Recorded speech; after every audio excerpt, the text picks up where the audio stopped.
printing needs at 844-POWER-BC. That's 844-769-3729 or visit us at powercopiers.com. Don't let summer energy slip away. Live the active life you love year-round with a personally fit arch support system from the Good Feet store. Precision engineered to support all four arches. Good Feet puts your feet in a more ideal, comfortable, and pain-free position. And Good Feet arch supports are now HSA and FSA eligible. Book a free fitting at goodfeet.com or come in and get a free pair of OS First Performance socks. Free. Normally a $25 value at the Good Feet store. Lowe's knows that to win the job, pros need the best prices. That's why only at Lowe's, MVP's Pro Rewards members can get a volume discount on eligible orders as low as $1,500 at the Pro Desk. That means you get the prices you need to start any job, small or large, because Lowe's knows pros. Valid in-store only. More terms and restrictions apply. Visit Lowe's.com/terms or Pro Desk for details. What's that sound? That's the sound of Downy Unstoppable scent beads going into your washing machine and giving your clothes freshness that lasts all day long. There it is again. It's like music to your ears, or more like music to your nose. That freshness is irresistible. Let's get a Downy Unstoppables bottle shake. And now a sniff solo. Nice. With Downy Unstoppable, you just toss, wash, wow, for all-day freshness. KHD HD1 Sacramento, KYMX HD3 Sacramento. From the Power Business Technology Toshiba Studios. This is Sactown Sports, 1140.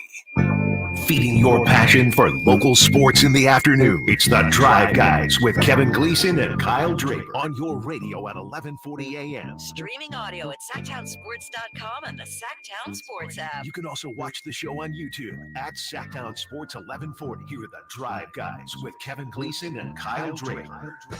Drapes, you all right today? Drapes came in today, says he's a little winded. You on a pitch count today? What's going on? I'm gassed, man. I'm about 50% of normal Drapes, which is better than a lot of people. Let me just say that. It's better than a lot of people. You know, 50% of LeBron is still a Hall of Famer, but I'm tired, man. I'm gassed, man. So got up this morning, rode the Peloton, did a good ride on there, got the gains in when it came to that. Went and then hit a bucket of balls over at Hagen Oaks. How'd you hit them? Good. My game is really sharp right now. It was so sharp, you know, because I shot the 40 the other day. And so I wanted to get back out on the range and see, did I still have it, you know, or was it fool's gold? Still had it. Still got striping it.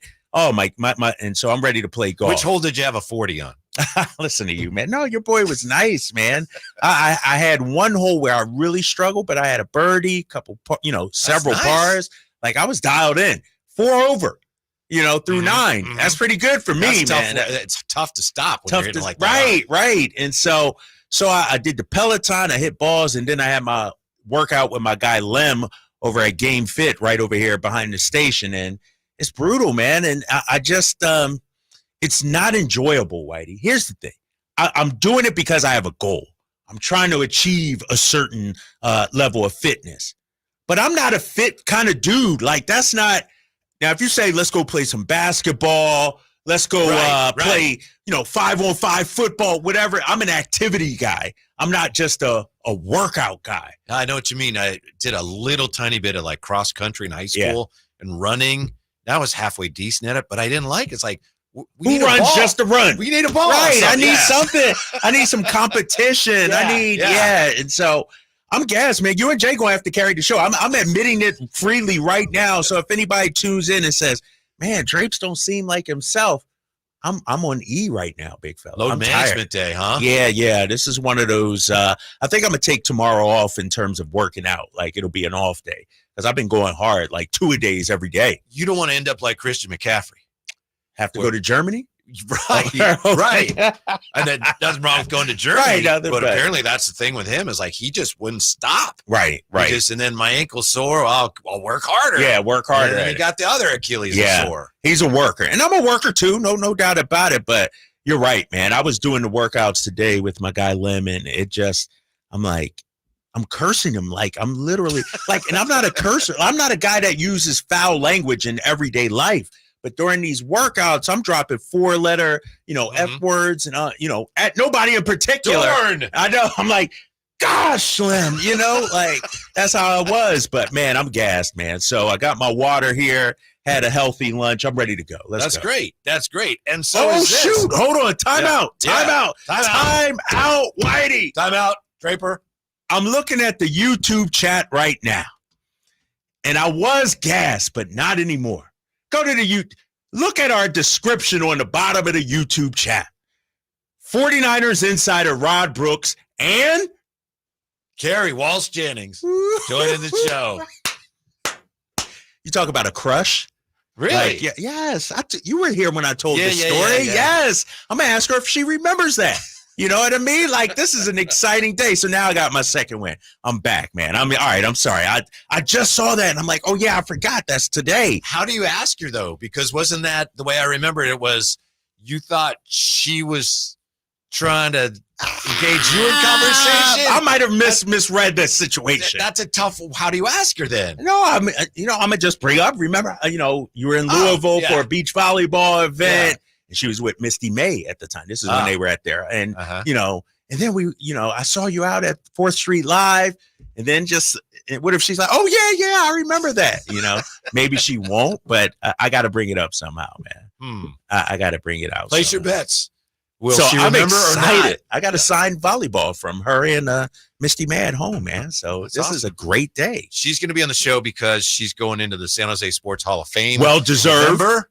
Yeah. And you remember we had Mike Holmgren on last week or so. So that's why we're talking to her today, among other reasons. We got to see if she remembers her encounter with Drapes. I mean, she's famous, so she might not, but it was one of those like connections where you spot each other and then everything slows down, the music slows. It was like, But didn't you say her husband was there? Yeah, he tapped me on the shoulder afterwards. Oh, I was like, are you trying to flirt with my wife? And I was like, see, what had happened was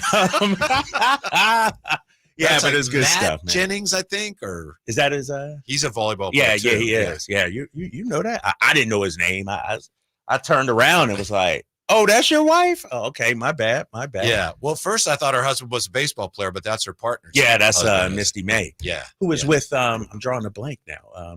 Famous guy. Matt Trainer? Matt Trainer. Yeah.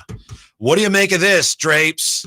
Chris Haynes today. I know you saw this. My guy. Sacramento Kings have offered to host Sac State men's and women's basketball conference home games at Golden One, pending arena availability, as part of the school's efforts to join the Pac-12 conference or any other FBS conferences. This is major news, Whitey. This is major news. This is like free, right? They're saying you can use it. And this shows that my guy Vivek is riding for Sacramento. He wants what's best for Sacramento. I mean, the fact that he's bringing the A's here, in his mind, it's what's best for Sacramento. Maybe it leads to an MLB team. Sac State, you need help? We all in this together. Let's bring it up. And, Jay and I were talking the other day, and, when we were at the Republic game, and one of the things, I brought up is I feel like there are so many factions in Sacramento, and everybody's trying to get their little piece of the pie. Sac State looking for their piece. The Republic looking for their piece. Kings looking for their piece.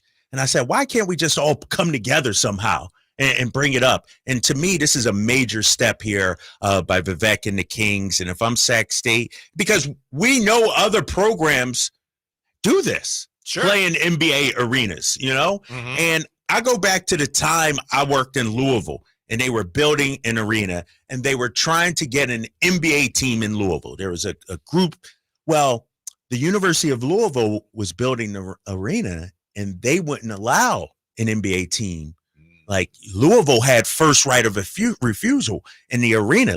So they wanted to be. By the way, if I remember right, the Maloofs were they looking at Louisville? In that at some point. Really? I remember correctly. Really? Yeah. But they were looking at anybody that had a garage with a hoop in it. Anybody to help bail them out. But, this is major for Vivek, because it just shows to me that he doesn't view Sac State as a competition or anything. And that's what they did in Louisville. University of Louisville viewed the NBA as competition.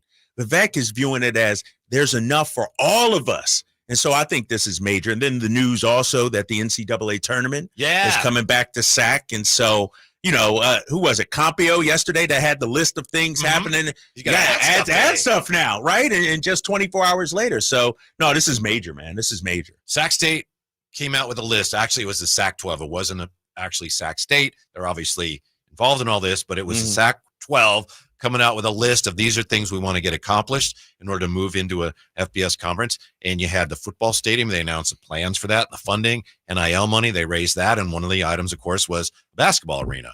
And now it's like, okay, well, you didn't have to build one. There you go. Check, right. I assume. Yeah, that's big time money, right? Check. This is huge, man. And, I'm thinking of some of the other schools. Like I remember Georgetown would always play. Villanova, they had their on campus, but they also played at, back then the Spectrum or Wells Fargo, and so there's precedent for that.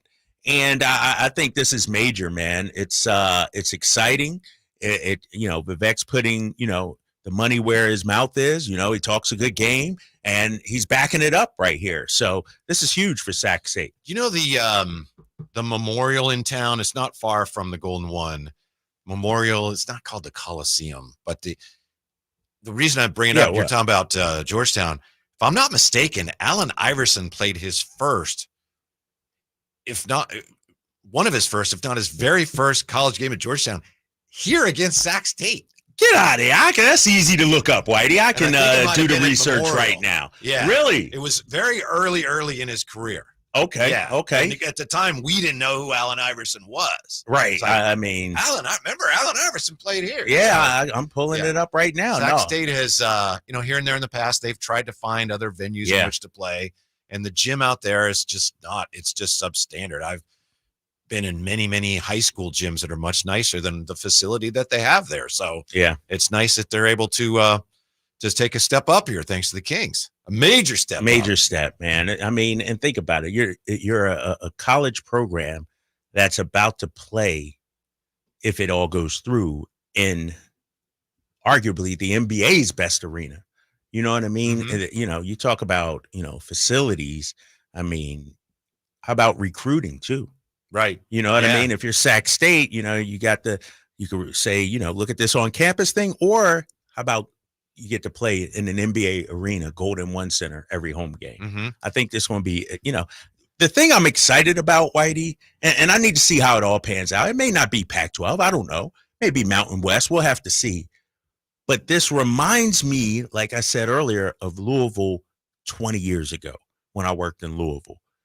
You make small steps, and then all of a sudden things start happening, and there starts to be a buzz around your city. And, you look at the University of Louisville now, the success that they've had too, whether it's volleyball, baseball, basketball, you name it. It's sort of, this is how it kind of started. And I know it was a bigger program than Sac State at the time, but they went from the Metro Conference to Conference USA, from Conference USA to the Big East, from Big East to the ACC. And I see that with Sac State now. It may not be Pac-12 right now. Maybe it's Mountain West. 5 years from now, it may be something else. Like, this is how growth happens, and I feel it in the city of Sacramento. A lot of people, on Twitter, they respond to the piece that we had yesterday that the station posted, the interview we had with Sam, talking about what conference Sac State's going to end up in. And a lot of people say, Pac-12, no way. But after talking to him, I mean, even he says, hey, initially I said no chance, but it does look like the door might be open. It makes sense, man. It makes sense. And I did read something that Memphis might still be in the mix earlier today I read, but it makes sense. I mean, we're a huge television market. We're in California. You have some built-in rivalries. You can have, like, you bring Memphis in. Who's their rival? You know what I mean? It's it makes sense for Sac State to be here in the Pac-12. You could develop some rivalries, and I think that's what made the original Pac-8, Pac-10, Pac-12 so great. Is you had those rivalries, those geographic rivalries that it seems like college sports has forgotten about. And so this is a way to bring it back. I don't remember this, but I think at one point it was the Pac-6 when they started. Damn, yeah, that's going back. A little Pac-6.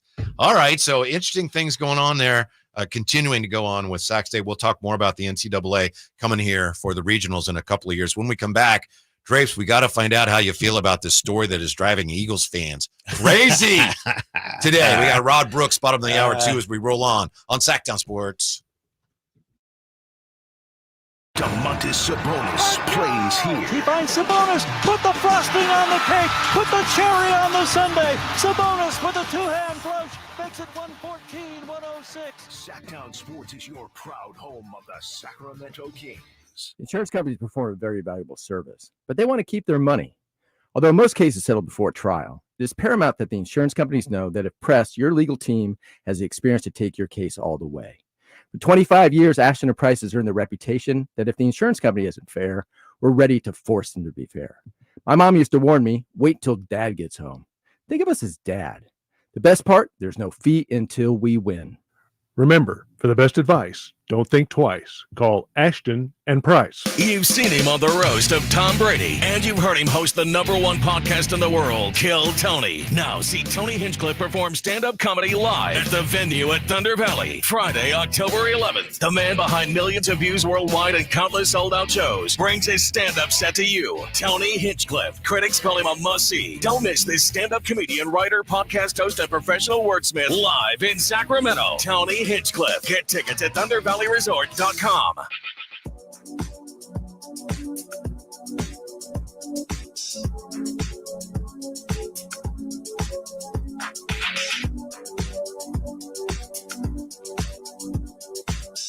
The Drive Guys, live and local, every afternoon, Monday through Friday on Sactown Sports. You know, sometimes we go back and forth, Drapes and I, and we kid about, the Eagles, and he said the 49ers.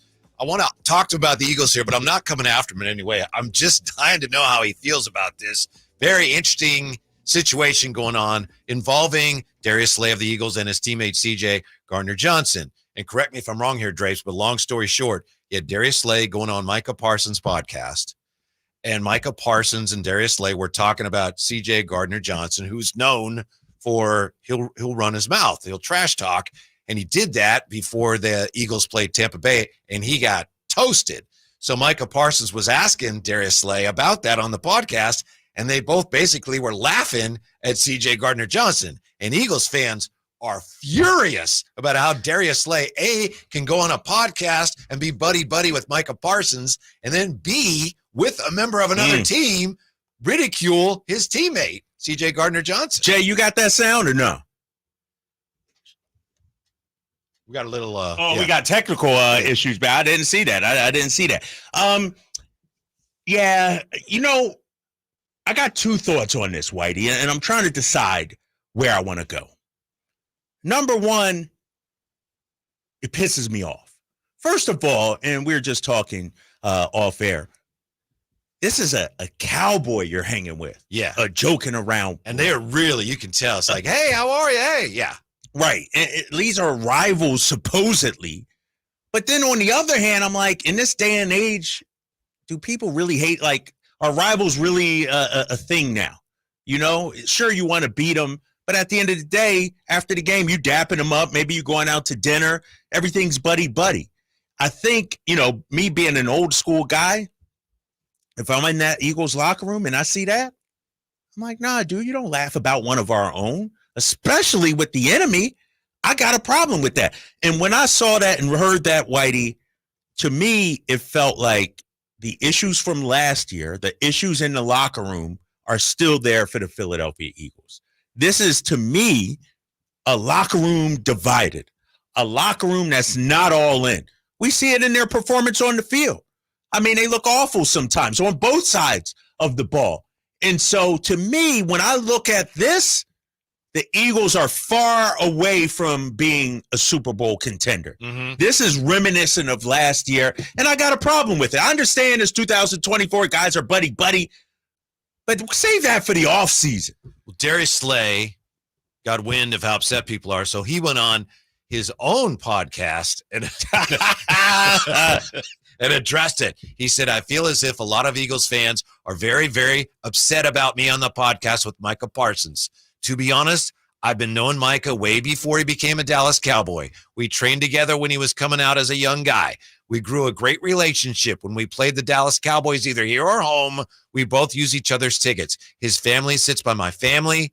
My family sits by his family at his games. We have a great relationship. And he went on to say, according to Clutch Points, he knows there's a real rivalry between the Eagles and Cowboys since they're in the same division, but he says he's not a controversial person. Does that make you feel any better? No, not at all. Not at all. I mean, don't do it. Just don't do it. Yeah, it's a little tone deaf. It's a little tone deaf. Like, I know you're buddy and everything, and it's not, all, I guess I miss the days, Whitey, and I want to hear what you think about this, of Bird and Magic, when they couldn't stand each other. You know what I mean? When they, in the same room, they're giving each Nowadays, guys are too buddy. I mean, we see De'Aaron and Steph, and I get it, business friends. Some Kings fans have a little bit of an issue with that to a lesser degree. And here's the thing. It's today's day and age. This is the era we live in. Growing up, Whitey, as an athlete, if you're a top-notch athlete, you're not, and I'm talking in the 80s, 70s, the AAU circuit ain't what it was and what it is right now. You read about the other star players. You didn't get to go play in tournaments with them or anything like that. You check the newspaper and see who was the ranked top 25 or whatever.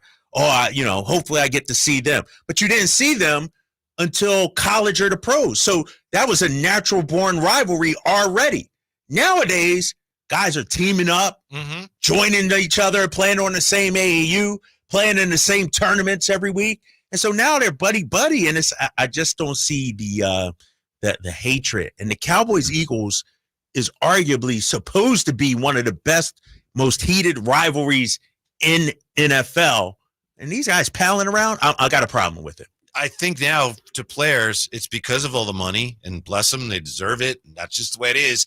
They look at each other more as rather than that guy's keeping me from winning. It's like, he's on a different team, but we're all basically business partners. Yeah. Yeah. That's kind of how they look at it. I mean, not everybody, and we know there are some players still that are hyper competitive, but that's just not nearly as common. Let me ask you this then, and I'm gonna play devil's advocate here. Do you believe an athlete can be buddy off the court, but once they get in between the lines, have the competitive fire and the will to beat their opponent that we'd be okay with? I think so. I go back to, I remember I told this story about Bob Gibson and Orlando Cepeda gets traded, and they have lunch together. Then the game starts, and Bob Gibson buzzes his tower, knocks him down. That goes back. Bob Gibson is as competitive as anybody. Yeah. I think it can be done. I think also, in addition to that, the real problem here is it's one thing to be buddy with a guy on another team, but then the two of you publicly are running down one of your teammates. Yeah. That's like, there's no way that's right. Yeah, exactly. And, when you look at it, how does that play in the locker room? You know what I mean? And I feel like when I look at the Eagles, as much as I love my squad, those are my guys. I think they might be devoid of leadership in that locker room, because that shouldn't happen. And if it does happen, it needs to be addressed. It needs to be, you know what? This ain't happening. Who's the lack of a better word, muscle? Who's the enforcer, if you will, in that locker room? I don't know if they have one, and so if I'm CJ Gardner-Johnson, how are you feeling about that? Your teammate, not even a teammate on the offense or special. This is your brother defensive. Like, this is your guy you're supposed to be going to battle with, and he's cracking up and laughing at it. Typically your coach and your quarterback provide some of that leadership, and they don't even get along on that team, it would appear. So if there is a problem there, and I know it looks like it from the outside, who knows? But if that is an issue, and if this is a symptom of that, I think your team needs to address that now, because it's early in the year. They got a real talented team. But if whatever was bothering them last year, if that's still persisting, you got to do something about it now. I agree. But who's the person that does that? Is Sirianni really going to be checking anybody? He's the one that's got to go. Don't you think? That's the easiest. Right. And I look at somebody. All right, let's say if that happens, with the Niners, let's say. Trent Williams going to say something. Debo going to say. They got guys. Who's on the Eagles? Because I feel like the Eagles are kind of fragile right now, Whitey. I think they're fragile based off of what we saw last season, the struggles this season. And so they need some therapy, like a field trip together, a team bonding event or something, because this is a bad look. And I know it's just one thing, and maybe Slay was just, sort of caught off guard, or just trying to laugh it off. But it's not a good look. Mm-hmm. Yeah, it just seems from the outside again that your team, once they made it to the Super Bowl, then people started. Pat Riley used to call it the disease of me. Yeah. Then not everyone was as committed to each other and to the common cause. Right. It's very common, but it's unfortunate. And I still think, like I said, with your team, it's reversible. It is. Yeah, it really is. But you got to have the right people leading you. Yeah. And I don't know if, we're not on the inside, so I don't know. But from the outside, it looks like they might not respect Sirianni. And if you don't respect the head coach, what do you have then? And so you talked about the disease of me that Pat Riley mentioned. I bring up a lot what Rick Pitino used to say: stay poor, hungry, and driven. Mm-hmm. I feel like the Eagles made it to the Super Bowl, nearly won it, and got fat and happy and forgot what got them there, the kind of mentality. Like when they got to the Super Bowl, Jalen Hurts was being hailed as one of the best leaders in the league.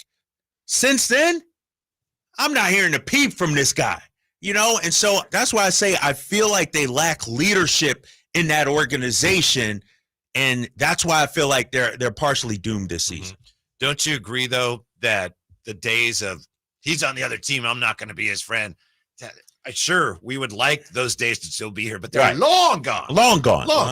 See, and I also think, too, athletes today have so much more going on than just the game. Right. Like they're brands off the field as well. And so who knows, maybe Slay thought, oh man, going on Micah Parsons' podcast, that'll bring, more attention to me and my podcast, and that'll help my brand grow. And so it's just, it is what it is. It's a new day, but I do miss the you know what?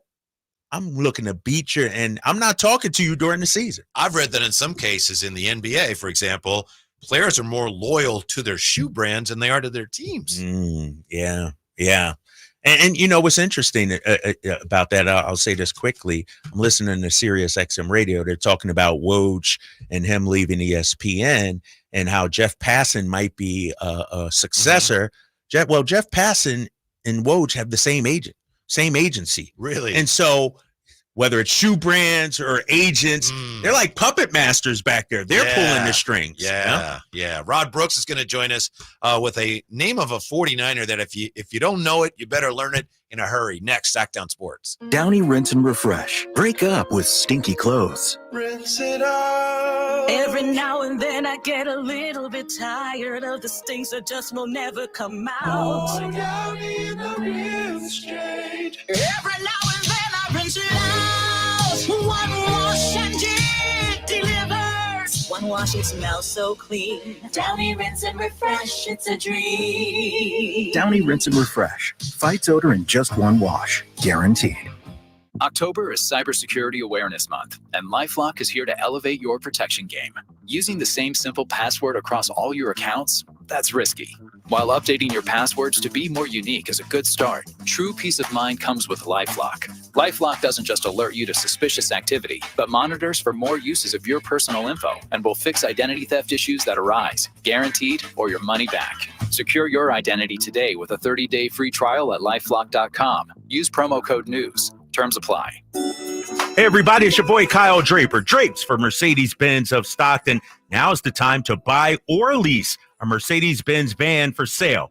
They have Sprinter vans. You could turn it into a worker cargo van, a worker passenger van, or just a plain old passenger van. They are fully customizable. And one of the things I love about their Sprinter vans, because trust me, I had a chance to check them out myself. I hopped in the Sprinter van And you guys know I'm a big guy, right? Well, I was able to stand up head to toe and fit perfectly. So if you're interested in the Mercedes-Benz Sprinter van for your business or just your personal needs, now is the time to head down to Mercedes-Benz of Stockton. They can help you find the configuration that best suits your needs. Plus, you can take advantage of the huge tax breaks before year's end. Take the short drive down I-5 or go online anytime at mbofstockton.com. That's mbofstockton.com, and tell them your boy Drape sent you.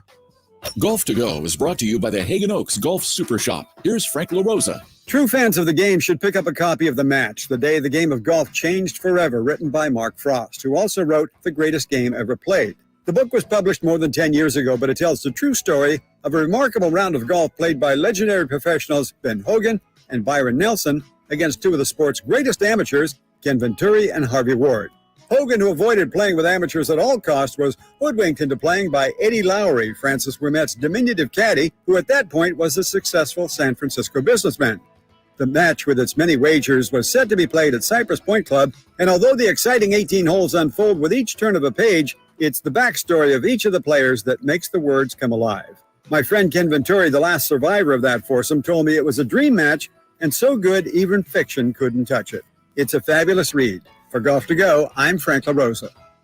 The presidential general election is November 5th. All registered voters will receive their ballot in mail. Check to make sure you're registered correctly at elections.saccounty.gov or call toll-free 800-762-8019.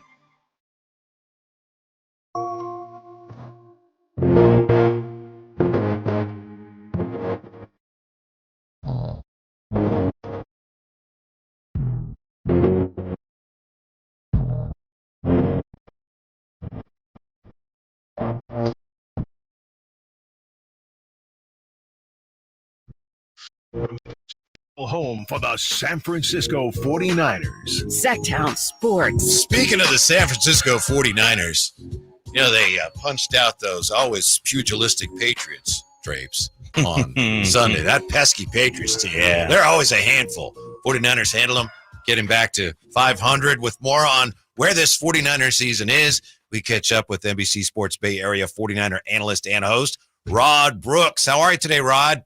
And I'm going to do it again. Y'all come in with the fire bumper music. That's hey. Hey, if you asking that question, yes, I have 5 on it. Just let me know. Okay. I see how you are, Rod. Okay. Yeah. That's good stuff. I was going to ask Jay to play some Police, but he, of course, had a better idea. So thanks for your time as always. Yeah. Hey, would you say that any fan who doesn't know how to pronounce Sam Okwanu's name needs to probably get going on that? Yeah. Learn that name. And you know what? Learn the names and get to know a handful of these young guys that the Niners, have integrated into the mix over the last couple of weeks. Yeah, first and foremost, Sam Okwanu. And, he was kind of on the radar a little bit when they were talking about possibly getting him into the mix last week. And then obviously he exploded with the way that he played. But, if the Niners are going to get through this stretch where they feel like they got something rolling, and I think if they're going to ultimately get to the Super Bowl and win it, they're going to have to rely on young guys like Okwanu and Malik Mustafa, who played 100% of the snaps. It was 64 defensive snaps. He played all the snaps, and he's getting better. You're going to need to see more D Winners at linebacker because, we talked about this with Devondre Campbell in coverage. It's not necessarily working. D Winners only had 7 snaps, but he was able to get in there, and it wasn't, it wasn't bad for him. Evan Anderson, another guy. Bernardo Green, another young guy. So, yeah, Okwanu is the name that jumps out, and it's the one you really got to work on, as I have. And that's why I keep saying Sam Okwanu, because I've worked on it. But that's not the only name of a young Niner player you need to know. There's some other ones as well. Yeah, you can't look at the name because that's no help. If you look at it, you're going to say that's going to mess you up, totally right? different. So you got to just and this is inside baseball, and I know the listeners don't care, and I'm sorry, but this is an absolute broadcasting guy conversation because you just nailed it. You cannot look at Sam Okwanu's name as it is spelled and try and pronounce it. because you will absolutely get it wrong, and you don't want to do that. So you don't look at the name, you know how to do it phonetically, and you feel like you got a handle on it. Hey, Rod, before we look ahead to this week, let's talk about last week. 30-13, the score indicates, they mopped up the floor with the Patriots. How did you feel about that performance? How'd you come out of that game feeling?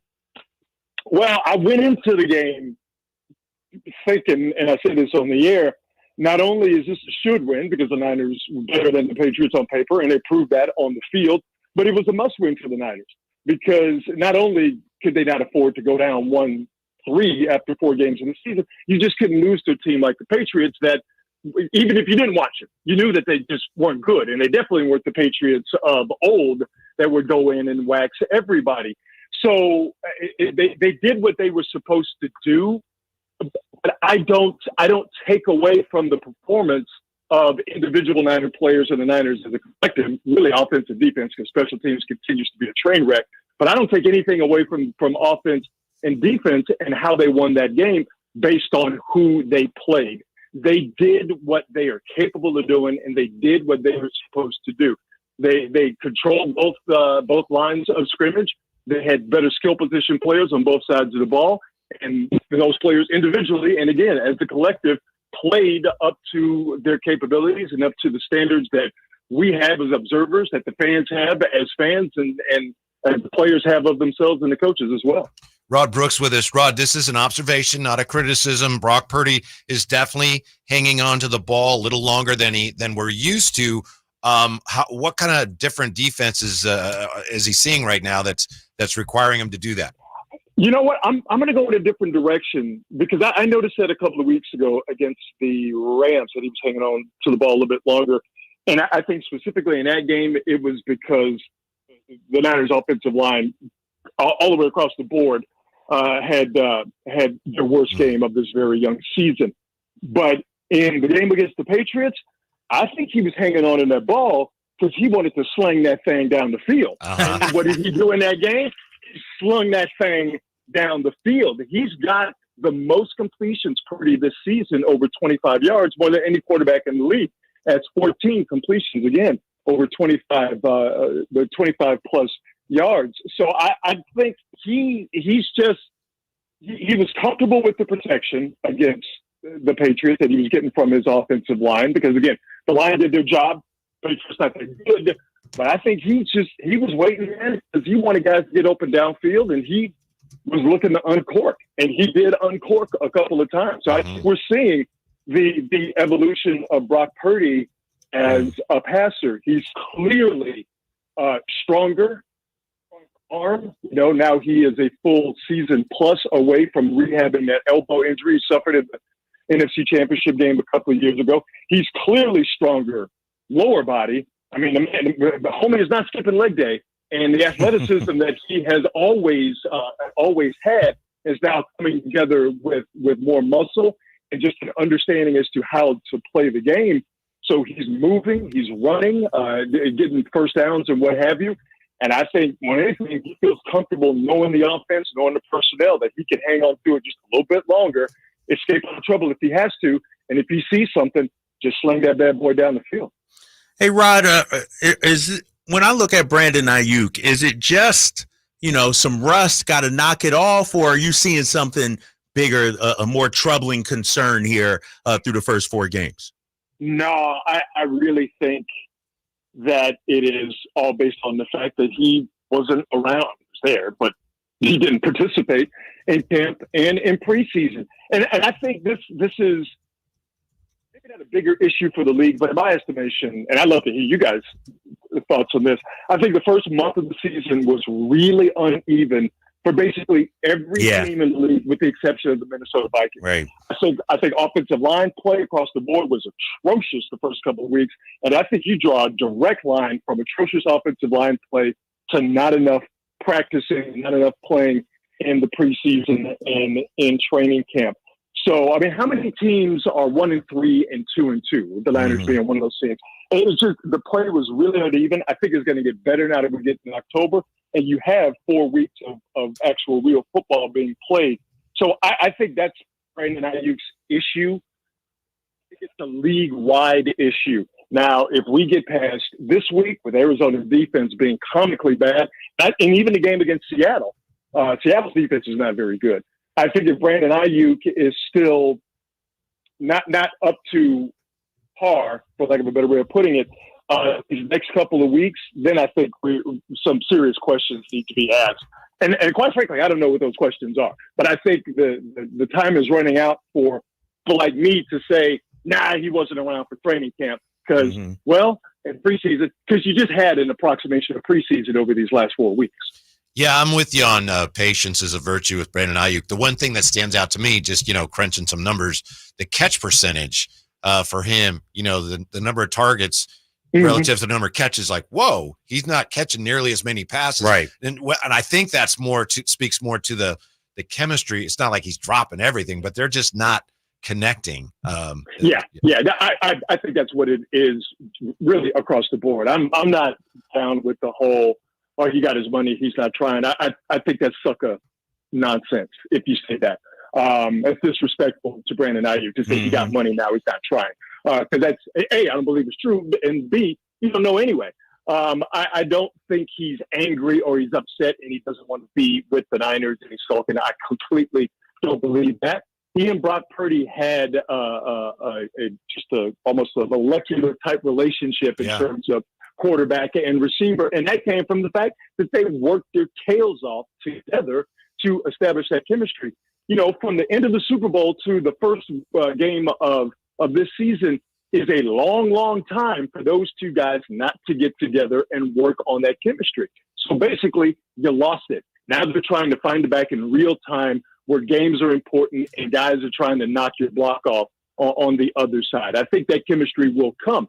But the beneficiary of them not having that chemistry is a cat like Jawan Jennings, who, strangely enough, he signed and under contract, or was signing under contract relative to Brandon Ayuk. Those two guys have been in the lab working together with OTAs, training camp, and the little preseason that they played. So to me, it's a pretty obvious answer.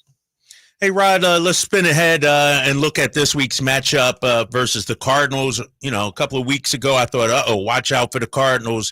They're going to, provide a tough test for San Francisco. Then they lose to Washington this past week. What kind of matchup do you expect and what kind of test do you think the Cardinals provide for the 49ers? Start on the offense. Just in all respect to James Conner.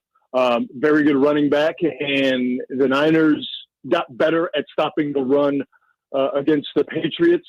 They need to continue that. It'll be interesting to see if they can do that with Conner, a guy who's given them trouble even when the Niners have been at their best defensively across the board. I know Kyler Murray could be the butt of jokes, but all of a sudden, if you let that cat get loose and you let him get a rhythm, he can make an opposing defense's life miserable, especially with the way he moves. And the Niners, along with basically every other team in the league, had trouble with running quarterbacks, to use that catch-all term, because I value my safety and I know the game. I'm not going to say anything bad about Marvin Harrison Jr. I don't need Marvin Harrison Sr. getting at me. Google it. Right. Hello. Hey, he is from Philly. That's how we roll, Rod. He is from Philly. I knew it. I set you up for it. Okay. Wow. So, hey, so and we're going to leave it at that. Marvin Harrison Jr. is an incredible young wide receiver. It'll be a good test for the Snyder secondary that, again, looked better last week, but the Patriots really didn't have anything on the outside to threaten them. The problem with the Cardinals is, A, they're the Cardinals, and they're playing the Niners. The Niners scored 80 points on them last year. Brock Purdy got loose on them last year, and their defense is terrible. They're 29th in points per game. They're giving up almost 27 points a game, 46 rush yards a game and change. They're one of the worst teams in total defense. And like I said, Brock Purdy last year had great success against the Arizona Cardinals. So defensively, they're trash. They are. They are. This is just probably what it is. If you look at the numbers. Rod is throwing blows. No, he on fire today. You on one today, Rod. I see how it is. But they're not good. I mean, just listen. Their play and the numbers speaks for itself. But here's the trick: if the Niners defensively don't continue to get better, this Niner offense, which is clearly the better of the two units, The Niner offense might end up being in a shootout. And I don't think that's something you necessarily want to get into with these Cardinals. I thought he was going to make another Marvin Harrison reference. I guess not. He told the kids to Google it. Thank you, Rod. Enjoy the game. We'll see you on TV, and we'll talk to you next week. All right, fellas. Y'all be easy. All right. Thanks, man. When we come back. Yeah. Well, Davante Adams, where would you like to play? Also tell you how Jerry Reynolds already gave our show today an assist. That's next with the Drive Guys on Sactown Sports. What's wrong? My travel rewards card didn't earn enough miles for my vacation. Are you crying? Are you crying because of that other credit card? Uh-huh. Well, switch to the Capital One Venture card. Venture lets you redeem miles on any travel purchase. Really? Yep, and you earn unlimited double miles on every purchase every single day. The Capital One Venture card. What's in your wallet? Terms apply. See CapitalOne.com for details. Did you know your skin is the largest organ of your body? Huh? That's why you should shower with Old Spice Super Hydration Body Wash instead of plain old bar soap. Love your skin by super hydrating it with vitamin B3 and glorious notes of vanilla and shea. Did you know that my super hydrated skin is the second largest organ of my body? The first is my heart. Old Spice. Men have skin too. Old Spice Super Hydration Body Wash. 24/7 renewing moisture with daily use. Did you know that your largest investment asset might not be your retirement account or home? I'm Jay Jackson, CEO of Abacus Life. Most people don't realize that their life insurance policy is actually an asset they can sell. But for almost 20 years, Abacus has been purchasing life insurance policies from seniors just like you. We've even created a free policy value calculator at abacuspays.com so you can find out in seconds what we might pay for your policy. There are no fees and no obligations, just information. Knowing the value of your life insurance policy is as important as knowing the value of your home, your equity portfolio, or your finances in total. Discover the valuable information you need to understand the current market value for your life insurance, and then get real value from your life insurance when you need it with Abacus. Visit abacuspays.com to learn more and use our free policy value calculator today. When shopping for a new car, what do you want? A great selection? A low monthly payment? More for your trade? At Northern California's #1 Honda dealer, Stockton Honda, you get it all. Model year-end savings are going on now. It's savings you just can't say no to. Come in today or go to StocktonHonda.com. Anytime, anywhere, it's all here. StocktonHonda.com. #1 claims based on 2023 total new and Honda certified pre-owned vehicle car sales from American Honda Motor Company's L1 report.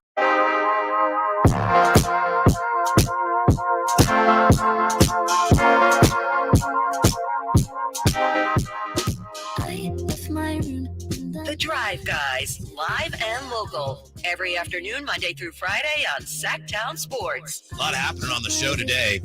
Thanks, Rod Brooks, for joining us. Thank you for being with us. We were talking about Sac State basketball when the show tipped off because we got word today that the Kings are offering Golden One Center to Sac State basketball if that helps them, the men and the women, if that helps them gain entrance into one of the bigger conferences. And I mentioned, as we talked about that I thought Allen Iverson played one of his first games against Sac State. Yeah. And Jerry Reynolds, listening, he's a very loyal listener on his way up to the lake. He voicemailed me and he said he saw Allen Iverson's first game. He said it wasn't against Sac State. And he said he was amazing, but he said it wasn't against Sac State. So I was trying to figure out, I looked it up. What did he ever play Sac State? His second year, so his sophomore year, they did play Sac State. Georgetown played Sac State on Friday, December 8th, and it wasn't here. It was there. Final score was Georgetown 113, Sac State 58. So they did. Okay. Did you see the text line? Somebody on the text line no chimed in on it? I didn't. What did they say? Check it out. There you go. Look at it up top there. Mm-hmm. AI and Jason Kidd played at Arco in a Sac State tournament Yeah, back when Coach Beto Marco was trying to elevate the Hornets to a higher status. They played a few seasons at Memorial. Memorial Auditorium. That's that's what you were talking about. I remember talking about. Wait, Sac State has a tournament at Georgetown playing in it. Right. I remember talking about. There it is, right there. Yep. How much did Iverson have? Does it show the box score? Yeah, I can't find he the and box one of score. his teammates outscored Sac State in the first half by themselves. Harrington. They forced 37 turnovers or something. So I started looking for it. Then the more I looked at it, I thought maybe it's better I don't find the actual box score. Yeah. You Kind don't of a need one-sided. to relive that. Yeah. Man. Now, what do you make of Davante Adams and the whole drama? Where's he going to go, Drapes? And don't say 49ers. No. You know, I look at Buffalo. I look at KC. Could be in the market. The Jets could be in the market as well. You know, Wilson's not playing that well out there. Or the numbers aren't indicating that he's playing well. And so, but I get the feeling in the sense that something has to happen, right? I don't know. Apparently, he wants out like now, which you can understand. The Raiders are like, if someone meets our price, we'll move him. If not, he's rehabbing. We're working on the next game. So that's a smart approach to take.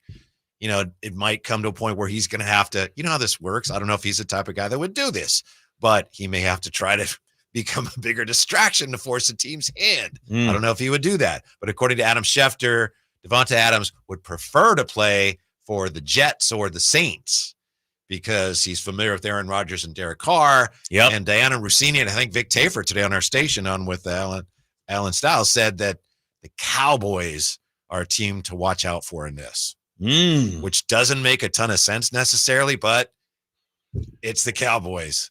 Right, you know how the Cowboys are, man. They like the shiny things, you know. You know, it's like a new toy for them. So, you know, you got the Jets, the Steelers. The Steelers would make a lot of sense. Mm-hmm.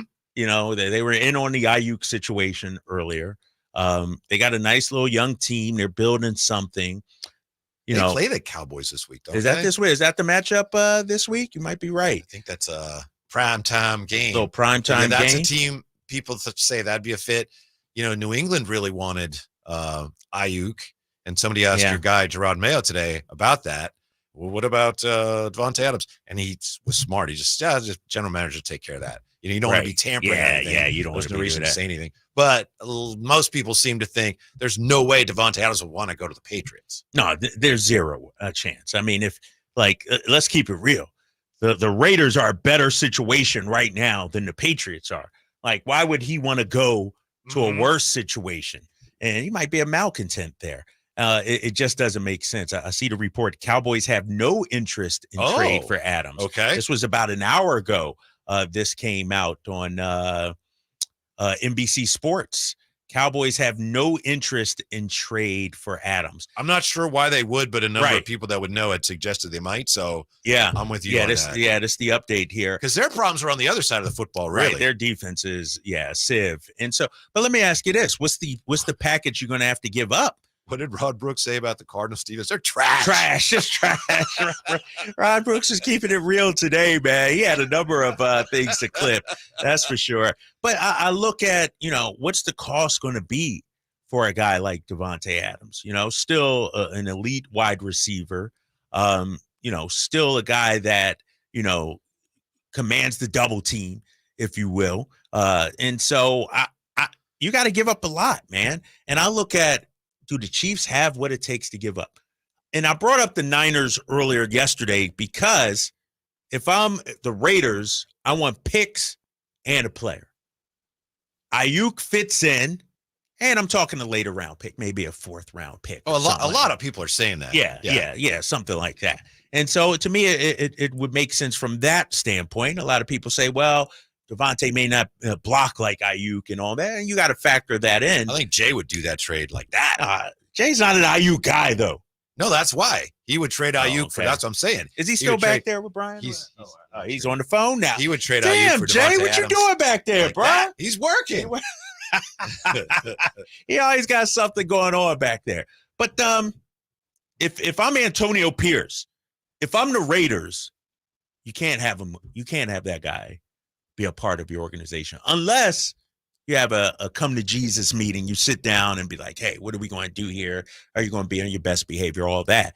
If not, we've seen receivers who are malcontents ruin organizations before. I think the Raiders are in a really good position. Maybe they've mishandled it to this point, but where they are right now, you've got the Chiefs that are desperate for a receiver. I don't know if you'd want to trade with them, but you've got a lot of leverage over them. You've got what's going on with the Jets. You've got them there at a point where they're getting a little desperate. They're desperate. Yep. Yeah. Saints, I don't know. Saints got off to a decent start. I don't know how desperate they are, but if you're the Raiders, you're going to have teams coming to you. Right. And let me ask you this, though, because I mentioned Buffalo, and I look at Buffalo, and they're having a fantastic season, 3-1, I think, so far, but they still don't have that big play receiver. That's another team. Now, if you're Allen, are you just Stephon Diggs was a problem. Would you be welcoming a guy like Davante? I feel like Davante and Stephon are two different problems. I don't see Davante as much pouting on the sidelines, throwing helmets, I don't yelling. think so either. I could be wrong, but I read it the same way you do. Yeah, he doesn't. And so that's the team. If I'm them, that might help put them, really in the Super Bowl contention. Is 2024 just going to be remembered as the year of the unhappy wide receivers? Everywhere you look, going back to camp, all the receivers are unhappy. And Tyreek Hill's upset now. They're all upset. Yeah. You might be right, man. But the running backs are going, what are you guys complaining about? Well, I'll tell you what. 2024 for me, Whitey, is the season of I don't know what the hell's going on. I don't know about you, but my picks have been terrible this year. People are like, Drapes, you're the sports guy.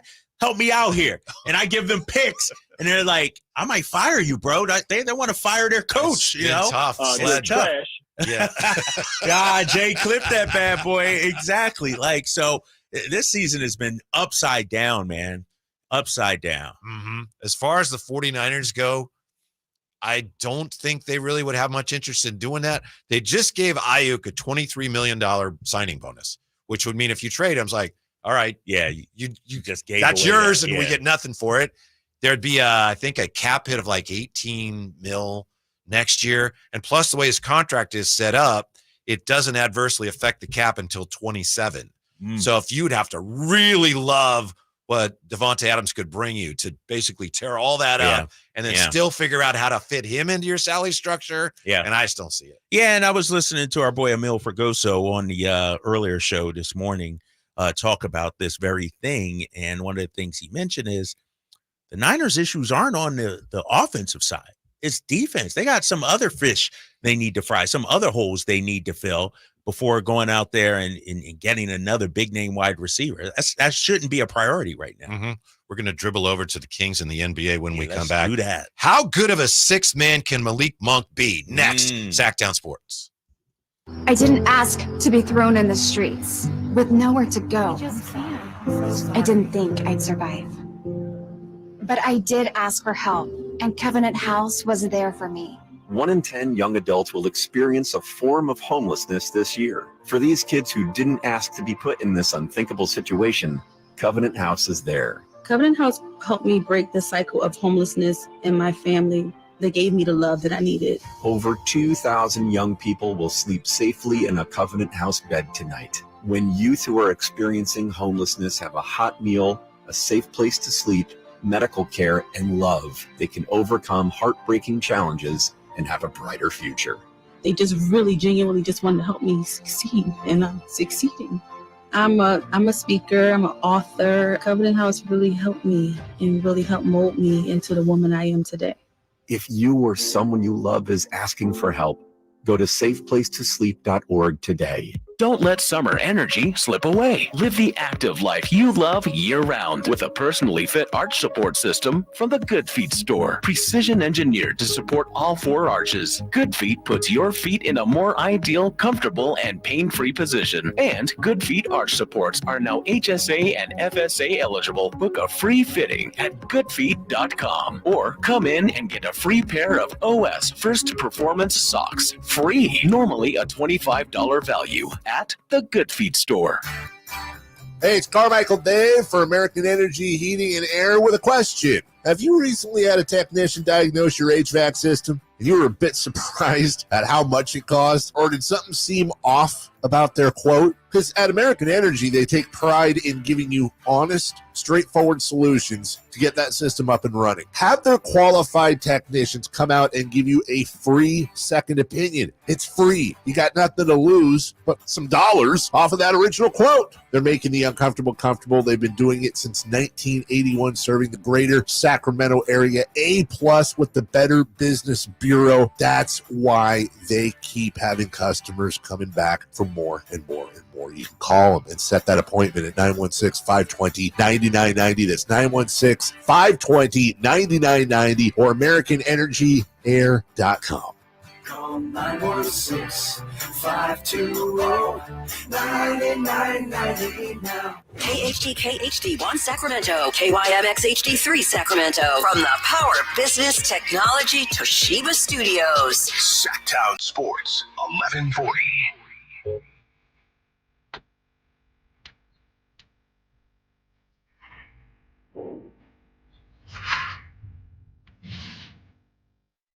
Live and local, it's the Drive Guys.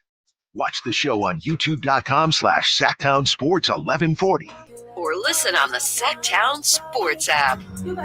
And here you go. Before we turn our attention back to the NBA and Malik Monk and the Kings, I'm trying to figure out here because I have memories of Allen Iverson playing in Sacramento with Georgetown. And thank you to the texter who pointed this out. He went back to his freshman year, Drapes. And Allen Iverson and Georgetown, December 28th, 1994, and December 29th, 1994, they played Grambling and they played Fairfield at Arco Arena. There you go. Yeah, so for Iverson, if he played every game, would have been 3, 4, 5, 6, like the seventh game of his career, seventh and eighth games of his career. So you're talking 30 years ago, Whitey. Yeah. Damn, you remember that. You don't forget Allen Iverson at Arco Arena against Sac State. It wasn't against Sac State, but it was thank you to the texter in that tournament. So there we go. Yeah. AI was in Sac. That's crazy. He's a pretty good college player. Yeah, he was, man. He was a must-see attraction back then, and even in college. A big Iverson fan growing up, man. I was a huge AI fan. It's interesting what Mike Brown's been saying about Malik Monk. You know, he's been talking about Malik as being a great sixth man. Although I think he also has said, well, you know, that's where it is now. We're not sure, right? He hasn't locked kind anybody of back in. to the back, yeah. But what do you think of this, Drapes? When he talks about that, to me, Mike Brown isn't talking so much to us. He's talking to Malik. What do you think? Really? Well, what do you think? I think he's trying to impress upon Malik how valuable he can be to the team still as a sixth man. You don't think they've already had that conversation, or I'm sure at this point, does Malik still need to be convinced? He re-signed here, Whitey.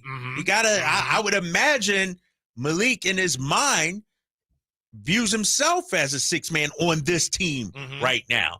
Like, I think the Malik starting and topic is almost over. Like, its shelf life is almost done.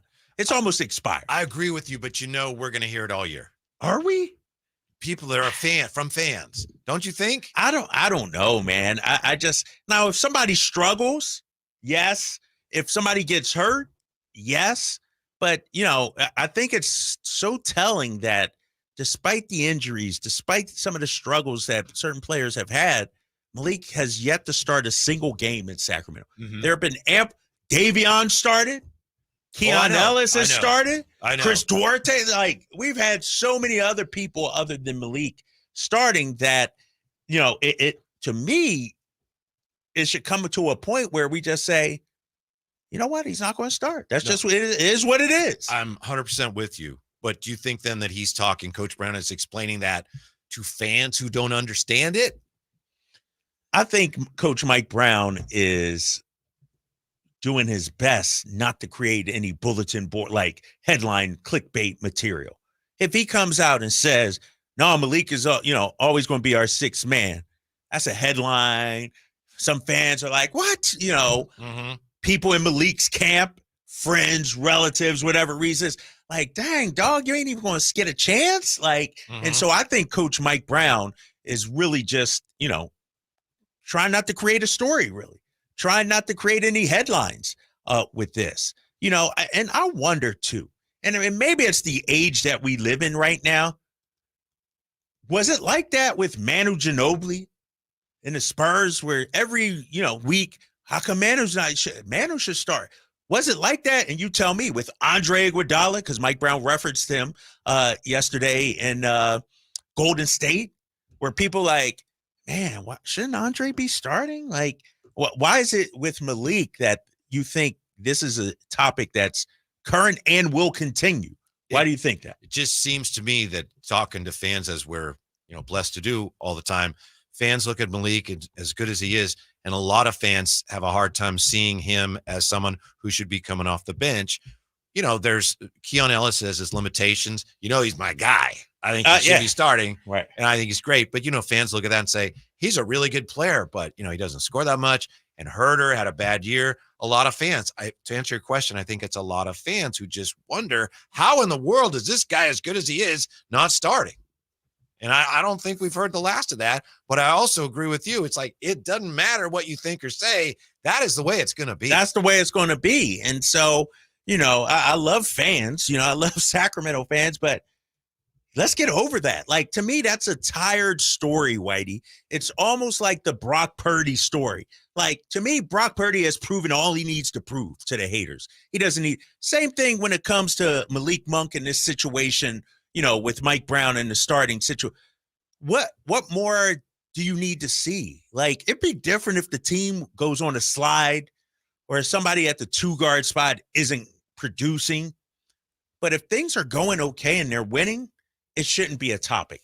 To me, that's the only time it does become an issue, is if whoever is at the 2-guard spot isn't producing or the team's losing. Right. Yeah.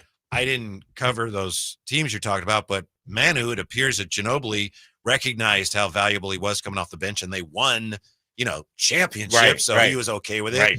Iguodala received, and I think he deserved to receive, a ton of credit for accepting that role. Although, if I'm not mistaken, in 2015 in the finals, I think they might have reinserted him remember, because they struggled against the Cavs, and he won the MVP. Yeah, he won the MVP. Then he was back to the bench. Yeah. But it was on him that he's like, okay, I will do that, which is the same with Malik. I think a better comp for Malik in a way is Bobby Jackson. And I've mentioned this to Malik because, Bobby was here and Bobby played with that edge. Like, you could tell in his mind, I should be starting, but I'm not starting on this team. And he was a great 6th man. He literally was 6th man of the year. I'll take it a step farther for you.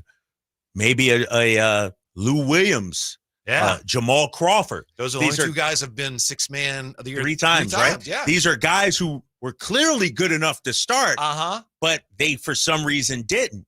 Is that what Malik Monk's role is going to be here in Sacramento? It seems like that. And those guys thrived in that role. And, I don't think it becomes an issue unless Malik makes it an issue. But he re-signed here in Campio on the YouTube chat now. Go check us out, Sactown Sports 1140. He says, I said Monk didn't sign to come off the bench. Well, I think Malik kind of knew that, because that's the only role he's had through the first 2 years. And so I don't think it's an issue. Malik seems okay with it. Every player would love to start, would love to play 40 minutes and everything like that. But Malik hasn't made it an issue. He hasn't, been a malcontent about it or anything else. He gets his 30 minutes a night. He's in clutch. Now, let's say he's not in when the game matters the most. Let's say in clutch time. Now, that could become an issue. I'd be pissed off. Like, I need to be in there when the game is on the line. But we haven't seen that yet. Yeah, the tell is, as you pointed out, when someone else was hurt, Malik was never the one that started at the Never the one. Duarte got starts. Herter would start, or Keon Duarte, but clearly in Mike Brown's mind, Malik is not starting. And don't you think after 2 years, Mike Brown and Malik have had the conversation about whether he should start or come off the bench? And Mike, I'm sure, has made his position clear. This is why we're keeping you here. Yep. And so, and Malik decided to resign. So I think it's an old story that might be played out. Like I said, if the team struggles or the 2-guard position struggles, then it can be brought back. But right now, Mike has made his decision. Yeah. Mike has been on record as saying, Malik is still going to come off. It just caught my ear that he went back to that and made a point of making those statements again, although I think we all agree with him. How good of a six-man can Malik Monk be? I try to be unbiased. I still have a hard time believing he wasn't six-man of the year last year. Yeah. I'm a big Nas Reed fan, but he started. Right. He started so many games. Yeah. And that's the thing. And this is one reason I dislike NBA media, because they get it's like a pack mentality. You know what I mean? Yeah. It's like, who are you voting for? Who you voting? Yeah. Oh, and then everybody's like, all right, I'll vote for him too, And so, and a lot of times too, and this isn't about six-man, it's about some other awards. You got in December, it's Joel this year, Embiid's or Giannis this year, Jokic this year. It's like, can't we let it play out? Can't we see how things, and then when it comes to the six-man of the year award, Ant Edwards, one of the faces of the league, he's a darling. Everybody likes him. Minnesota, one of the buzz teams, the it teams, sort of similar to how Sacramento was 2 years ago, Whitey. Mm-hmm. So we can't, just get upset that Minnesota we got the bid. We had 2 all-league guys. We had an executive of the year. We had a coach of the year. We had a lot of awards. We were the it team. We were the it team. And last year, Minnesota, and I wouldn't be surprised if this year OKC isn't the it team. Watch Shea be in that top 3 MVP ballot. And so it disappointed me. But if I'm Malik, it should fuel me as well. Come back and be hungrier and be even better. How can he be better in your mind? I mean, when I look at, Malik, and I'm comparing his numbers to Nas Reed. Nas Reed had 13.5 points and 5.2 rebounds. Well, Malik was 15. And he had 5 assists? 15 points and 5.1 assists. Malik should have been. And maybe those missed games. He only missed 10 games, but for some reason he got penalized for that. But what he needs to improve on, in my opinion, I'd like to see his shooting percentage go up from 3, only 35% last year. Hell of a ball handler, hell of a distributor. I think he's okay with that. But, probably decision-making too in clutch situations in the fourth quarter. I look at, he averaged 2.1 turnovers. So his assist to turnover was about 2.5 to 1. That's okay, but I'd like it to be a little bit better. Mm-hmm. So that's where I think he needs to improve. He's not a good defender. I think we gloss over that here. We don't talk about him much, and I'm not trying to, take shots at Malik because he's phenomenal.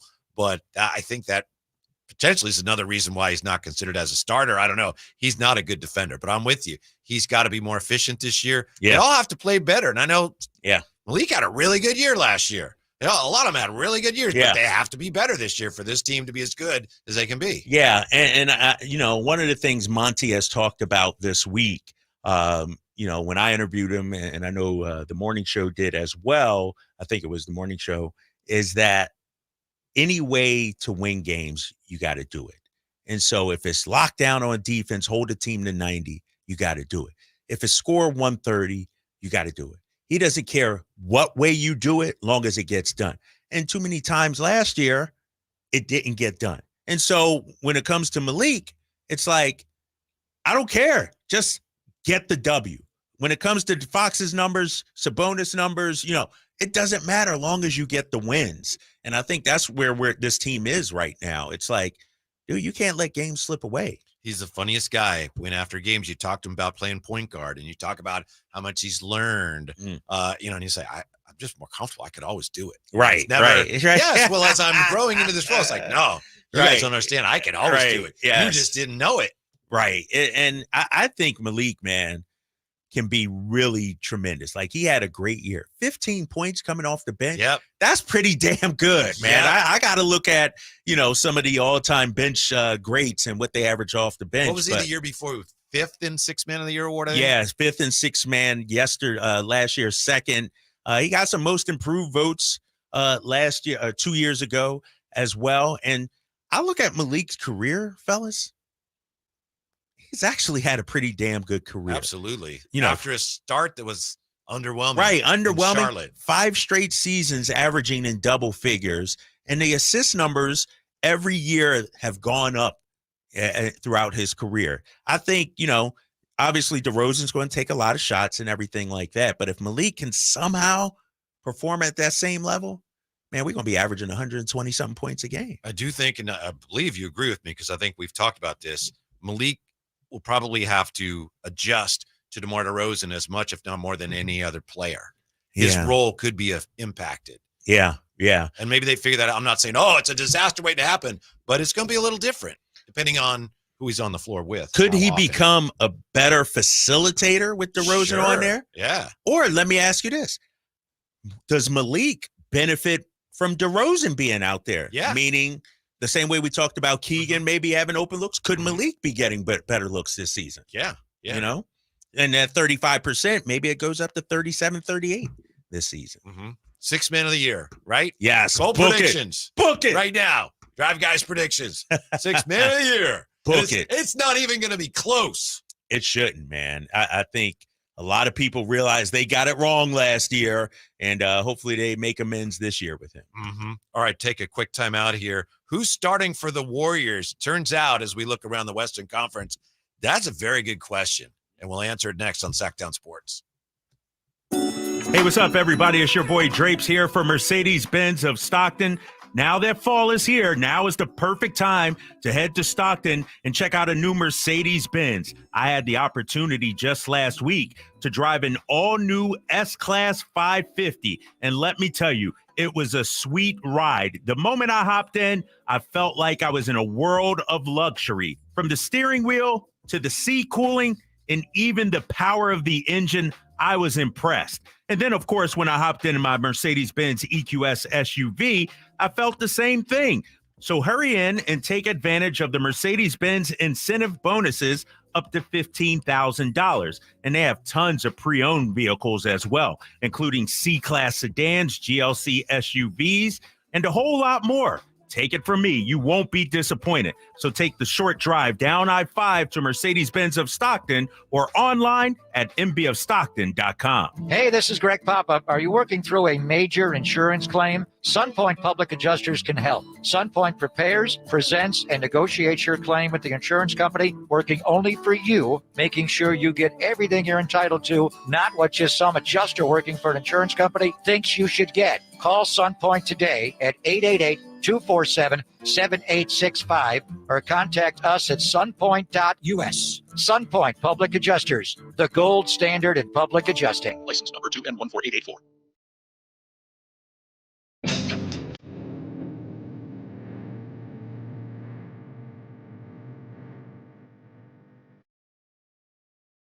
Your afternoon home for Kings talk and so much more. The Drive Guys on Sactown Sports. We'll get back to the NBA in just a moment. First, an update. Ricky Pearsall eligible to return this week from the non-football injury list, but he will not. 49ers not opening his 21-day practice window today. Presumably, doctors looked at him and said, he's not quite ready to play football. Yeah, slow play it. You know what I mean? You know, you don't want to rush the guy in. I mean, just think of everything he's had overcome already in his career. I mean, the dude, started off training camp injured, then got shot. And so. And that's, you're just talking about the physical aspect. Yeah. There's everything else, which is like, who knows? Who knows, right? Yeah, give him some time. No need to rush him back. They did open the practice window for defensive lineman Kalia Davis. So, okay. That's some good news as they get ready to take on the trash Arizona Cardinals. I know, the trash. Man, do you feel like the Cardinals are trash? They're trash. They were last week. You were talking about making predictions and how tough it is. And I remember on this show saying, I think Washington is going to come down a little bit from that big Monday night win. And it's an opportunity for Arizona. They were terrible. Yeah. They got boat raced. Yeah, that was embarrassing. Do we go through our picks yet? No, from last week? Yeah, we got to do that. I got them in my hand. I think you were the only one that picked. I don't know if I picked Washington. I think you did. I just had the unofficial numbers. If I did, your boy you knows. Didn't. Don't worry about it. Dang, Jay. Just slow down before you get going. I know, you see, I was about to pat myself. Games this week, though. We missed Thursday. We missed the 2 Monday games. Yeah, it counts. Okay. It counted for you. It counted for Whitey. Why? Because Drapes, you had 5 right. Uh-huh. Whitey, You had 5 right. Yeah. Ooh. I had 5 right. Damn. Yeah. We all had a push, but there's a separator. What? Drapes, he took Tampa as his lock. So there goes the extra point. Jay, I took the 49ers as the lock. Yeah. There goes the extra point. Whitey, you didn't do anything on the board. I don't even know that rule. No, it's extra point. That's how. That's how we've Jay said got this it last week or two. Yes. Okay, so you could just do one whenever, a lock or an upset. Yeah, you don't have to do You it. get an extra point, Right. for that. Yeah. You don't have to. You don't have to There, choose. there's been some weeks that you guys haven't done it. I haven't done it a few times. Yeah. On certain ones. Well, I still owe my punishment from 2 Yeah, weeks ago. will. But this week we didn't do all the games. I'm not doing this week. Get out of here. Come we only on, did. This guy. We didn't do Mondays. We didn't do Mondays. Yeah. And we didn't do Thursday. Monday. So you still lost. No, I didn't. Of We the games we tied. did. No. tied. But we got extra points because of our locks. Why, this dude back, but man, I tell you what, this is rigged. Why it's a little Jay, questioning. Let's vote. Does Whitey have to? Now we got to do two things. You Do too we- deep, White. We both agree on that, Yeah, Jay? yeah, you You outvoted. give me You one. outvoted. You got to give All me right. one. How about this? Tomorrow, you need to bring lunch for me and Jay. Not happening. Why not? What the hell? Because it should be something that That's not in the entertains. spirit of the game, man. The spirit of the game is something that benefits the show that people can get something No, out it's to of. benefit me and Jay, big fella. It's to benefit me and Jay. Not happening. All right, how about this? When Kerri Walsh Jennings comes on, you got to say, Kyle Draper's a handsome fellow. How come you didn't want to dance with him? Or something like that. You sure you want me to say No, that? don't go there. I'll do that. Don't do I'm doing that. I know. That might be worse for you. I know, right? Don't do that. Don't do that. I gotta come up with something, Yeah. man. I gotta come up with something. Let me think. I'm gonna have something for you today. I honestly, like I said, I have the unofficial numbers. I thought he had 6. And I know you're the official Oh, numbers. Jay, I had 6, But so it doesn't I won matter. outright. I mean, either way. No. you didn't lose. Let's see. All right. You have the Saints, the Bengals, Yep. Tampa as your lock, Yeah. 49ers, Yep. Raiders. Nah, but hold on. Who else did I have? Yeah, I had- okay, we can go through. Go through the Yeah, game. you had the Steelers. They got jabbed out. Okay. Let me make sure I bring up the numbers for you. So just in Nah, case you. steal it. Oh, you did have Arizona. Yeah. Yeah. Yeah, you had the Steelers. Yep. Which were giving 2. They lost. Okay. H-Town giving 6. They got smoked, boat raced. Hold Right? on. Excuse hold me, on. they No, won. That wasn't a book. No, They yeah, won. Exactly. But not by 6, right? Let me see. But Who we did- all had Houston? Houston. Yeah, we all had Houston. We all lost. Okay. Yeah, All right. yeah. All right. Let's see. You were the only one with the Bengals. You got that. Yeah, Joey Buckets. We all had the Rams +3, right? Yeah. They took the L. We all had the Jets 7.5. Yeah, definitely. didn't took cover that L. up. Yeah. We all had Arizona 3.5. They didn't cover that up. Chiefs were 7. That was a push. We all had the Chiefs. We all had the Chiefs. We all had the Bills. Baltimore drugged them. All right. So where's the 6th one at? I didn't have You had the Packers. Me and Whitey had the Vikings. I didn't have Ravens on that one. No, you had Bills, sir. That's what happened. Well, All right. But you're either right, way, I that's didn't not- lose. No, That's you not. didn't. It's not good picking. No, it's by not. anybody. How about this, Whitey? Let me give you this. Okay. Why don't we let our listeners decide on a punishment for you? If our YouTuber. No, I mean, you could suggest something. suggest, and me and Jay pick Yeah. something out of it. All yes. Yeah. So, Whitey's lost 2 weeks in a row now. That was bogus last week. All right, let me make sure I clarify this so everybody can understand, and we're gonna put it on record here. We didn't do all the games. That's all I'm saying. No, I got you. Yeah. But with that being said, if you pick an upset and or a lock, you get a point for that if you hit. Not bonus. And you lose if you miss, don't. you do not. You don't get a negative. I've said that 3 times. I want to make sure that's clear. One more You're not time. required to do that. You every do week. not have to do it if you do not want to. And what is an upset? Is An it upset anybody, means- like a 1-point underdog is an upset. Yeah, by the numbers. Uh-huh. If they are listed as an underdog, one way or another, then you get an upset. Yeah. All right. You wouldn't have hit none of them anyway. I know that. I just want to know the rules. I've said these rules the same time, 4 Man, times. you guys, this is worse than the Wayback Machine quiz that rules be changed every day and everything. I've said it 5 times throughout the season. Jay, I knew about that. Yeah, of course, because I put it on email or Whitey text. got it the first week. Correct. Yes, he won by that, right? See, there you go. Yeah, exactly. Right. That's right. 2 weeks in a row. So let me know. Let me know. But you just got to let me know. All right. I've come up with multiple ideas. Yeah, bring me lunch. Farmer Bleezy says, make him talk in an accent. He does that anyway. No, how about this? When Kerri Walsh, during an interview, one question has to be in a different accent. And it could be any accent? It could be any accent. But hold on. What? Real quick before you agree, Whitey. Yeah. You have to start normal. Right. Like your first, how about we say first 2 questions are normal. Okay. Your third question, you have to throw in an accent. I'll do that. Yeah. Farmer Bleezy, thank you. I like that. Let's do it.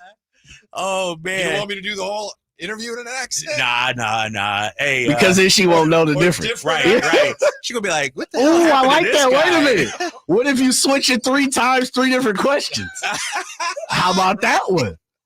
No, because then she'll think it's like 3 different people. Because then we won't make fun of it. Yeah, exactly. So that's good stuff there, Farmer Bleezy.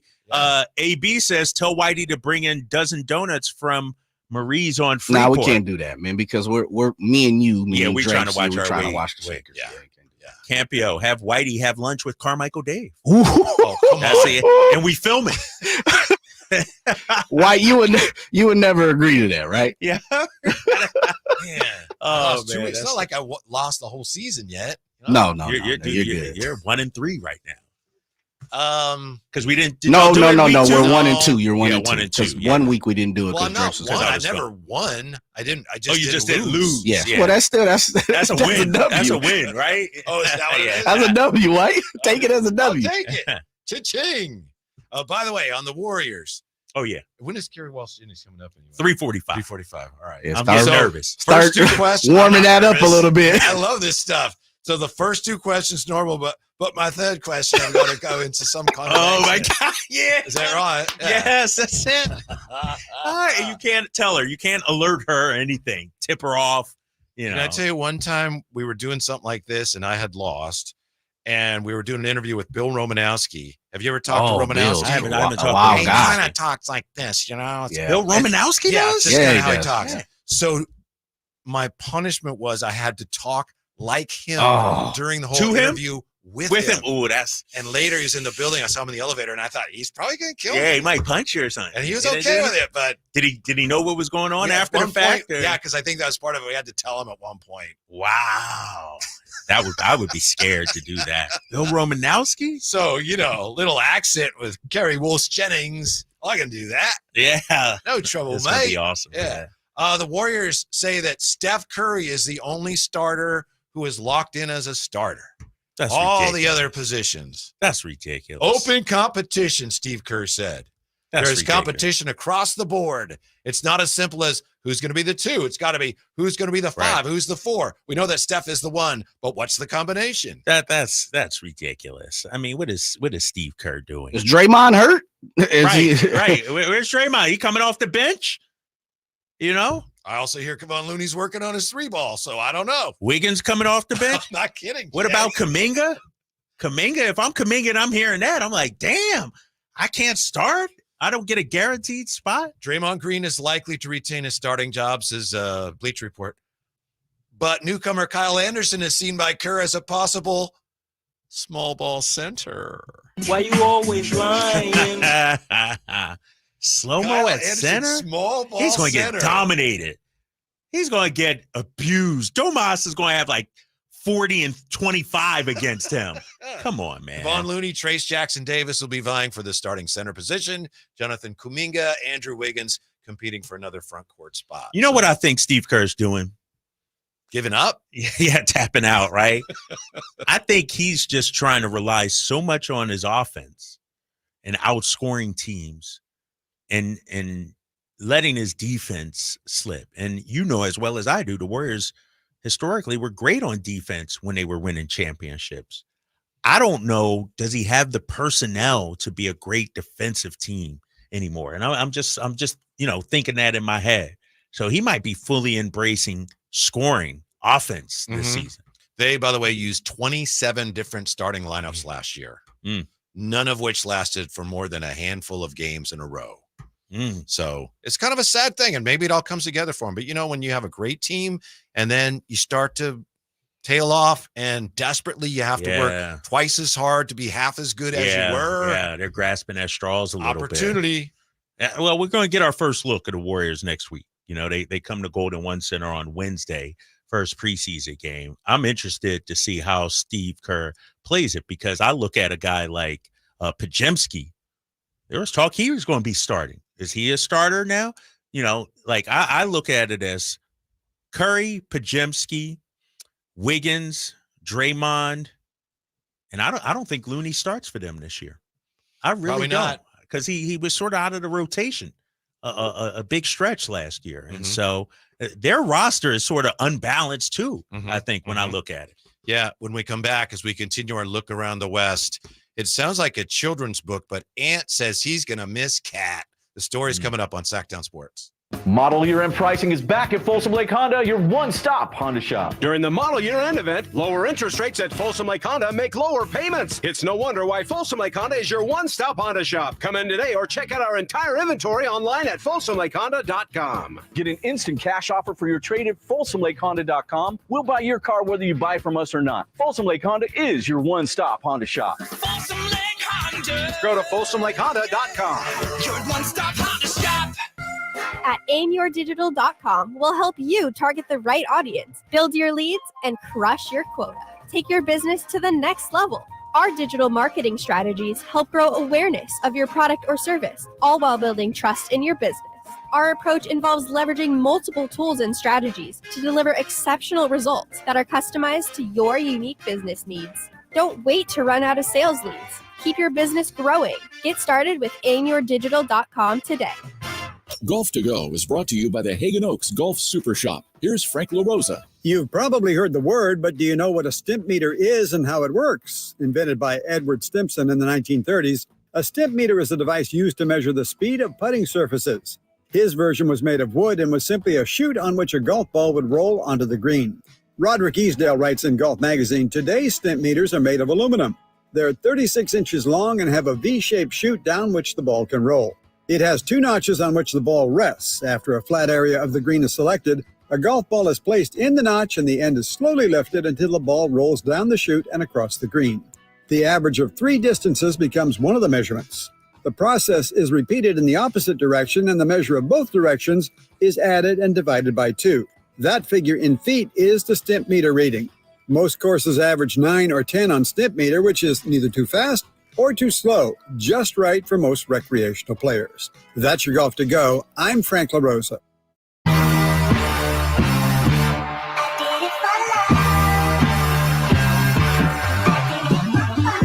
Your flagship station for the Beam Team, Sactown Sports. Kerri Walsh Jennings coming up. You don't want to miss that, because she's got some kind of history with Kyle Draper, apparently, and I'm supposed to ask her at least one question in some kind of accent, but I can pick the accent, right? But yes, it has to be noticeable, though. Right. It can't be just, not even a Boston accent. Like, it got to be something something noticeable. Yeah, I got you. You got something in mind already? I'm not sure. I have some options. All right. But it's my choice is the thing. I want to make sure. It is your choice. It's your choice. All right. Yeah. So we have that coming up, and let's just hope we don't, we'll offend her. Yeah. No, I won't offend her. Yeah, right. You're a professional, Whitey. You can handle this. If it was, let me tell you, if it was somebody that was a little more familiar with you, I'd have asked every single question you come with. Right, every question. Yeah, so we have that coming up. And again, the reason we're talking to her is because she's going to be inducted into the San Jose Sports Hall of Fame, which is in November, right, Jay? I get the October. I'm sorry, October. Oh, coming up this in month. October. Okay. Yeah, let me October 4th or 2nd. Let me make sure of that for. Excuse me, 4th. Better not be the 2nd, or she's going to be busy today. Yeah, today, right? Yeah, right. Yeah. What do you make of this, Drapes? Anthony Edwards was, quote, really hurt, end quote, by the Karl Anthony Towns trade. He was really hurt by it. I think everybody knows Cap, my brother, so that definitely hurt. It's a business. I just got to roll with it. I'm ready to get to know them, the two new players, Julius Randle, Donte DiVincenzo, and try to get it figured out as fast as we can because we're trying to get back to where we was and go even further. I mean, I get that. I can see that. Think about it. If you're Minnesota, you had a nice little run, finished second, I believe it was, in the West. You're building something. Cap, obviously, a big part of it. And I look at the timing too, Whitey. You're getting ready for training camp. Yeah. This is the weekend before, the Friday before Media Day, which is Monday. So you're getting excited. You know, you've probably been working out in the off season a little bit. Y'all seen each other in the facility. And then, bam, news comes. And it's sort of like a family member is pulled from your house, man. You wake up one day, locker's cleared out. His jokes aren't there anymore. You can't pal around. And so I get it, man. It's tough, man. Especially because they were building something. They were like on the right track. Isn't this one of the things that we'd heard could happen when Mark Lore and A-Rod took over? It's like they're going to cut costs. But then also you have the new CBA where they're all the second apron stuff is really punitive for them going forward. This is not a good basketball trade for Minnesota. You don't think so? Some people are saying it is. I don't see how. Tell me how. Maybe I'm wrong, but tell me how. Julius Randle provides a little more grit, a little more toughness, and people are sleeping on Donte DiVincenzo. Oh, I know he's a good player. And how impactful he can be as a six man, as a guy coming off the bench, if that's what they, you know. I was thinking about this yesterday, Whitey. The move from Minnesota makes them, in my opinion, sort of like New Orleans is in that the way they play. You had a guy like DiVincenzo, a guy that's going to play hard, going to get under your skin. And I think they needed that. I think, and when you look at their front court between Gobert and Cat, kind of soft. Randall's not soft. Randall, you know, and as much as people want to, you know, downplay who Julius Randle is, this guy's a multiple-time All-Star. He's a 25-10 guy in this league. And so I think he needs to be given a little bit more credit. We got to see how it fits, but I don't know, man. I'm okay with this. I think it's actually a win-win for both teams. I think they were really good last year. Minnesota, we know that. Julius Randle is a guy that the Knicks were not at all shy about giving up. He's a little bit of a, you know, ball stopper. DiVincenzo's a really good player. And I think, you know, big picture, maybe they work Julius Randle's contract into somebody else down the road because he could play out his option. But short term, I think for the Knicks, it's really exciting. We'll see some question marks. But for Minnesota, short term, I just don't see how they got better. And I'm with you on Donte DiVincenzo. He's a good player. But Karl Anthony Towns and Cat and Ant-Man, the way they played together inside, outside, their games really complemented each other's games.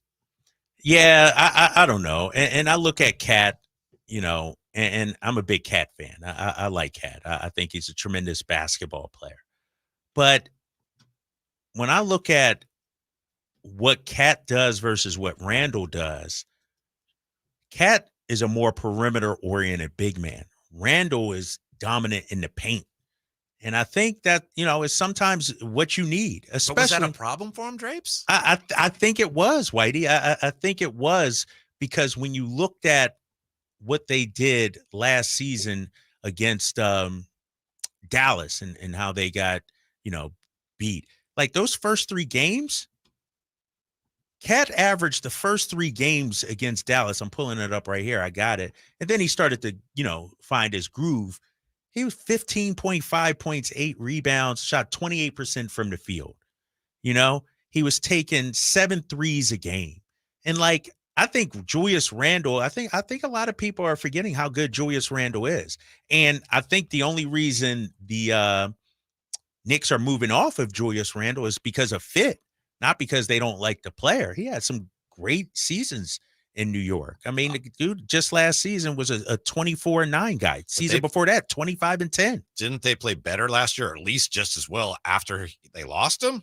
Yeah, but that's a small sample size too, Whitey. That's the biggest games of the year, too. You're talking playoffs. But then they also lost Indiana in the playoffs. Maybe they beat Indiana. I just think it's a small sample size, and we historically see teams, when guys get hurt, have a little bit of a bounce, if you will. And so I'm not going to, downplay a 3-time All-Star in Julius Randle. I mean, he was a third-team All-NBA 2 seasons ago. 24-9. Like, I think this gives them a little bit more grit, a little bit more toughness. It definitely gives them more toughness. Yeah. And I think they needed that. And contract-wise, too. I think it helps them out. I have to look at Randall's contract. Have you looked at how much he has left? 1 year, high 20s, I think. Yeah. And then he has an option that he probably will turn down. So, yeah, he has an financially, I option. get it. Financially, it frees some things up for him. Right. I don't know if it makes him better, but I don't know if it makes him worse either. I got to see it play out. I got to see how they look. And we get to see them twice in the first month of the season. So I got to see how it looks, how it plays out. And Randall's only 29. I feel like he's been around forever, him and Ingram and those guys, but he's only 29. He started with the Lakers, didn't he? Yeah. Started with the Lakers. And he broke his leg there, and then he was New Orleans, I think. Yeah, no, because he was part of the AD trade. Was he back then? Yeah, I think so. Yeah, he was part of that trade. So I think Minnesota, and I know we disagree, I think they potentially could take at least a step back because they were really good last year. Denver, I think you'd agree. Denver without KCP, they could take a step back. Just talking about the Warriors and the Clippers. So as tough as everyone says the West is, and we all say it, I think, again, I've been saying this for 3 days, I think there are potentially opportunities there because some of the best teams in the West will have a hard time being better than they were last year. Right. Is there any team, when I look at the West, the only team I can definitively say, and I'm excluding the Kings in this, that got better, definitively say, is OKC. Did Dallas get better with Clay and Najee Marshall? That's an open question. I got to see it. What about Phoenix? Yeah. Phoenix, I like what they did. New head coach, getting Tyus Jones. Tyus Jones, I think, makes a big difference. Yeah, they may, yeah. Did New Orleans get better with DeJounte Murray, or is that piece not fit? Potentially, right? And is CJ coming off the bench?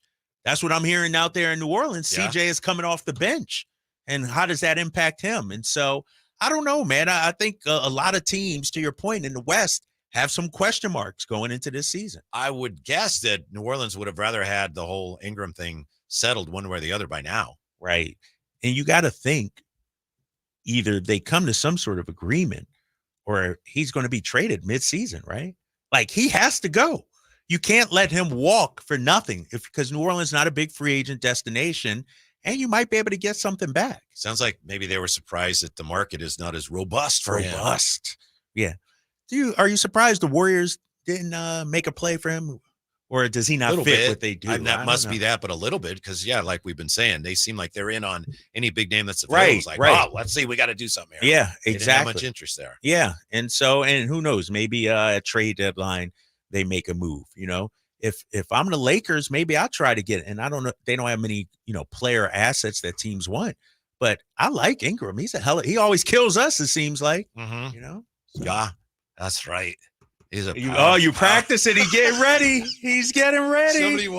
Somebody requested a Scottish accent. So I don't know. It's going to be awesome. We'll see. Kerri Walsh Jennings is going to join us. She's, of course, volleyball, especially beach volleyball legend, going to the San Jose Sports Hall of Fame. And I'll be paying off my my punishment for the football picks when we come back to Sactown Sports.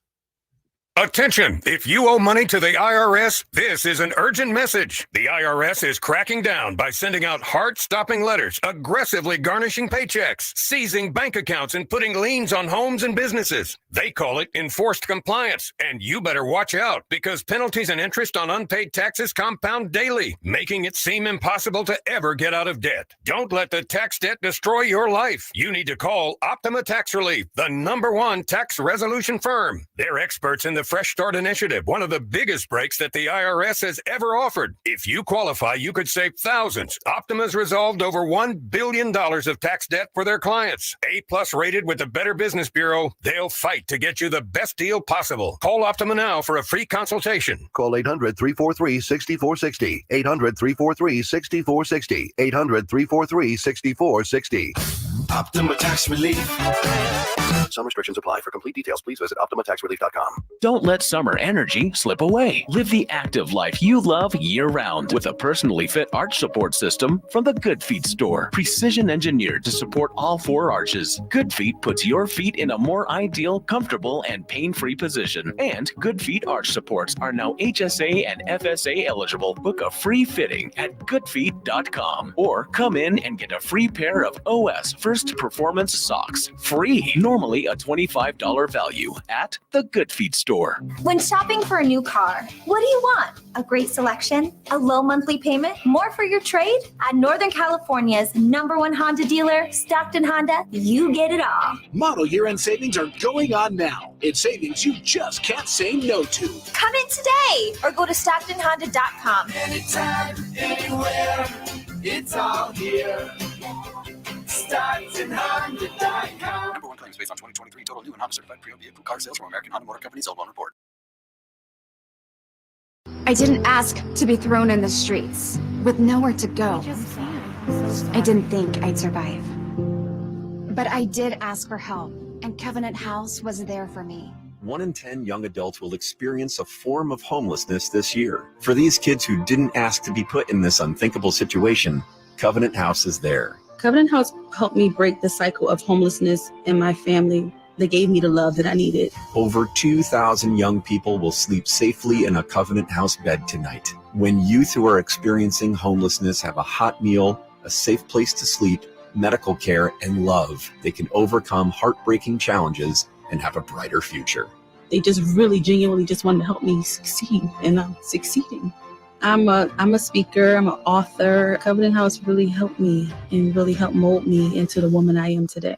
If you or someone you love is asking for help, go to safeplacetosleep.org today. Model year-end pricing is back at Folsom Lake Honda, your one-stop Honda shop. During the model year-end event, lower interest rates at Folsom Lake Honda make lower payments. It's no wonder why Folsom Lake Honda is your one-stop Honda shop. Come in today or check out our entire inventory online at FolsomLakeHonda.com. Get an instant cash offer for your trade at FolsomLakeHonda.com. We'll buy your car whether you buy from us or not. Folsom Lake Honda is your one-stop Honda shop. Folsom Lake Honda. Go to FolsomLakeHonda.com.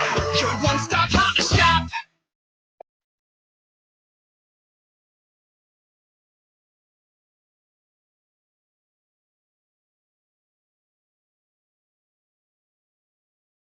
The Drive Guys, live and local, every afternoon, Monday through Friday on Sactown Sports. Very special guest about to join us November 13th, SAP Center in San Jose.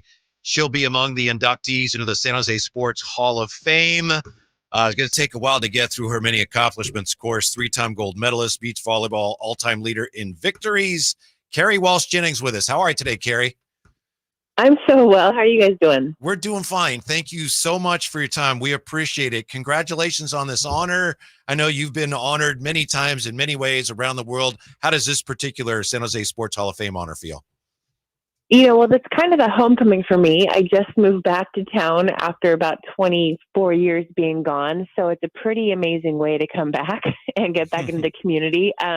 Considering the class I'm going into with the gentleman I'm with, it's quite an honor. And knowing the distinguished, legacy of this Hall of Fame, it's pretty overwhelming, to be honest. I always try to dismiss these things. I was like, oh, that's all old news. I want to do great stuff. But to be honored in this way at home is very special. Hey, Kerri, it's Kyle Draper here. When I look at your accomplishments and where volleyball has taken you, could you have imagined, a young girl from Santa Clara, from, Stanford University, could travel the world playing the sport you love? I'm like not a forward thinker. I'm an in the moment human. And so I never even allowed myself to think of how big could this be, So I guess the short answer is no. That being said, I just had so much fun, and winning is so fun and so motivating. And I had a lot of that, in my career, which was such a blessing that it all kind of makes sense because it just felt like a perfect storm of support, of love for the game, love for the journey. And that fuels you really far, as you guys know. Kerri Walsh Jennings with us, going to be inducted into the San Jose Sports Hall of Fame in November. Kerri, you've accomplished so many things, and you do so much work with kids in terms of teaching them volleyball and life. One thing I saw on your website that I wanted to ask you about. In your view, how important is it for kids that play sports to play as many different sports as they can rather than focusing on one thing? Oh my gosh. Well, if you guys had hours, I'd love to talk to you guys about this. I am a multi-sport athlete. I know that playing many sports growing up and 2 sports in high school was part of my success. Not only developing range as an athlete and being tested in different ways, but mentally and spiritually and emotionally, it's so important, in my opinion, for you to allow yourself to miss something, because that hunger is it's another level of desire and passion and effort that you're willing to put forward something if you are allowed to miss something once in a while and to try new things. And I feel like that's missing in the recipes for a lot of these kids these days. I love that they're so special. I love that they love it so much. However, I really want to support the advocates who say, look, volleyball's in this season, baseball's in this season, basketball's here. We can do it all, and you can still be excellent, and you'll probably be a little healthier for it. Hey, Kerri, you famously played while pregnant in the London Games in 2012. Could you just talk about how you've balanced being a professional athlete and being a mother, and, what helped you be successful in both areas there? Well, my support system for sure is why it was all possible. My husband's a champion of his own in beach volleyball, and we committed as a family. I just, my whole life, I couldn't wait to be a working mom. My mom has had 8 kids. She coached me, she traveled with me, my dad as well. They were such present parents. And so I knew, because they role modeled for me, that you could be an awesome parent and a badass, human at your career. And so I had that. And like I said, love fueled all of it. And I love being a mom so much. And I love being an athlete so much. So it was never a sacrifice. It's this is what it is. It's a little harder now, but it's more enjoyable. Let's go. Let's make it happen. But I would say my husband is the MVP of all of it, and we work together, and we're both utility players. We know what it means to be on a team. But again, when you love something, you do what it takes, and I loved it all. So, Kerri, winning that gold medal in London, would that be your Amazing. favorite? Would it be your favorite of your gold medals because you were with child? I mean, that's pretty good, right? Worthy. Incredible. I have to say yes. People always ask that, and it's like having a favorite child. It just should be illegal to say, because without the first one, how do you get a second and a third? And London was my third. So I would say, yeah, London, it was my 3rd time in a row with Misty. We won 3 times in a row, unheard of. And I adore her. And I did it with my babies in the crowd and my daughter in my belly. And you can't really beat that, Mm-hmm. Kerri, I always tell this story. I actually had the pleasure of meeting you. I used to work in Louisville, and we did a sand beach volleyball. He tells this story all the time. Right. Do you remember, sand beach volleyball in Louisville at all? And, because yeah, exactly. And then, so I tell this story, and forgive me if this is inappropriate, but they won't let me. So I did the interview with you and Misty May. It was great. You signed a volleyball for me. I still have it. Really appreciate that. And then later that night, we're out at 4th Street Live, and we're out hanging, and I'm like, oh man, that's I just interviewed her, and so we're on the dance floor. Then I get a tap on my shoulder, and your husband Casey's like, dude, are you dancing with my wife? And I'm like, oh no. And so I tell this story all the time, but hey, he had your back though. He was looking out for you then. No, my man loves me very much. I don't remember what's that night, because it was a great night. And I think it all started after the win, and then we went bowling, and then we went dancing. And that's a lot. And I think I did get in trouble that night. Happy that we were dance partners. Happy that it was a good night. But so yes, I remember, but no, I don't. I don't remember the details.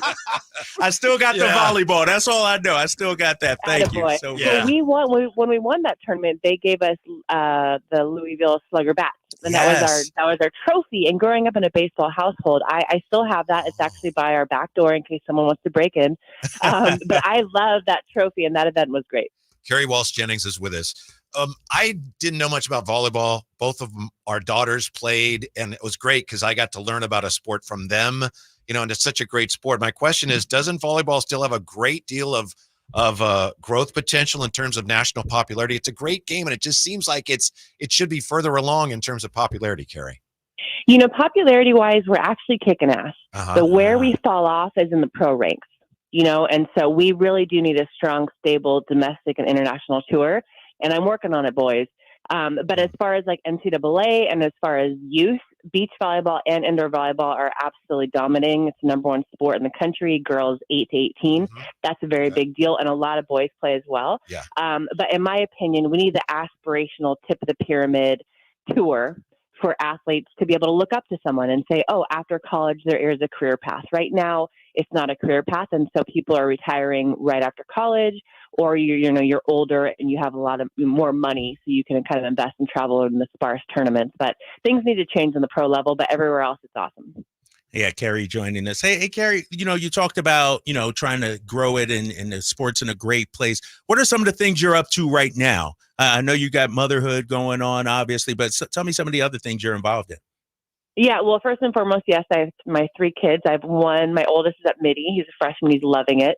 And I got 2, one in 8th and one in 6th. So that takes priority over everything. I have my foundation, P1440 Foundation, where we serve the sport of volleyball through camps and clinics and tournaments and really training and developing these young athletes' body, mind, and spirit, which is my favorite because I want every young kid and their parents actually to know that they can be and they are the heroes of their own story.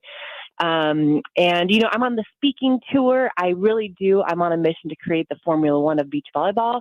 So we can have the aspirational, layer to our sport. There's a million things going on, boys. I don't have a one North Star, like volleyball and becoming the best I could be was my North Star for so long. And that, I retired a year ago. And so I kind of feel a little scattered. So I'm still looking for that North Star.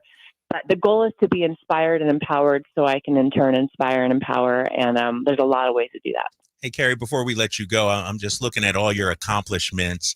Do you have like a trophy room at home, a medal room, like a trophy house? Like it's astounding, all the medals you've won over the years. Where do you keep all those?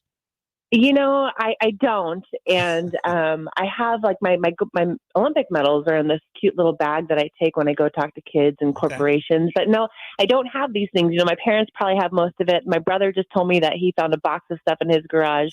If you walk into my house, you will know that we are a sporty family, but not that we were pro athletes. So, but our kids are rising the ranks. So hopefully the house will be filled with their stuff soon. She'll be inducted into the San Jose Sports Hall of Fame November 13th at the SAP Center with many other luminaries, including Mike Holmgren, who we spoke to.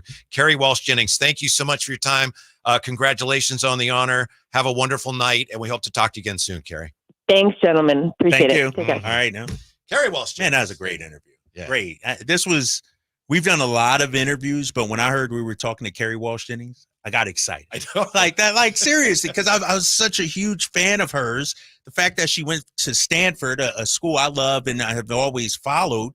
And I remember it just like it was yesterday, interviewing her and Misty May Trainer at the time. It was one of the highlights of my career in Louisville. And it sounds like she remembers some of that too. Some of it, yeah. A little bit. She remembers going bowling and dancing the night away. It was a good time, man. That was a good. You know what was interesting about that? Because Louisville had never hosted anything like that, beach volleyball.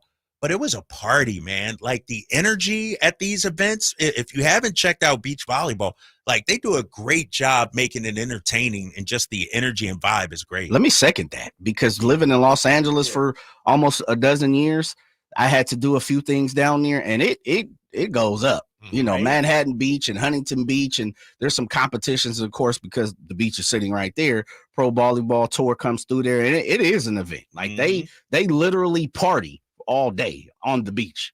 So how'd I do? You did great. That was good. You worked that in pretty well. And it was a good question because Right. it like Drapes kind of set you up with the metal stuff, and then you're like, "Hey, use the London question for with the accent. Yeah, that was dope. Yeah, I thought that'd be a good way to do it. Then when you mentioned London, I was like, no. Oh, was that your I idea? And then I stole it. Yeah, it worked out. All right. She, of course. And I just want to say that Kerri called back. She hung up and then called back. I'm like, you guys were absolutely great. So she that's enjoyed sweet. the interview. See? That's nice. See, Yeah. good boy. Yeah. Yeah, I'm a big fan of hers, man. Huge. Did you see Drapes grin a little bit when she first came on? Yeah. I looked up And at she the remembered YouTube Louisville, too. and I was like, oh, look at Drapes. I know, dude. I started sweating too, man. I was nervous, man. He wasn't only grinning. Right. Yeah, but that's good. Yeah, we had fun. Yes, that was great. Coming up, the good, the bad, the ugly of the first 4 games of the NFL season on an edition of the Drive Guys show we'll never forget. Sactown Sports. Order for Carmichael Jennifer Dave C. here from my good friends at American Energy. Cool weather, if not cold weather, is in our future. You know that. It'll eventually get there, and American Energy wants to make sure your system is operating safely and properly. So now is the time to take advantage of the $49 fall tune-up inspection. That's regularly $119, but includes a full safety and duct inspection. And if your system's over 10 years old, it's free. The tune-up is on American Energy. Give them a call right now. They're offering $50 off your first recommended repair, or if you need a new furnace, that's half off the price of a new unit. American Energy been serving the greater Sacramento area since 1981. A+ with the Better Business Bureau. You can check them out at theaeway.com for an instant quote. That's theaeway.com. Tell them Carmichael Dave sent you. Call 916-520-9998 now. Order for Jennifer C. Is this my double shot, double cream, double froth, double pump, double hot, double whip, double sleeve? Yeah. Can you handle that much caffeine? Hey, did you know Discover automatically doubles all the cash back you've earned at the end of your first year? Well, I do now. Seriously, did you know Discover automatically doubles all the cash back you've earned at the end of your first year? Yeah, you just said that. Did you say I just said that? Yeah, I'm cutting you off. Did you say you're cutting me off? You earn We Match, unlimited cashback match. See terms at discover.com/creditcard. This report is brought to you by Macy's. Don't miss Macy's VIP sale. Use your coupon or Macy's card and take an extra 30% off the latest fall trends and save 15% off skincare, makeup, and more. Savings off regular and already reduced prices. Exclusions apply. Now at Macy's. With Wendy's, breakfast burrito is everything you want for breakfast. Fresh cracked eggs, seasoned potatoes, American cheese, cheese sauce, bacon, or sausage, all rolled up into one warm tortilla. Want the boss of breakfast burritos? Gotta be Wendy's at participating U.S. Wendy's. KHTK HD1 Sacramento, KYMX HD3 Sacramento. From the Power Business Technology Toshiba Studios, Sactown Sports 1140.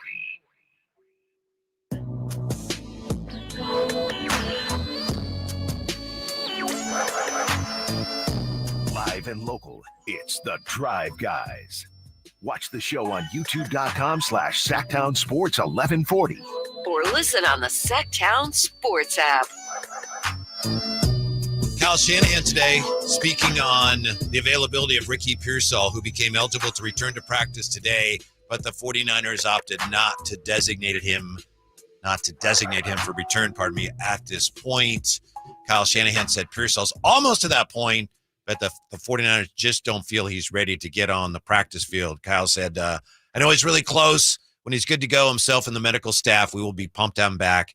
He's a hell of a player. So you have to figure doctors looked at it and said, not quite. We're talking about football. Right. He's getting there. Everything is coming along great, but not there yet. Not just there. Too bad, because they're playing against his hometown team this week. Yeah, it would be nice going against Arizona this week, but no need to rush him back. I mean, the guy's been through a lot, man, and you talked about it also. What about psychologically? Sure. Where's he at as well? And so, no, I understand it. It's no need to rush him back. The team is doing okay. And, when you talk about a 17-game season, too, it allows you a little bit more time than the regular 16-game season. And so I'm cool with it.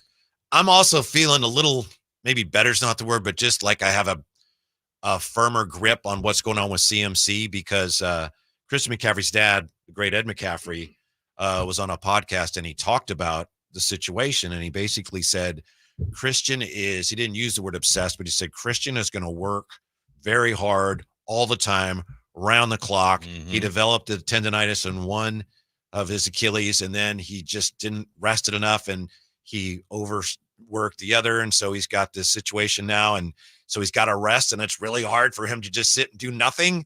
So the 49er doctor said, do nothing, rest.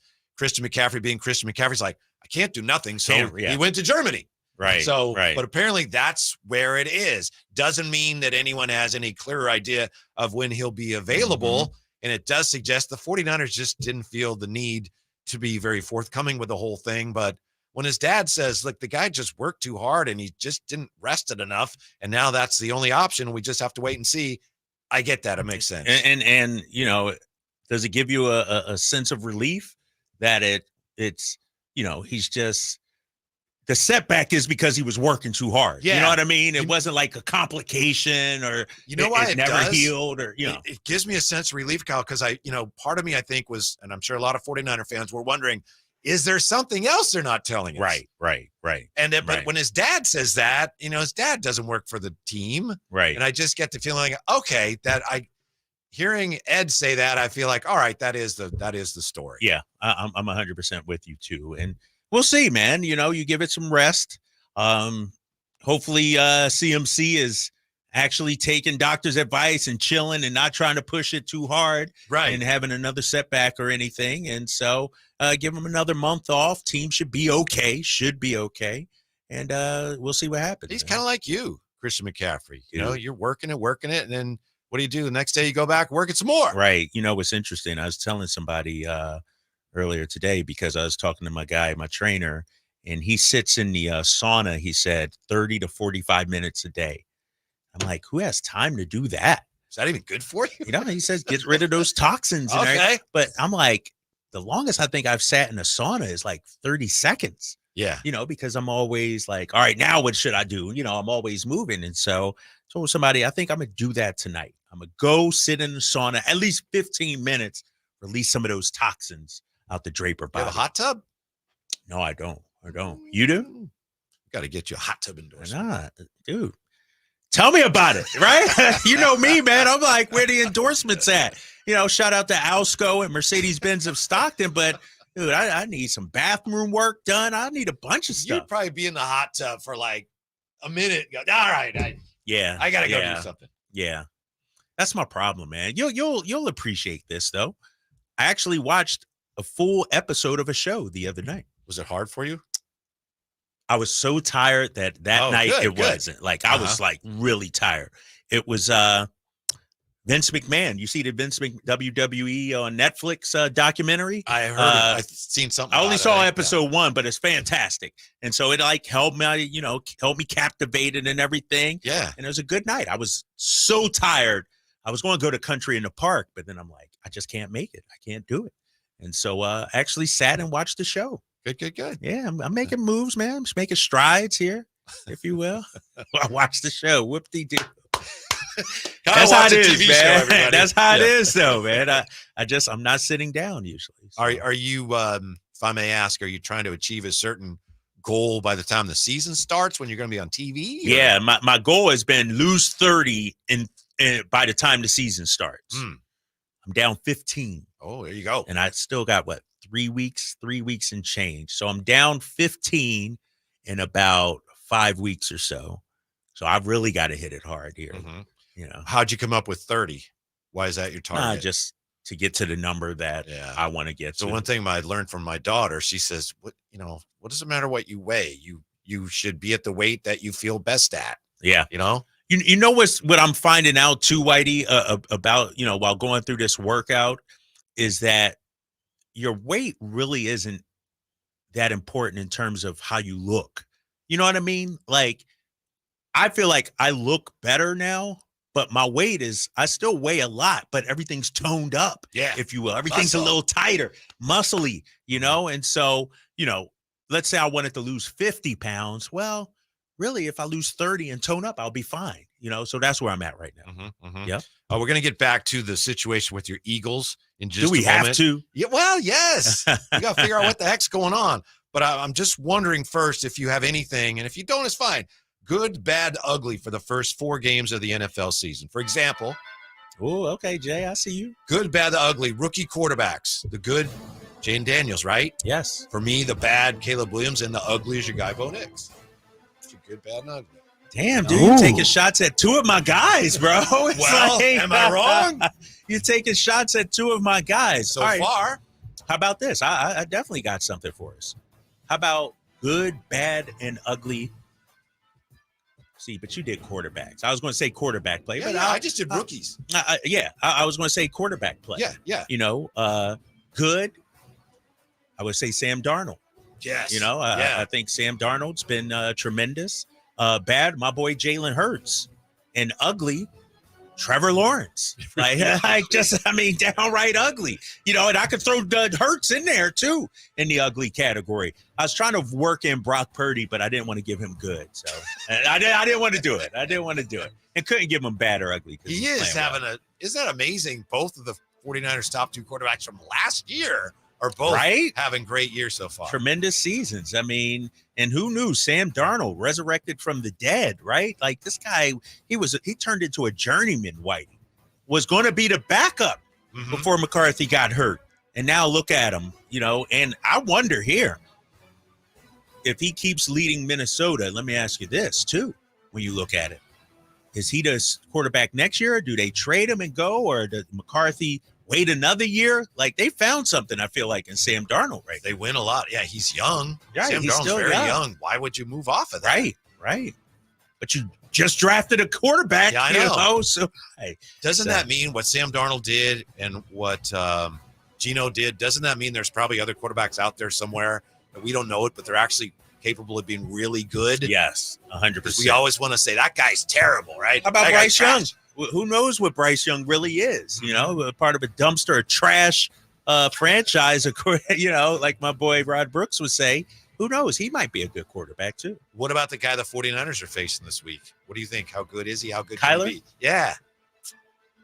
He's shown flashes, right? One week he looks like if he's a stock, I'm not buying. You're not buying. Well, I will say this. Jay has always said about Kyler Murray, he's the kind of quarterback that gives the Niners problems.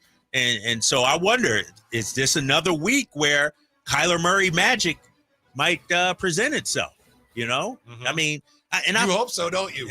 Oh, man, I got bigger fish to fry than worrying about the damn Niners. My squad is in shambles right now, fellas. We need to get our own house in order before I can talk trash about the Niners. Jay, did you have any good, bad, ugly for us? Yeah, I'm going to just go with the NFL. How about the good? The fact that it's back, right? People are loving it. Even though it's on 60,000 different networks. The bad, NFL officials.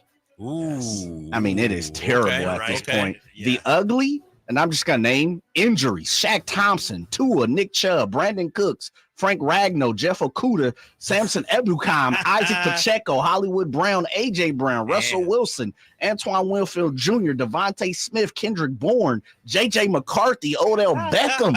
Jay. You didn't get to any 49ers. That seemed terrible. That's not even ugly.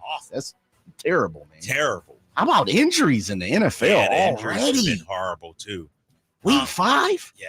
Yeah. It does seem. I know somebody was asking us a few weeks ago, Jay, when you and I were talking about this. Is there really more injuries, or does it just seem like it? And I think you found some numbers that suggest no, it's actually worse. Yeah, it's up the last couple years. Last year and this year, it's up. It went into a low pandemic year, 19 and 20 and 21.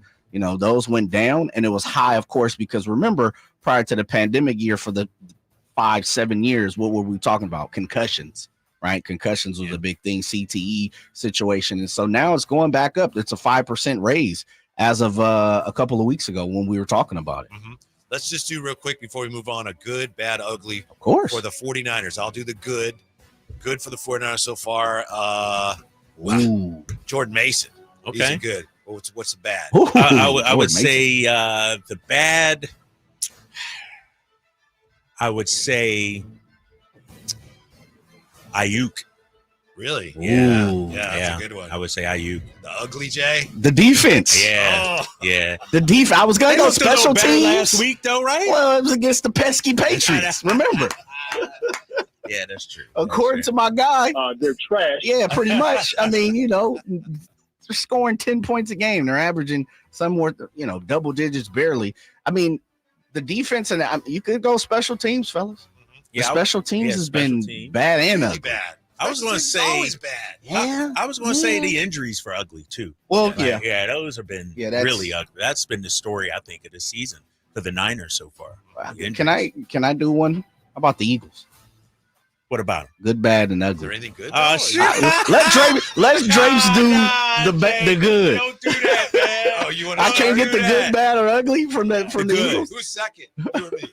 The good. You go. No, because I did ugly. I'll go bad. Saquon, my boy Saquon. Even though he had the drop, he's been as good as advertised. Mm-hmm. I'd go Jalen Hurts. He hasn't really been good. It hasn't been ugly, but he's definitely been pretty bad. Like his numbers, and you guys talked about it yesterday. I'm not exactly sure if he's, bogging down Nick Sirianni, if, Kelly, if the new offensive coordinator, Kellen Moore, is just not clicking. I'm not sure what's going on, but he's been pretty bad this season. The ugly is the last second loss to the Atlanta Falcons. That was ugly, man. Think about it. We win that game. We're 3-1. Yeah. It doesn't feel as bad. Right. You're right. That game. Forgot about that.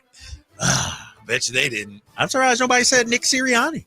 Like, that's obvious. Ugly, right? Yeah. That's that might be the obvious. Right there. How ugly is the situation today, Drapes? I know we touched on it earlier with Darius Slay going on Micah Parsons' podcast and running down a teammate the way he did. Eagle fans are furious. And rightfully so, man. I mean, this is the one thing as an Eagle you just don't do. You don't go on a Cowboys podcast and then talk and laugh about your own dang teammate. CJ Gardner-Johnson. If I'm him, dude, if Slay walks in the locker room, I'm giving him a 2-piece, no sauce. Like, dog, what are you doing? Like, and I said it earlier, and I'll say it again. Where's the veteran leadership on this Eagles team? Like, they got a game this week, and who knows, man? They might get boat raced again. Like, this team is fragile right now. They face Cleveland. I don't know about this game. Like, I want to pick. They're banged up, and now you got some locker room stuff. Like, it's a bad look, man. It's a real bad look. Yeah, they're not all pulling in the same direction, right? Here we'll tell you what Darius Slay had to say about it afterwards, because Eagle fans reacted very strongly to this. This is Darius Slay on Micah Parsons' podcast. So I think, Jay, we hear Micah Parsons first, right? Then you hear Darius Slay. Here you go. Man, your dog CJ, man, he had some stuff said before the game. He struck again, bro. Man, bro, that's my dog. And before we get into this, bro, I'm not trying to, like, y'all know, bro, I'm all positive, bro. I'm not trying to attack CJ at all. Right. I know he took what I said personally. And, before I even get into it, who we think he is, like, in terms of how we feel, bro, like, we all in the NFL. How one of us saying that another person don't belong here, they just that type of person. Like, you feel me, though? Like, even with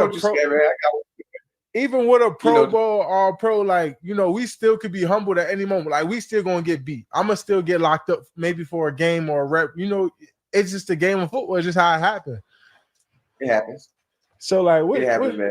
What's your thought on that, bro? Like, yeah, hey, one thing I know about 8, man. 8 go bring the noise.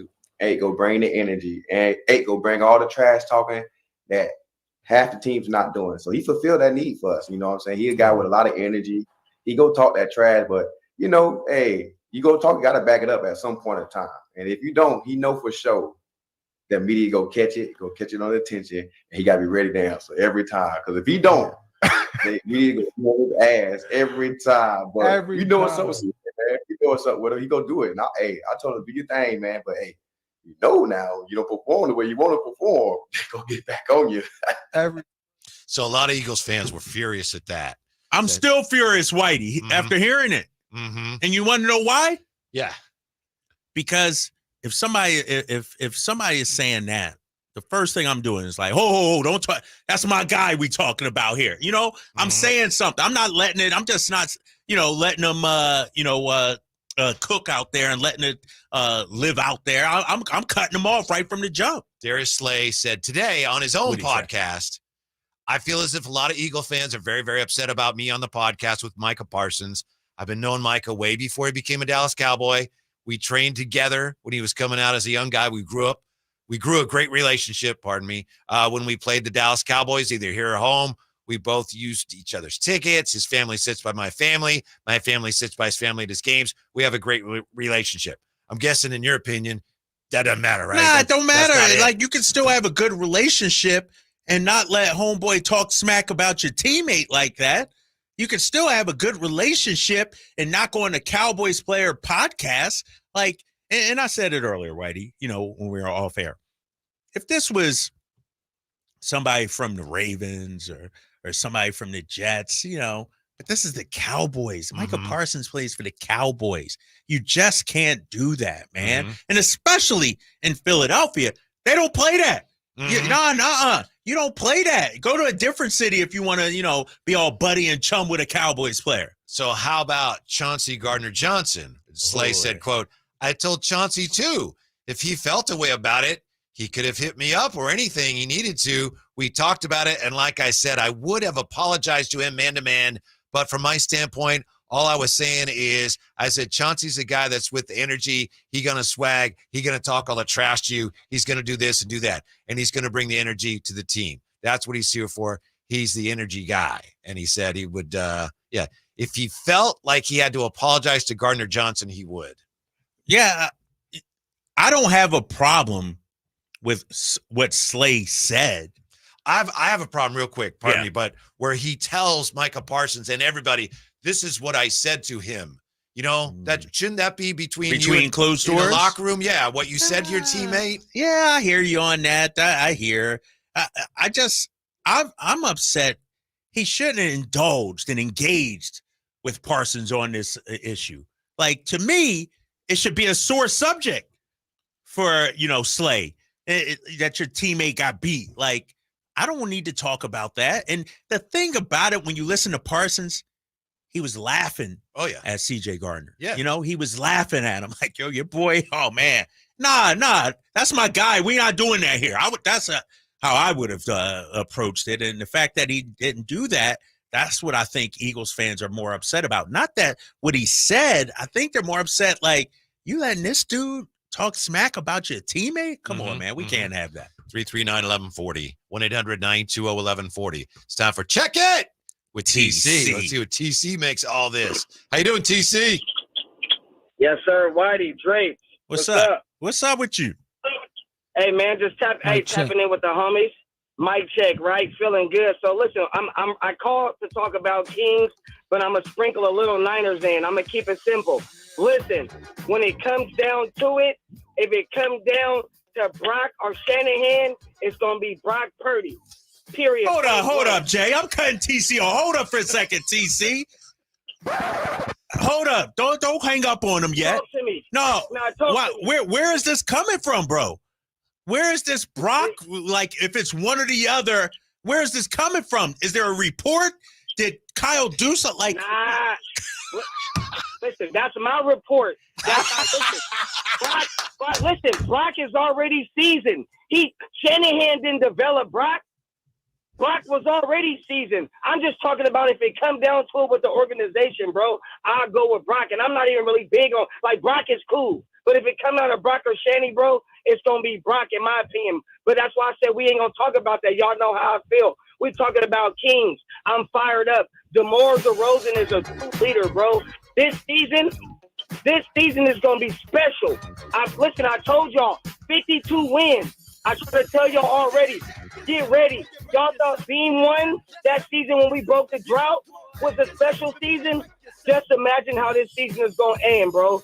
You can't double nobody. The mid-range game with Fox and DeRozan is going to be unstoppable with Domas in the inside. Then you got the leaping shooters with Keegan, Monk, Kevin coming off the bench. You got lockdown Keon Ellis. Listen, bro, it's going to be a fun season, and it just began. They only had, 2 practices, and I'm already fired up. I heard enough when I heard DeRozan say, listen, I love the brotherhood and the togetherness.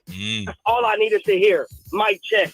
TC. Okay, TC. Woo. He had me there, man. I love his second point about the Kings. I'm with him on that. I loved his point on Brock and Shanahan. It's my report. That's the first time that's ever been uttered, man. I was just wondering, played. where's he coming from with that? Yeah. Like, everything's supposed to be A-okay. They're coming off a nice little win against the pesky Patriots. And TC. Bar is high. TC's expectations are very high. TC ain't gonna let Shanahan live. Little man. win over the pesky Patriots ain't gonna change his outlook on Kyle Shanahan. Oh my God. Yeah. How about Russ? Russ has been hanging Russ. on. Russ, thanks for hanging. You're on the drive, guys. What's up? Hey, how you doing, gentlemen? Good. What's up, Russ? Yeah, I just wanted to talk about the Davante Adams situation real quick. 3 possible destinations, probably be Cincinnati. Would be surprising to a lot of people, but given the fact that Higgins and Jamar Chase wasn't given extension, and Higgins is under a one year franchise tag tender, I believe that makes sense.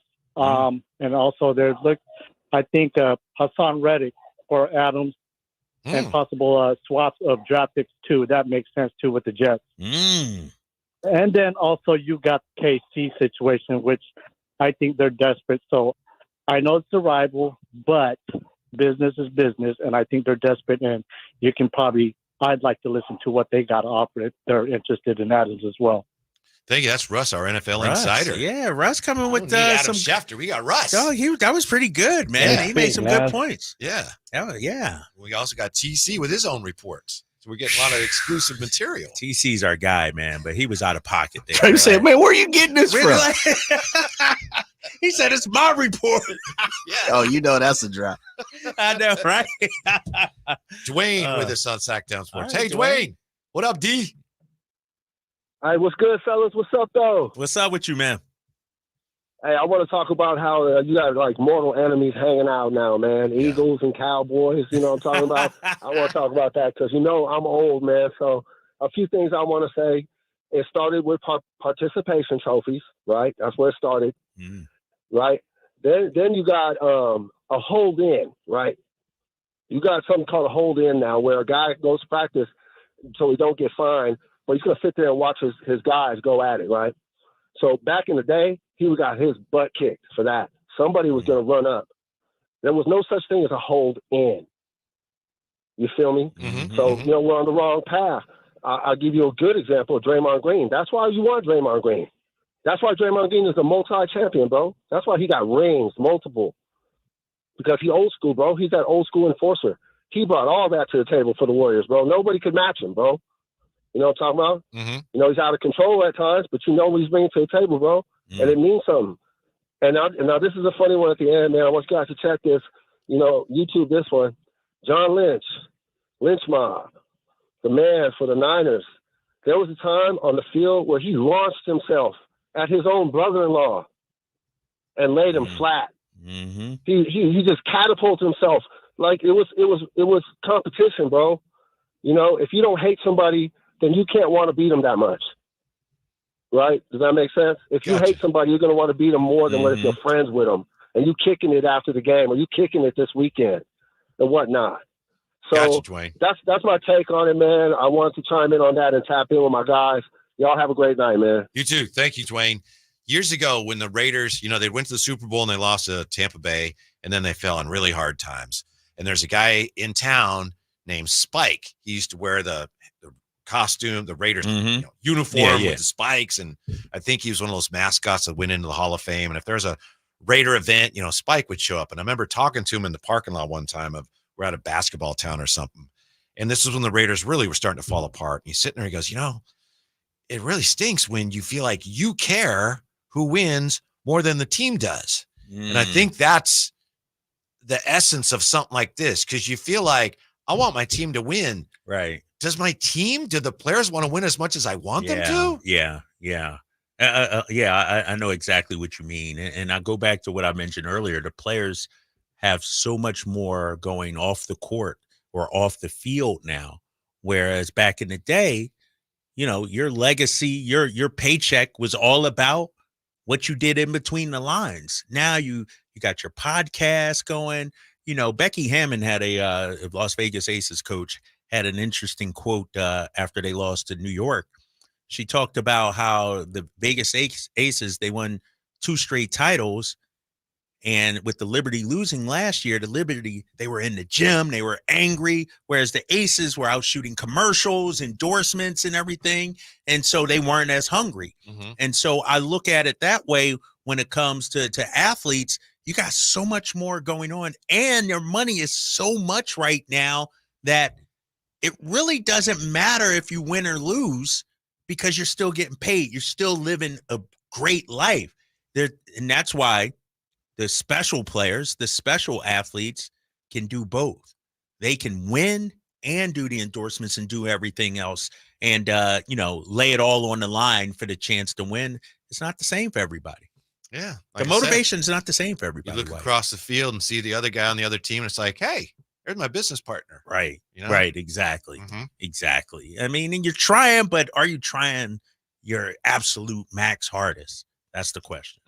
When we come back to the NBA, why the West may not be as tough as everybody says, next on Sactown Sports.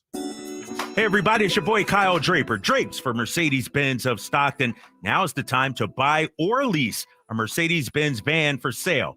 They have Sprinter vans. You could turn it into a worker cargo van, a worker passenger van, or just a plain old passenger van. They are fully customizable. And one of the things I love about their Sprinter vans, because trust me, I had a chance to check them out myself. I hopped in the Sprinter van, and you guys know I'm a big guy, right? Well, I was able to stand up head to toe and fit perfectly. So if you're interested in the Mercedes-Benz Sprinter van for your business or just your personal needs, now is the time to head down to Mercedes-Benz of Stockton. They can help you find the configuration that best suits your needs. Plus, you can take advantage of the huge tax breaks before year's end. Take the short drive down I-5 or go online anytime at mbofstockton.com. That's mbofstockton.com, and tell them your boy Drape sent you.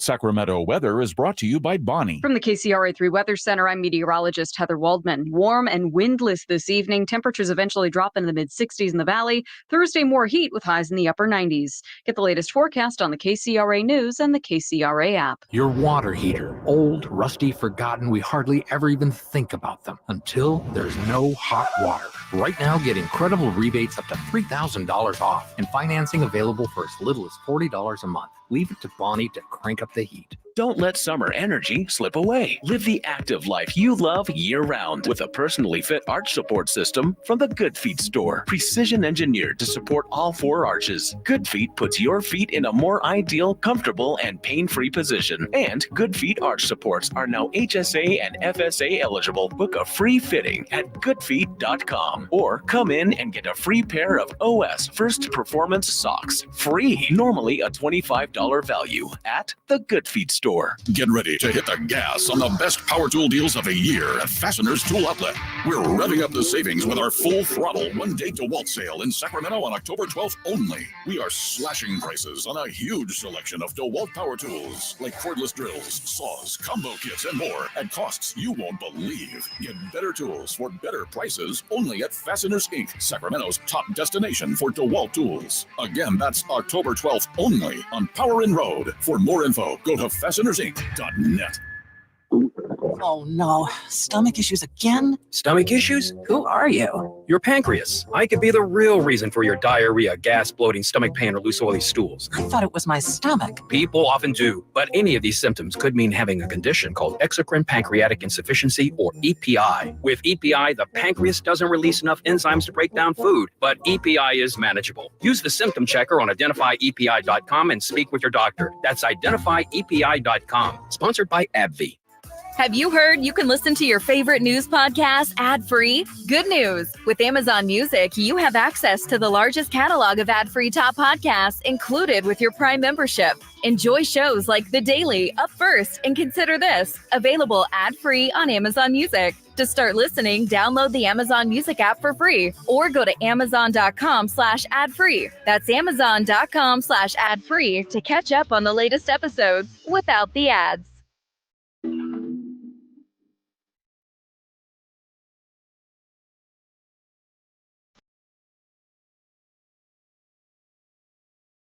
Drive Guys, live and local, every afternoon, Monday through Friday on Sactown Sports. Major League Baseball postseason continuing. I got to say one thing, and maybe the only thing that baseball, MLB actually does better than the NFL. You know, they've had, 4 games yesterday, 4 today, and then we'll see, depending on, how these games shake out, what they have tomorrow. But baseball has the game spread out. And some people have complained because, the game's too early. I'm at work. And I read some today. Somebody with MLB said, we understand why some people are upset. But they said, you look at the evidence and people like to watch all the games. They don't like all the games on at the same time. Yeah. And I love day baseball. Yeah. I love playoff baseball in the day. I'm all for it. We're sitting here watching now. I mean, we saw the Astros get bounced earlier by the Tigers. Yeah. Tigers took it's something about baseball. It's almost like the NCAA tournament, like early games. Come baseball playoffs, you're going to have some early games. And I actually like it. I do too. And especially if you've been a fan a long time, they used to play everything in the day. So there's kind of that nostalgic feel. But this executive was saying, people with their phones now, they're watching at work all the time. So yeah, it's an early game. But they just said, hey, people like to watch all the games as much as they can. There has to be some overlap. And then you contrast that with, in the NFL, obviously the TV ratings just dwarf anything MLB could dream of. But Monday night, the ratings for that Tennessee Dolphins game, it's like 5.2 million, which, baseball, I'd love that. But for an NFL primetime game, that's not very good. That's not they're on good. at the same time as the Lions and the Seahawks. That's not good at all. And, as a matter of fact. Why do they do that? It doesn't, I don't know. But how about this? Ben Cafardo of ESPN, my guy Ben, he says viewership for day one of the MLB wildcard series on ESPN platforms was up 15% from last year. How about this, Whitey? The overall audience peaked with 6.7 million viewers. Wow. So at its peak, it outdrew the NFL game, right? Is that what we're saying? Yeah. Yeah, it's my understanding. Wow. Yeah. That's a story for MLB. That's massive. Mm-hmm. And so to your point, you got 2 NFL games going on at the same time. And one of them was awful. And it was awful, right? It was an awful game too. And so, I think MLB, man, I'm surprised I haven't seen this in more places. They should be touting this. Yeah, they had a great day. That. Thank you. Yeah, I just saw that. That baseball, if they had their druthers, they'd have, the Yankees and the Dodgers, right? Ohtani against Judge. Yeah. People would actually watch the World Series. They want the stars, right? Yeah. They want the big names. Baseball needs that. Yeah. They need it. We don't need the Diamondbacks. Rangers. That wasn't doing it for me. You're just not going to draw a lot of new fans that way. Exactly. And here's the thing about it, to your point, and with the fans and the stars, if Aaron Judge or Shohei does something, not only are they talking about it on the sports stations, they're talking about it on Good Morning America. You're right. On, like the, traditional morning show. It crosses over into mainstream. Yeah. And baseball has a hard time doing that. Exactly. Exactly. So that's why they need the stars. Yeah. To live up. Like, I'm looking for my boy, Bryce Harper, and them. Make some noise this year, big fella. This could be our year. So they got the winner of the Mets and Brewers. I mean, Mets Phillies would be a great series. Yeah, that's a Mets Brewers game 2 about to first pitch about to happen here in a few. Too. Not to put you on the spot, do you have any thoughts on this Buster Posey thing, or Jay? Any thoughts? He had his press conference, I think, yesterday, and I know Giants fans are excited and bless him, but I mean, Buster Posey, he's never. Good luck. He better get somebody who knows what they're doing to put the roster together. I don't know. I'm gonna give the guy a chance, Whitey. It's JJ Redick going to the Lakers almost. You know what I mean? It's like, what Nate said today. I thought this was a really good point. He said it's almost like Vlade running the Kings. Ooh, yeah, that's an interesting point. Because JJ's not a Laker, right? Right. Yeah, Buster Posey is a giant, no matter what. It's he is the Hall of Famer for the Giants that people worship. Yes. Right? I've seen Will Clark post like, "Oh, he's taking us back to the promised land," and all those different things. I'll say a couple things real quick for me, fellas. Is I like his approach, and it may just be me, being more traditional. I like the fact that he's like, "Look, I'm going to trust my eyes more than I'm going to trust numbers."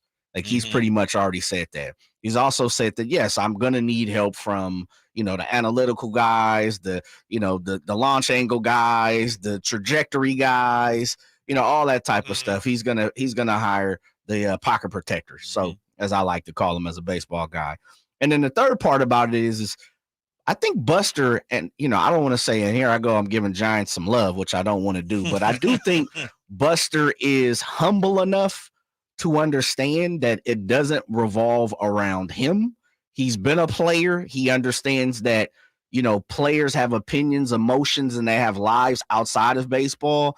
And I always believe guys who've done it before, who've lived it and who breathed it, especially in baseball, they tend to do a little bit better. Basketball, it's like you kind of get pushed to the front and we're going to use you because you're a name and you haven't proven it. Where I think baseball guys have an understanding, like, look, we have to be better. We have to, we have to produce, but this isn't just all about, performing.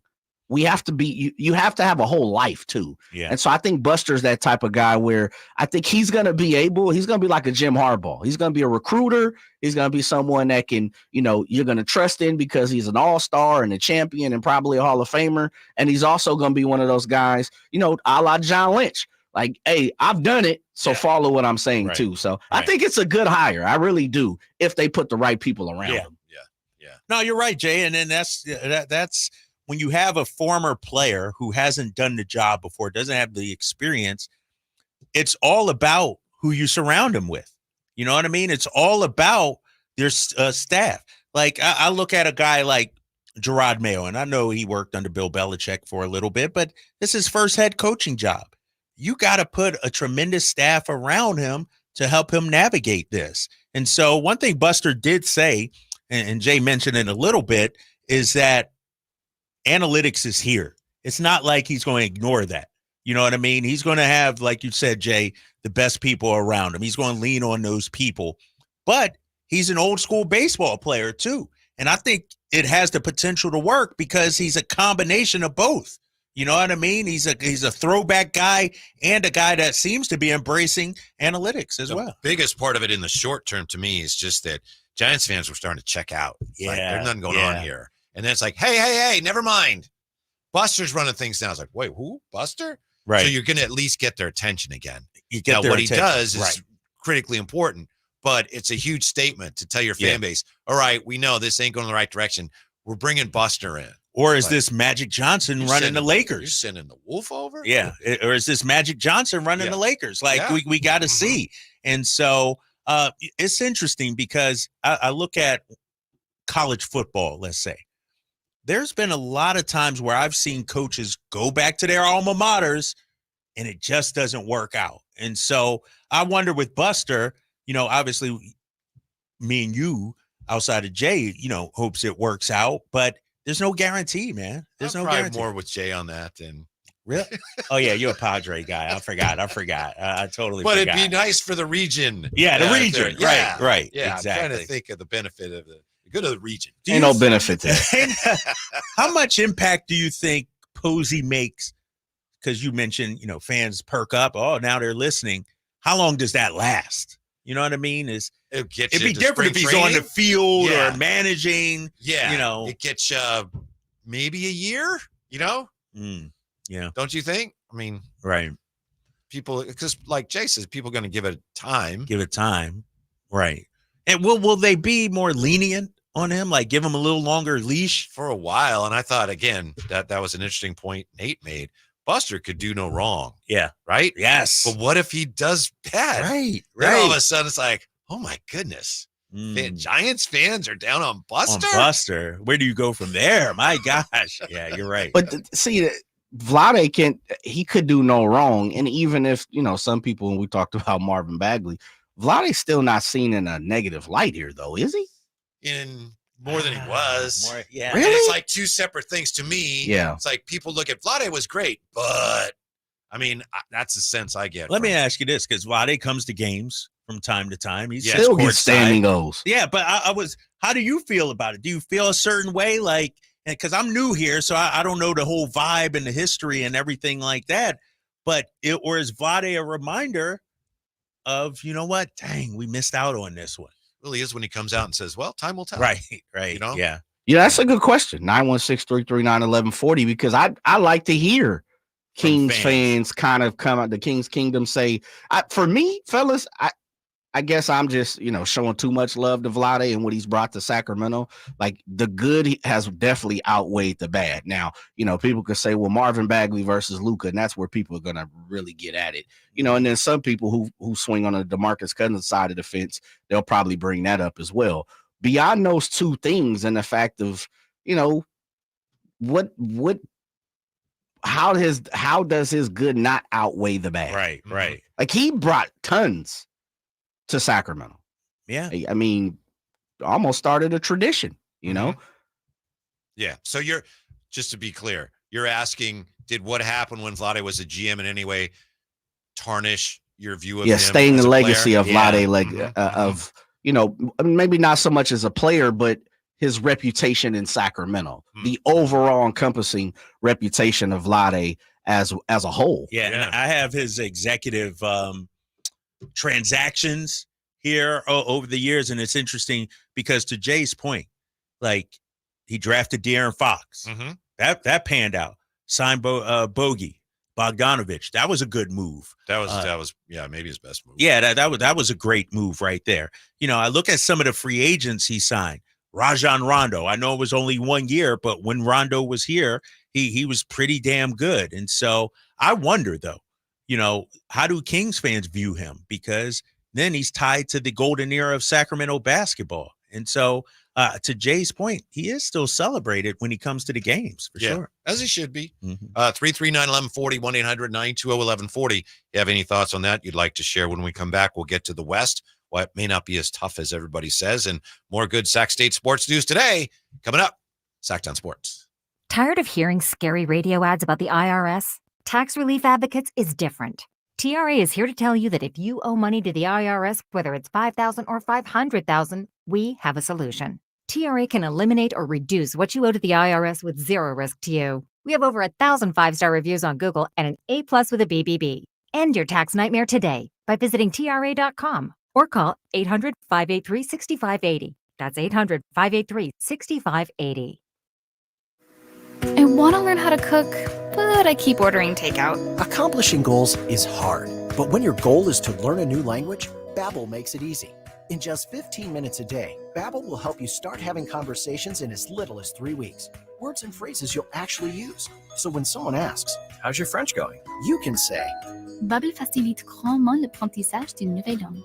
Now try Babbel for free at Babbel.com. That's Babbel.com. Babbel.com. At aimyourdigital.com, we'll help you target the right audience, build your leads, and crush your quota. Take your business to the next level. Our digital marketing strategies help grow awareness of your product or service, all while building trust in your business. Our approach involves leveraging multiple tools and strategies to deliver exceptional results that are customized to your unique business needs. Don't wait to run out of sales leads. Keep your business growing. Get started with aimyourdigital.com today. Model Year End pricing is back at Folsom Lake Honda, your one-stop Honda shop. During the Model Year End event, lower interest rates at Folsom Lake Honda make lower payments. It's no wonder why Folsom Lake Honda is your one-stop Honda shop. Come in today or check out our entire inventory online at folsomlakehonda.com. Get an instant cash offer for your trade at folsomlakehonda.com. We'll buy your car whether you buy from us or not. Folsom Lake Honda is your one-stop Honda shop. Folsom Lake Honda. Go to folsomlakehonda.com. Your one-stop Honda shop. Downy Rinse and Refresh. Break up with stinky clothes. Rinse it out. Every now and then I get a little bit tired of the stinks that just will never come out. Oh, Downy the rinse change. Every now and then I rinse it out. One wash and it delivers. One wash, it smells so clean. Downy Rinse and Refresh, it's a dream. Downy Rinse and Refresh. Fights odor in just one wash. Guaranteed. October is Cybersecurity Awareness Month, and LifeLock is here to elevate your protection game.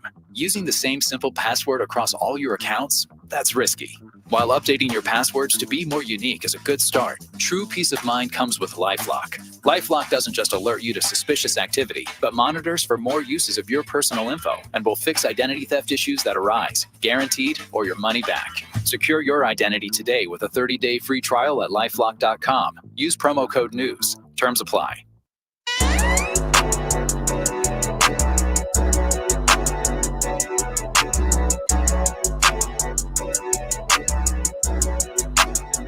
Your afternoon home for Kings talk and so much more.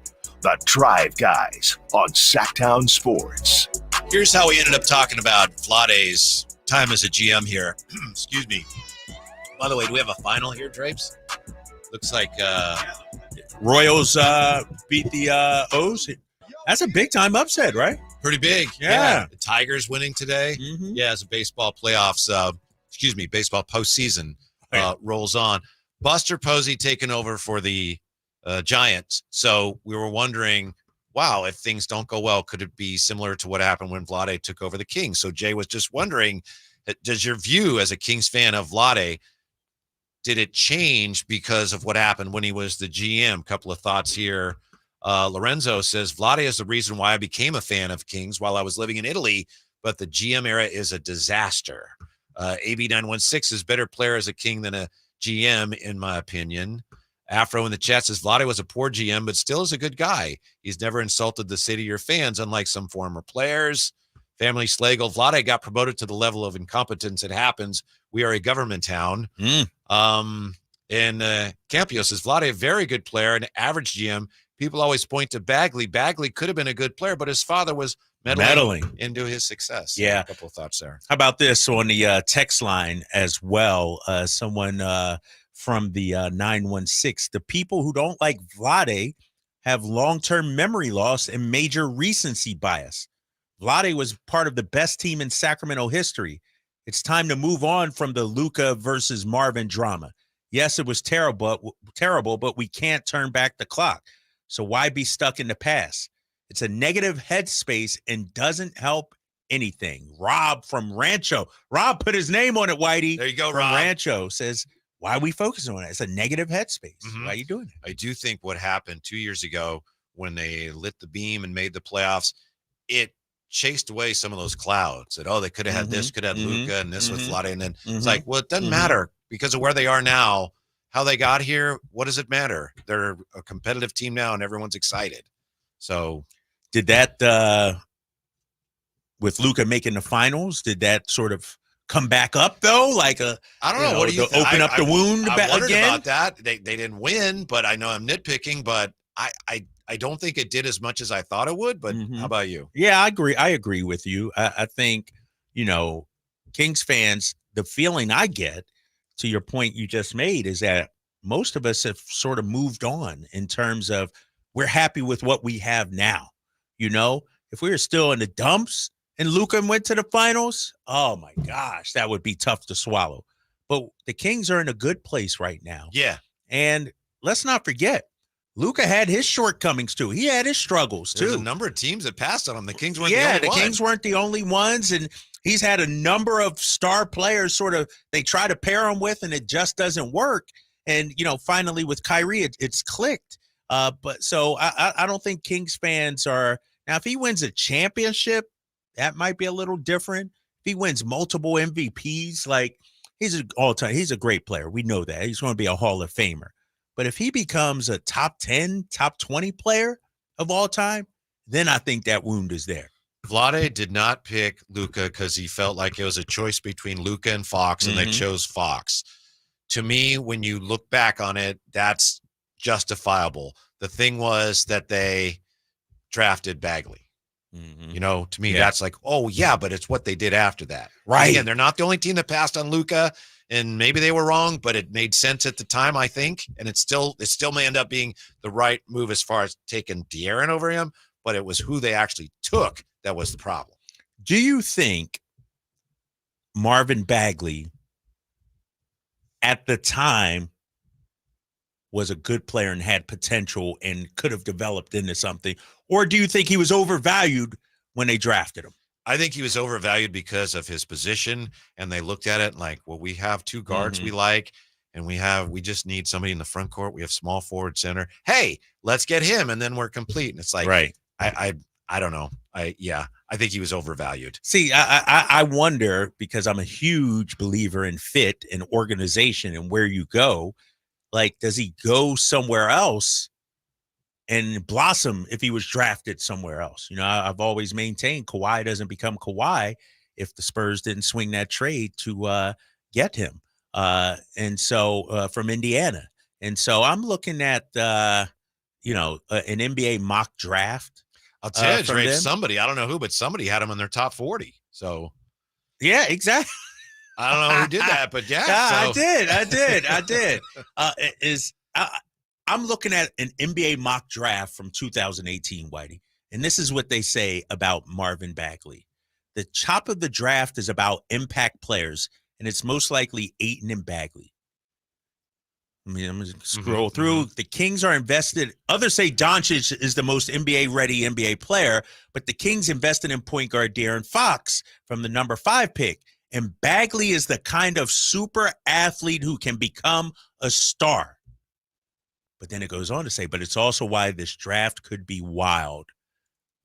Vlade might want Doncic instead to build around and put the talented Fox up for trade. Like you said, they already had Fox. Fox was their guy. A lot of people disagree with that, but to me, it's like, yeah, you had to pick one or the other. Did you really, though, at the time? So. And some people disagree, but to me, because they both need the ball a lot.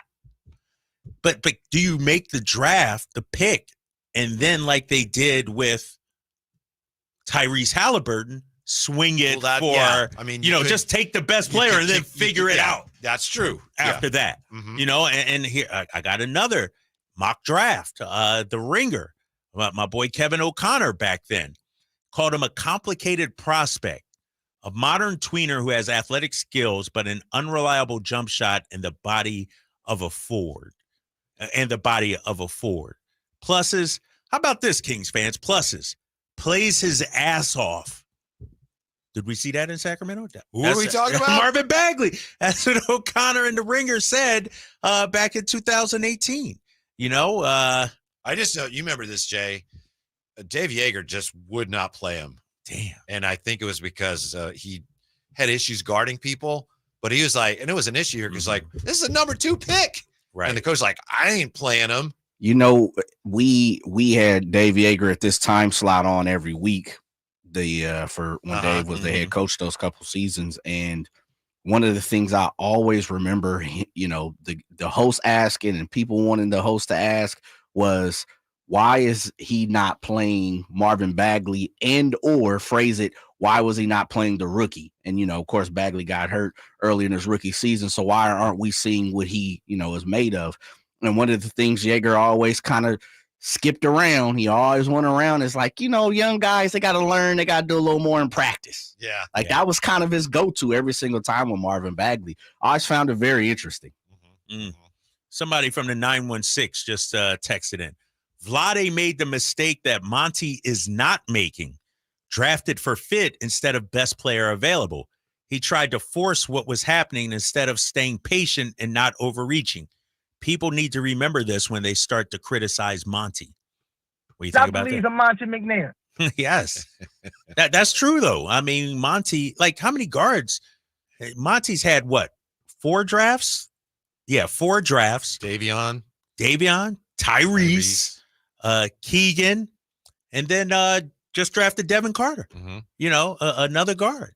And so I look at it as, Monty has a guy, has his board, and who's ever the best player is, that's who he's taking. 339-1140, 1-800-920-1140. JR's with us on Sactown Sports. JR, what's going on? Hey! What's up, JR? Hey, the difference between Vlade and Posey has 3 world championships. Ooh. And guess what? The Giants are the only team in MLB history to have 3 in the last 14 years. So that's a fact right there. How long are you going to be dragging that out? They're the only one with 3 in the last 57 years. Until someone leapfrogs them. Right. And I'm so glad that old Dusty got knocked out by Detroit because I'm like, he scared me. So now they're out and they can't, get in there. And I can't believe I got to root for the Padres, to be honest. Because I hate the Braves from 1992 when the Giants were better than them with freaking 103 wins. I will say with Vladdy, though, as a Kings fan back then, I still remember when he batted the damn ball out against the Lakers when he should have just got the darn rebound. So everyone wants to talk about him as a player. That still hurts me deep inside. Oh, man. That's Whitey's guy, JR at Art JR. Yeah, this JR here. Yeah. Yeah, I'm going to let it go a little early today. He's just remembering. That's just what he remembers, Jay. Yeah. Jay doesn't like talking about that at all. Nah, Jay's serious. Like, we've moved on. That's ancient history now. 339-1140, 1-800-920-1140. We'll come back with a look at why the West may not be as tough as everybody says. What else we got coming up here? Oh, yeah. King Sound. Yeah. Oh, yes. You'll hear what went on and what was said today at Kings practice when we come back to Sactown Sports. I didn't ask to be thrown in the streets with nowhere to go. I didn't think I'd survive. But I did ask for help, and Covenant House was there for me. 1 in 10 young adults will experience a form of homelessness this year. For these kids who didn't ask to be put in this unthinkable situation, Covenant House is there. Covenant House helped me break the cycle of homelessness in my family. They gave me the love that I needed. Over 2,000 young people will sleep safely in a Covenant House bed tonight. When youth who are experiencing homelessness have a hot meal, a safe place to sleep, medical care, and love, they can overcome heartbreaking challenges and have a brighter future. They just really genuinely just wanted to help me succeed, and I'm succeeding. I'm a speaker, I'm an author. Covenant House really helped me and really helped mold me into the woman I am today. If you or someone you love is asking for help, go to safeplacetosleep.org today. Don't let summer energy slip away. Live the active life you love year-round with a personally fit arch support system from the Good Feet store. Precision engineered to support all 4 arches. Good Feet puts your feet in a more ideal, comfortable, and pain-free position. And Good Feet arch supports are now HSA and FSA eligible. Book a free fitting at goodfeet.com or come in and get a free pair of OS First Performance socks. Free. Normally a $25 value at the Good Feet store.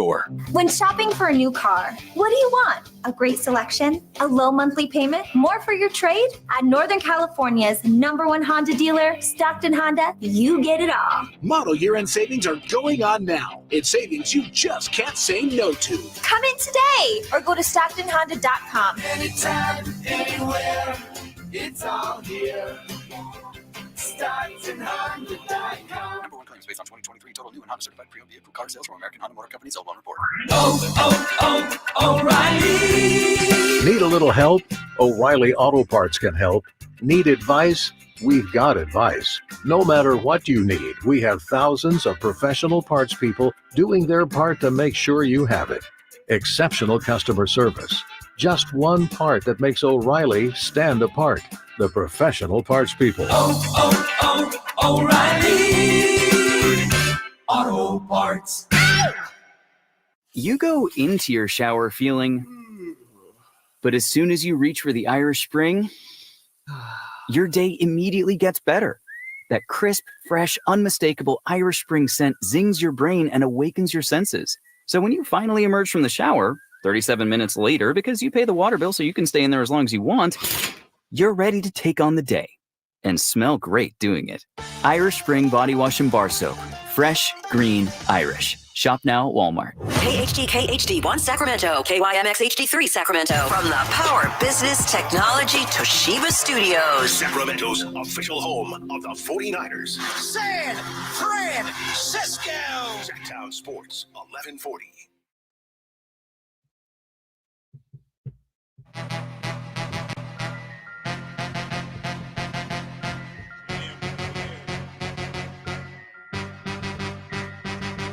Live and local, it's the Drive Guys.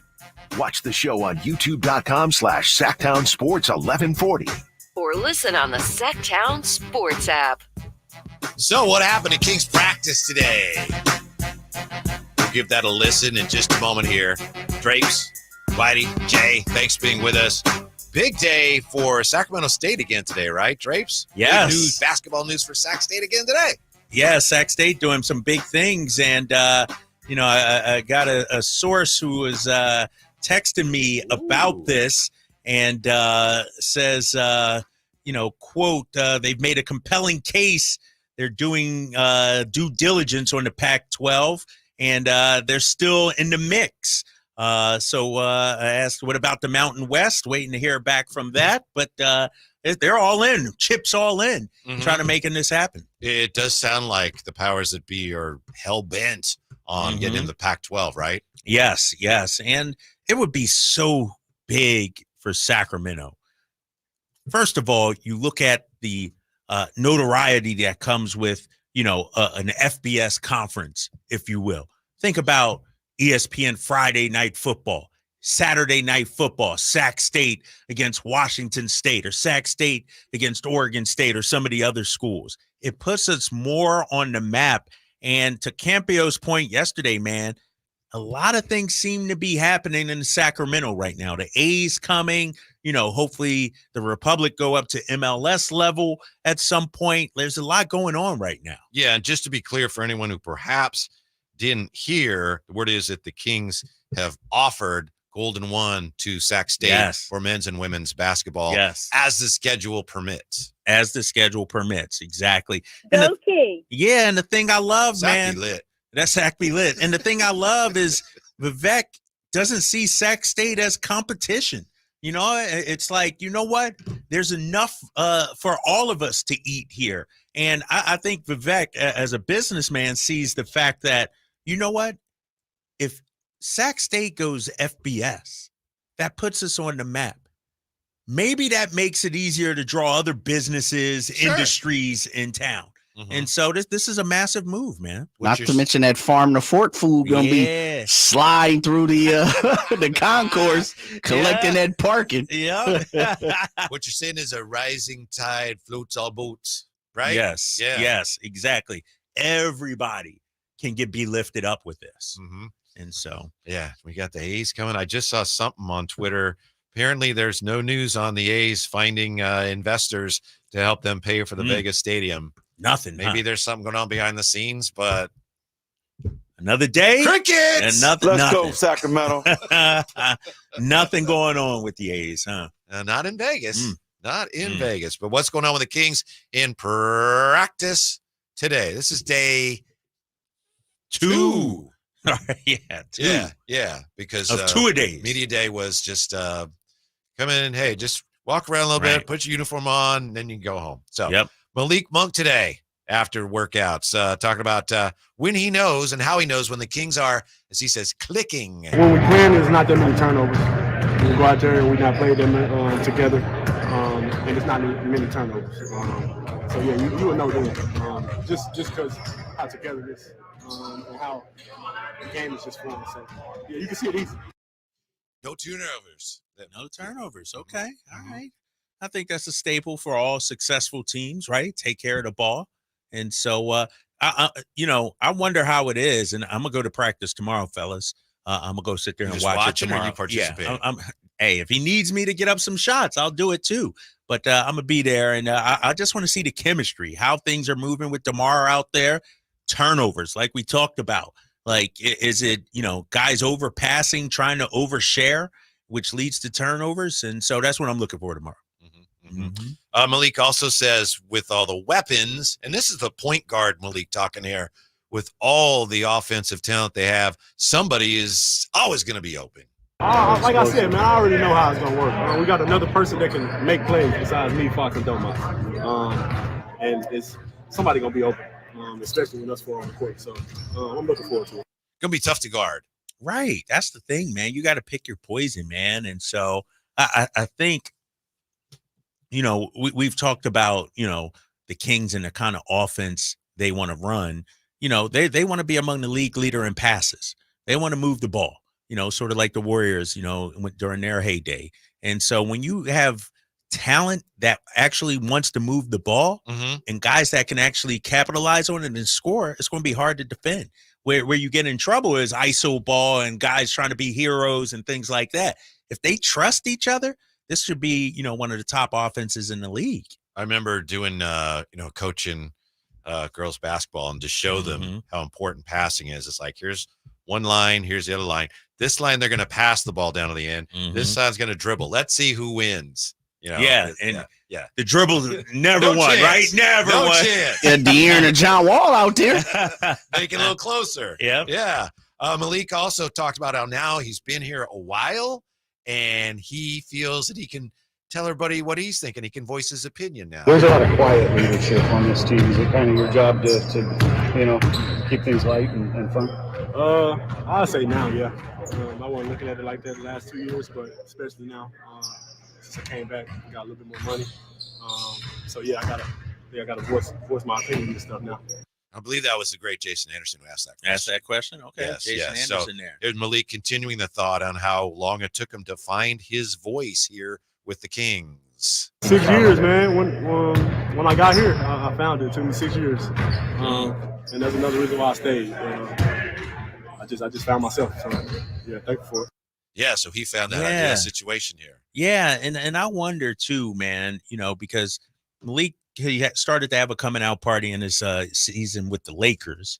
And then he comes here and, I think the relationship with Mike Brown has really helped Malik show who he really is, and, Mike lets him be him, good, bad, and ugly, Malik is going to be Malik, and Mike Brown doesn't try to harness that or anything like that. He lets Malik be with who he is. And I think, Malik values that. And that's why you're seeing the best of him right now. I think as fans and as media members, we've all been around like coach-player combos where you knew that they at best tolerate each other, but they're not really getting along. And sometimes you can see it's like they just don't like each other. And I've never felt with, some of the supposed friction between Mike Brown and Malik, I've never felt that it was anything that was actually real animosity. Right. Nothing that they couldn't move past. And there was never any real hatred, or it was just really, it was two competitors, really, wanting it bad. They recognize that they can benefit from being around each other. Right. 100%. And I will say, I've seen Malik, behind closed doors, and, he's a big personality, and him and Mike, they rib each other, and they have, I think, a great relationship that, from the outside, it may look one way, but there's a love there that you can feel, when you're around them. How important is that on this team when you have Domas, who is a very aggressive player, but he's kind of reserved? De'Aaron is brilliant, but we've seen him. He tends to be a little bit more, it's one thing when he's playing, but otherwise maybe a little more reserved. Keegan, of course, very reserved. So how important is it to have Malik? No, it's huge, man. A lot of times when you talk to championship level teams and good teams, you talk about who's the heart and soul, and DeRozan's super talented, Fox super talented. I would say Domas and probably Malik are the heart and soul of the team. Like, you can feel how they play. You can feel the way the team is playing from them. They provide the passion. They provide the energy. And I think that's important. You got to have that. You can't have 15 guys who are all the same. Yeah. You know what I mean? Like, even with the Warriors, Draymond is an important part of what they were able to do. Let me ask you, I may have to walk that back. Was it fair? Was it accurate for me to put De'Aaron in the same category as Domas and Keegan? You know what I mean? He's more of a leader. After I said it, I thought, wait, he doesn't quite fit in there. He's just not as demonstrative all the time as Malik. But you tell me. I think they're all individual. They're all different. Like, I can't put each of them in the same category because De'Aaron is actually very vocal behind the scenes. You may not see it on the court, but he's a leader, no doubt about it. Keegan obviously is very quiet. Domas, we see his leadership on the court. He leads through his actions. Through his actions, exactly. And Malik leads verbally, the way he communicates and everything. And so I think I wouldn't put any of them in the same bucket, to be honest with you. I guess what I'm getting at is, whether it's accurate or not, you tell me. De'Aaron is more just kind of cool, and Malik runs hot. Yeah. You agree with that? Fire and ice, if you will. Yeah, I think so. And I think, that's why they feed off each other so well. I mean, they did it at Kentucky, And, you can watch the way Malik plays with his bounce, his aggressiveness. And Fox is that, is like a snake, man. You think he's cool and calm. You get close to him and bam, he snaps at you, And so they're two different guys, man, but it works with those guys. This is such a huge year for De'Aaron Fox. It really. You think it financially, huh? You thinking it everything. Cha-ching. No, it is, man. And the competition is going to be stiff too. And I'm talking all NBA competition with John Morant back. Let's not forget that. And so it's going to be stiff for him this year. Let's hear a little bit of Keon Ellis today, post-practice. Keon Ellis, people have been talking about his role now. Mike Brown had told Stiles and Watkins that Keon's the starter at the 2 guard. Then he said, well, he's a starter, but kind of by default. So here's Keon Ellis on what he's been told about whether he's starting or not. No, I haven't honestly been talked about as far as any role. They just call my name with the starters, and I just go out there and kind of play basketball. But what was your first part of the question again? How comfortable are you with that? Okay, yeah, I'm very comfortable. I mean, because I know my job is simplified. I just go out there, play defense, and just be able to space the floor. So I definitely don't have to go out there and try to be a scorer, So I'm not the point of attack. I don't go out there and try to be the point of attack. Just kind of go out there knowing my job. If the ball swung to me, just be ready to shoot or make the right play. So definitely never going out there trying to do too much. So according to my notes here, he says starting makes it easier for him. Why do you think that is? Is it because you got time to? Well, he told you. Play it. I missed it, Jay. What did he say? He said because all I have to do is focus on playing defense. Oh, alongside. Yeah. Yeah. I think, when you play with that starting unit, you already got scores. Yeah. When you come off the bench, sometimes you're needed to provide some scoring. Well, that's just it, right? The best bench players, they have to, obviously they want to bring certain things every game, but you got to kind of read the game, the way the game's going. Yeah. What does the team need from me now as I enter the game at this point? Right. And think about it. When you surround Keon with the other 4, and I'm talking Fox, DeMar DeRozan, Sabonis, and Keegan Murray, like the scoring is all right. Those 4 right there, they're going to get you 100 plus points a night. And so with Keon, and that's, I think, part of the reason why you think maybe he should be the starter, his role as a defender is much more clearer with that starting 5 instead of coming off the bench.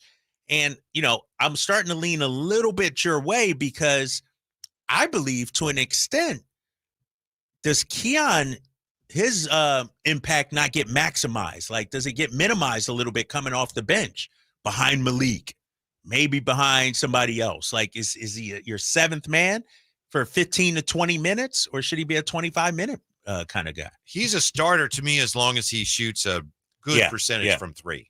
Now, let me ask you this. So hold on. I want to push back just a little bit. Does it matter how many attempts he has? Like, if he shoots 40%, but he's only taking 1 a game, are you okay with that? Or is it more offense? If the offense is functioning with him taking 1, 2, 3, 5, whatever, it doesn't matter how many he takes. His job is not to be one of the main offensive pieces, but he has to make sure that he doesn't.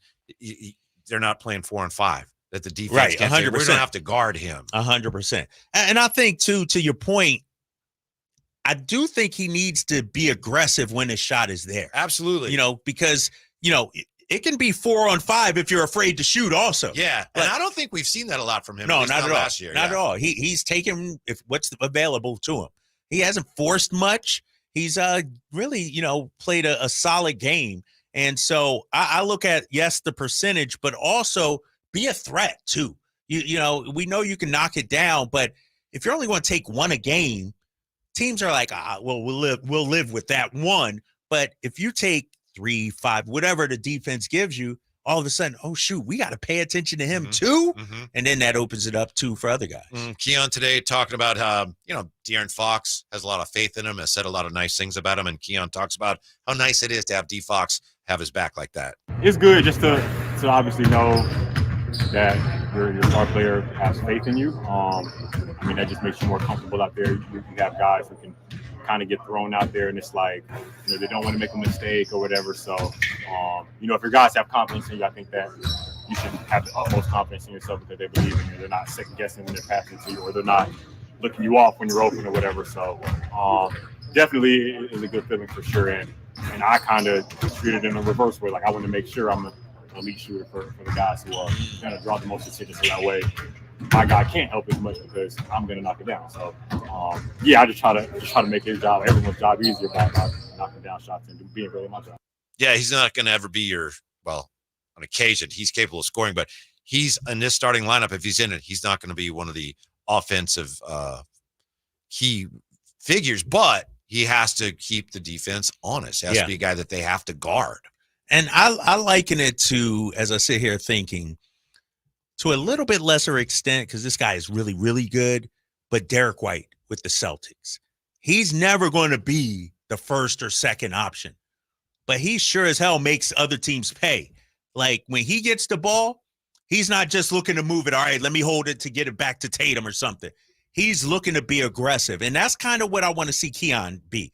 And I'm not saying get out of pocket. I'm not saying take 15 shots a game. But when I look at the Celtics, man, they have no weaknesses from a starting five. All five of their guys can gas you.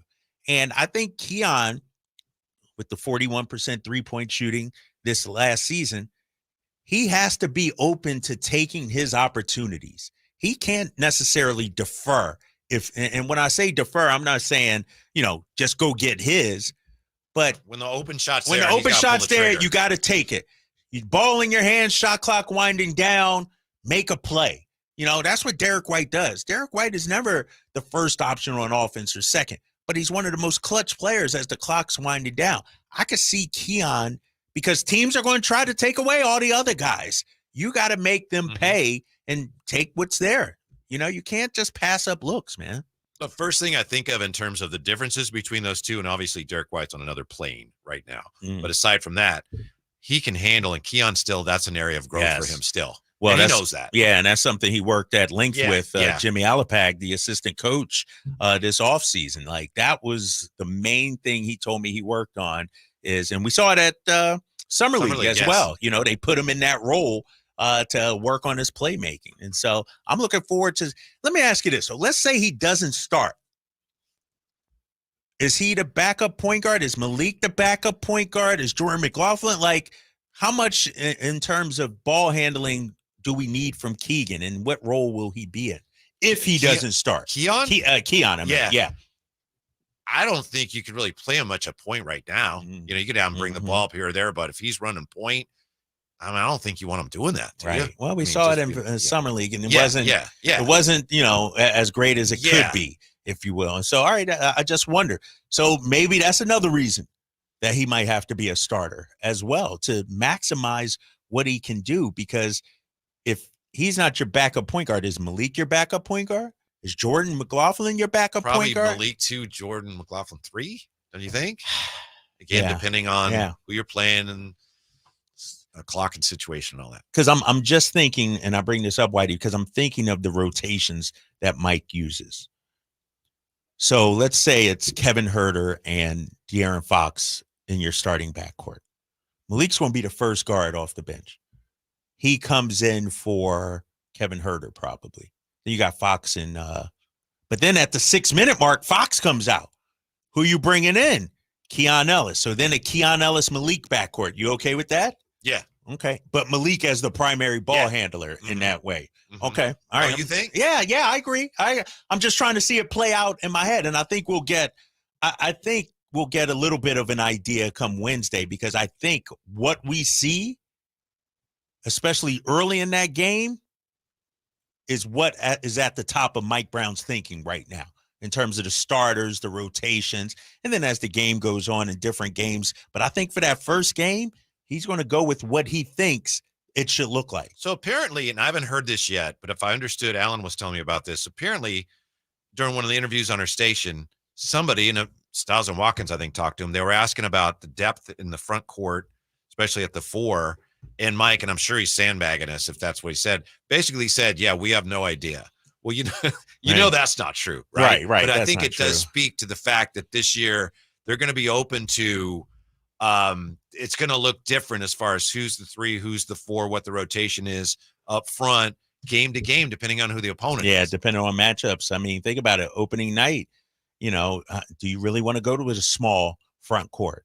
We'll see if Julius Randle, if the trade goes through and he's healthy. If you're making shots, you get Rudy off the floor that way. Yeah, get Rudy off, but then they throw Naz Reid out there. Like Minnesota got 3 big boys that can play. Like I like their front court, man.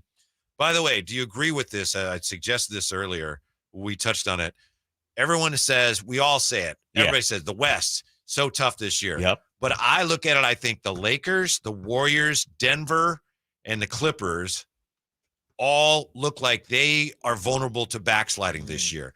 I also would put Minnesota in there. I know you would not necessarily, but yeah, the West is going to be good, but I don't think it's going to be as good as it's been in the last couple of years. I think when I look at the West, Whitey, and I hear you and I understand you, I don't know. We think the Lakers are going to slide, but why do we think that? Just age, but they still won 47 games last year.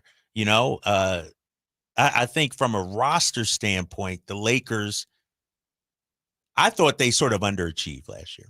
I thought, to me, they're still a 47 to 48 win team. I think that's, LeBron's talking about like if he found a fountain of youth and he knows now he can still impact the game in a winning and all this he's talked about. So I look at the Lakers.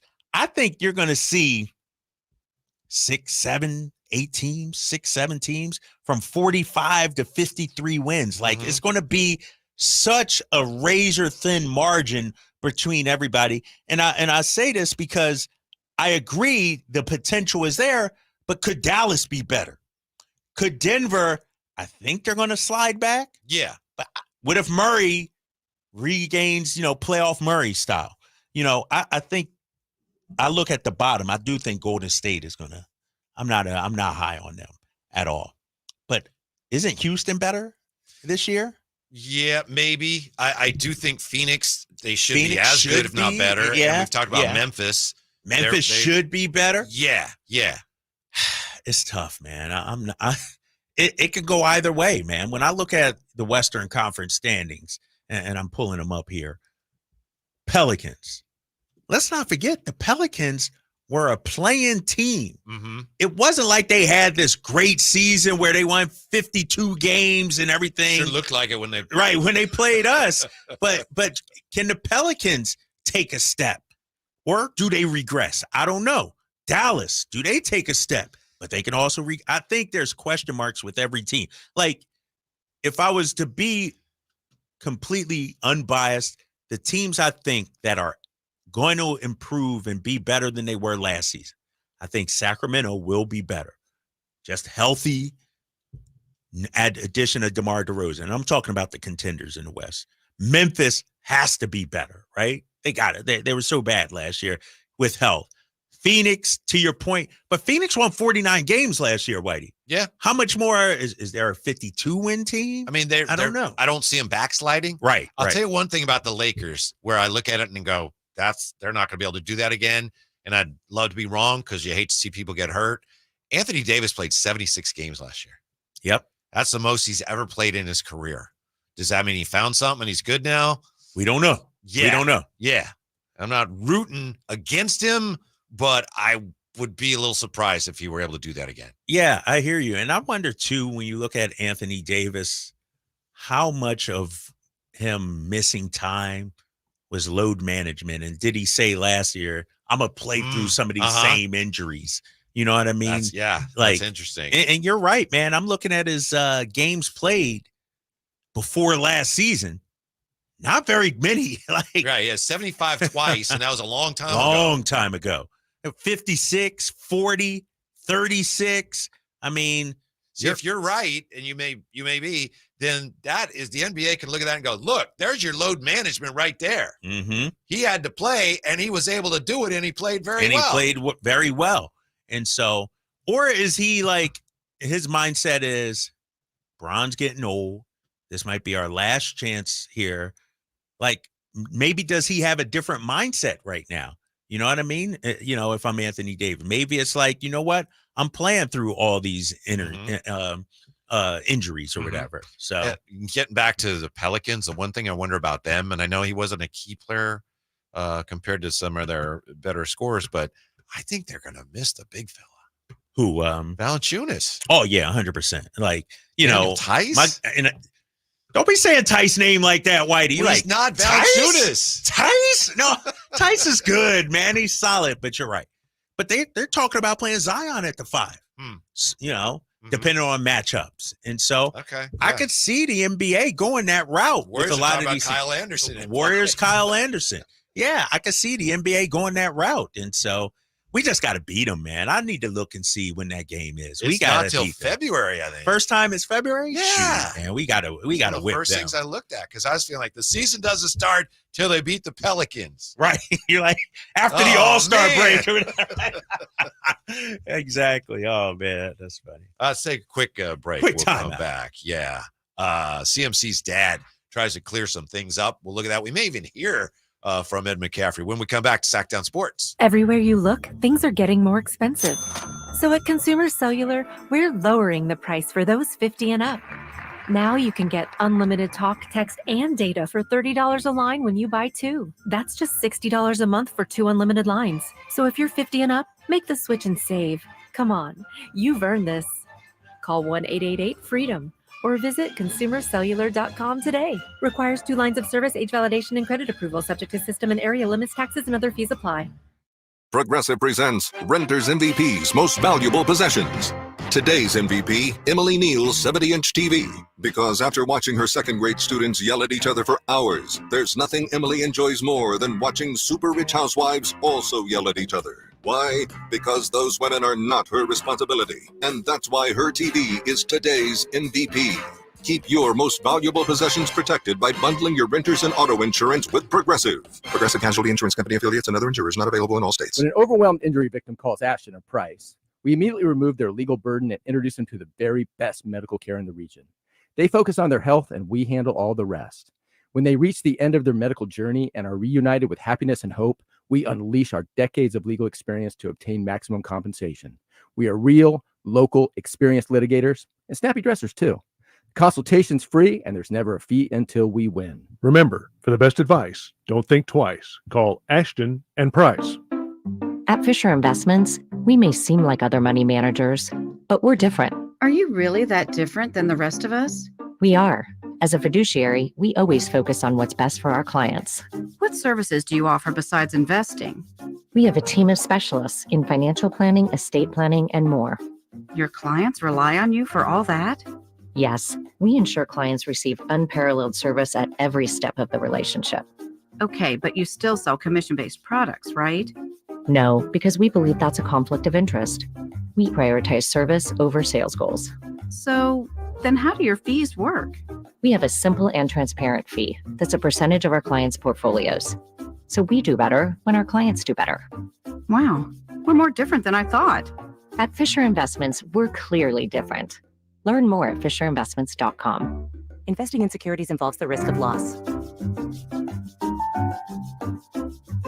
Model Year End pricing is back at Folsom Lake Honda, your one-stop Honda shop. During the Model Year End event, lower interest rates at Folsom Lake Honda make lower payments. It's no wonder why Folsom Lake Honda is your one-stop Honda shop. Come in today or check out our entire inventory online at folsomlakehonda.com. Get an instant cash offer for your trade at folsomlakehonda.com. We'll buy your car whether you buy from us or not. Folsom Lake Honda is your one-stop Honda shop. Folsom Lake Honda. Go to folsomlakehonda.com. Your one-stop Honda shop. Hey, it's Carmichael Dave for American Energy Heating and Air with a question. Have you recently had a technician diagnose your HVAC system and you were a bit surprised at how much it cost? Or did something seem off about their quote? Because at American Energy, they take pride in giving you honest, straightforward solutions to get that system up and running. Have their qualified technicians come out and give you a free second opinion. It's free. You got nothing to lose but some dollars off of that original quote. They're making the uncomfortable comfortable. They've been doing it since 1981, serving the greater Sacramento area. A+ with the Better Business Bureau. That's why they keep having customers coming back for more and more and more. more. You can call them and set that appointment at 916-520-9990. That's 916-520-9990 or AmericanEnergyAir.com. Call 916-520-9990 now. I've been driving for miles and miles and miles. I can't see where it is. The Drive Guys, live and local, every afternoon, Monday through Friday on Sactown Sports. We might finally have a little clarity on Christian McCaffrey's situation provided by his dad, which we'll get to in just a moment here. Probably the biggest football news around the Shield today is Davante Adams. According to Adam Schefter, Davante Adams, who the Raiders are entertaining offers for, Davante Adams would prefer to play for the Jets or the Saints because he's familiar with their quarterbacks. It's funny, Drapes, Jay, dear listener, because we always, when a guy demands a trade, we always report and talk about where he wants to go, but I mean, he has no say. He's not a free agent. Right. Say we saw that with Ayuk, right? Ayuk wanted to go here or there, and it's like, nah, bro.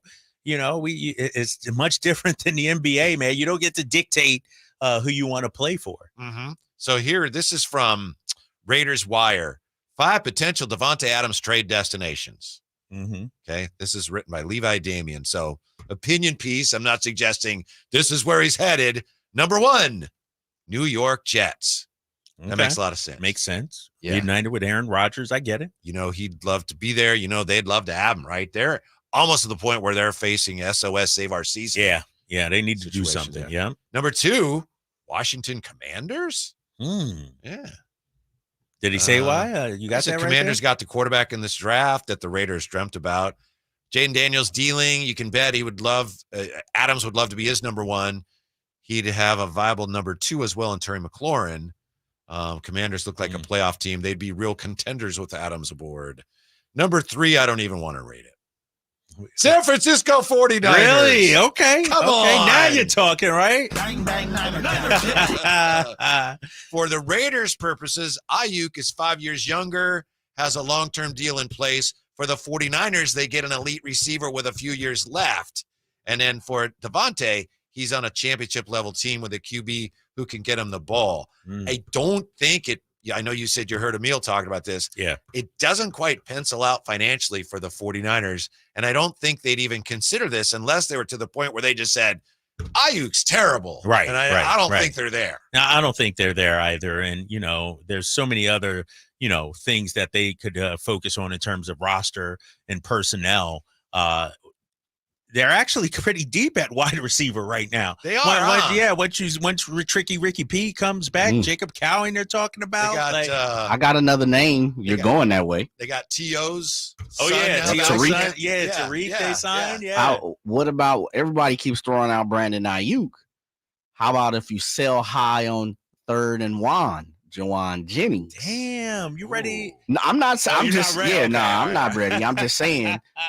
What if you sell high on him right now?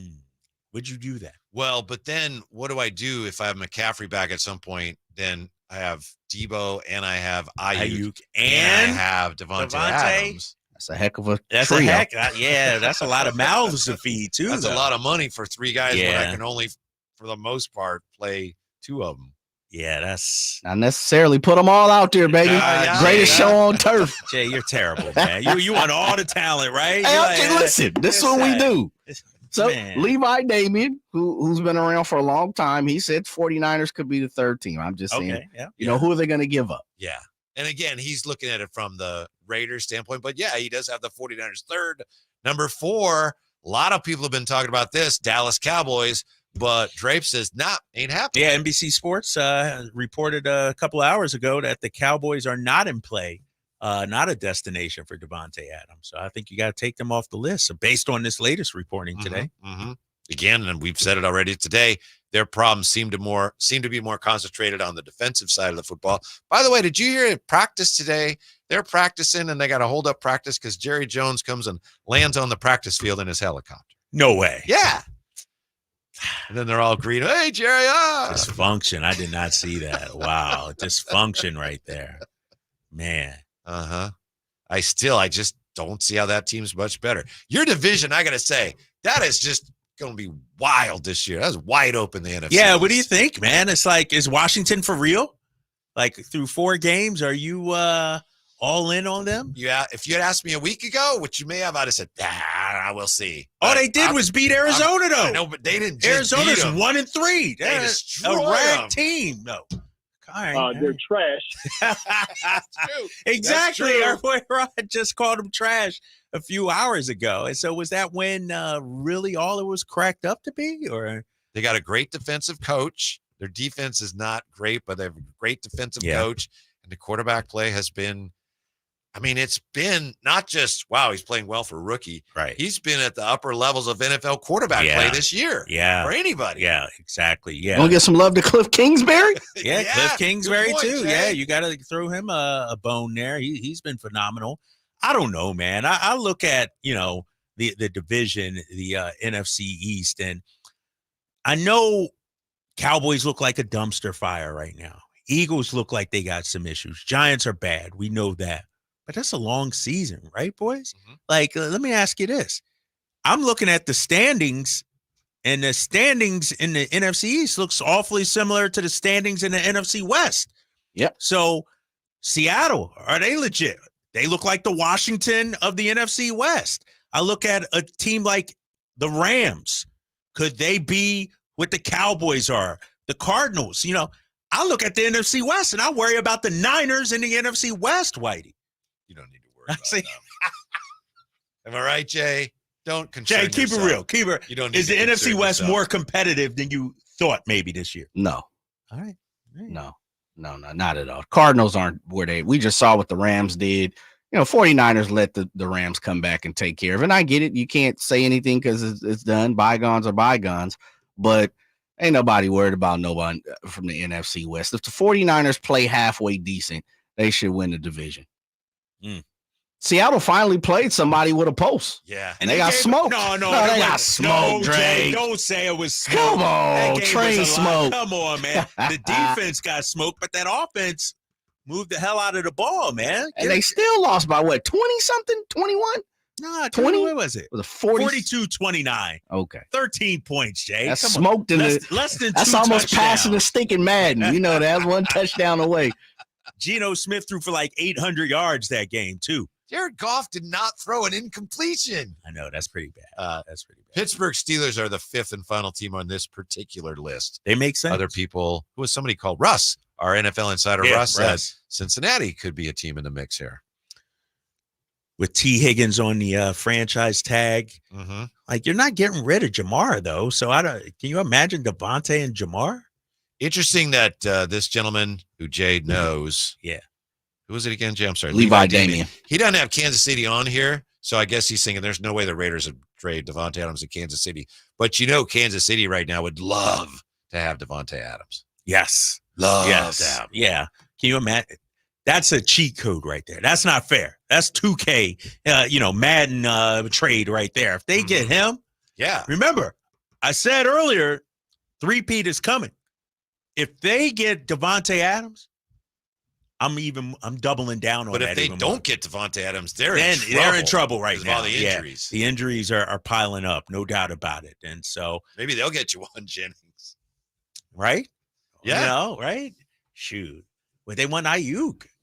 Not that I'm trying to trade my guy, but, I'm still a fan of Ayuk and think he's a great player. But they're going to need to do something out there in KC. Now, speaking of the 49ers, Christian McCaffrey, we're still trying to figure out what's going on with his bilateral Achilles tendonitis. With the trip to Germany, what was going on? Here's his dad, Ed McCaffrey, on the Ross Tucker podcast, giving his view of what's up with his son. And but also he's such a perfectionist. Like, he wants everybody's opinion. Is there anyone on the planet that can help me get back on the field quicker?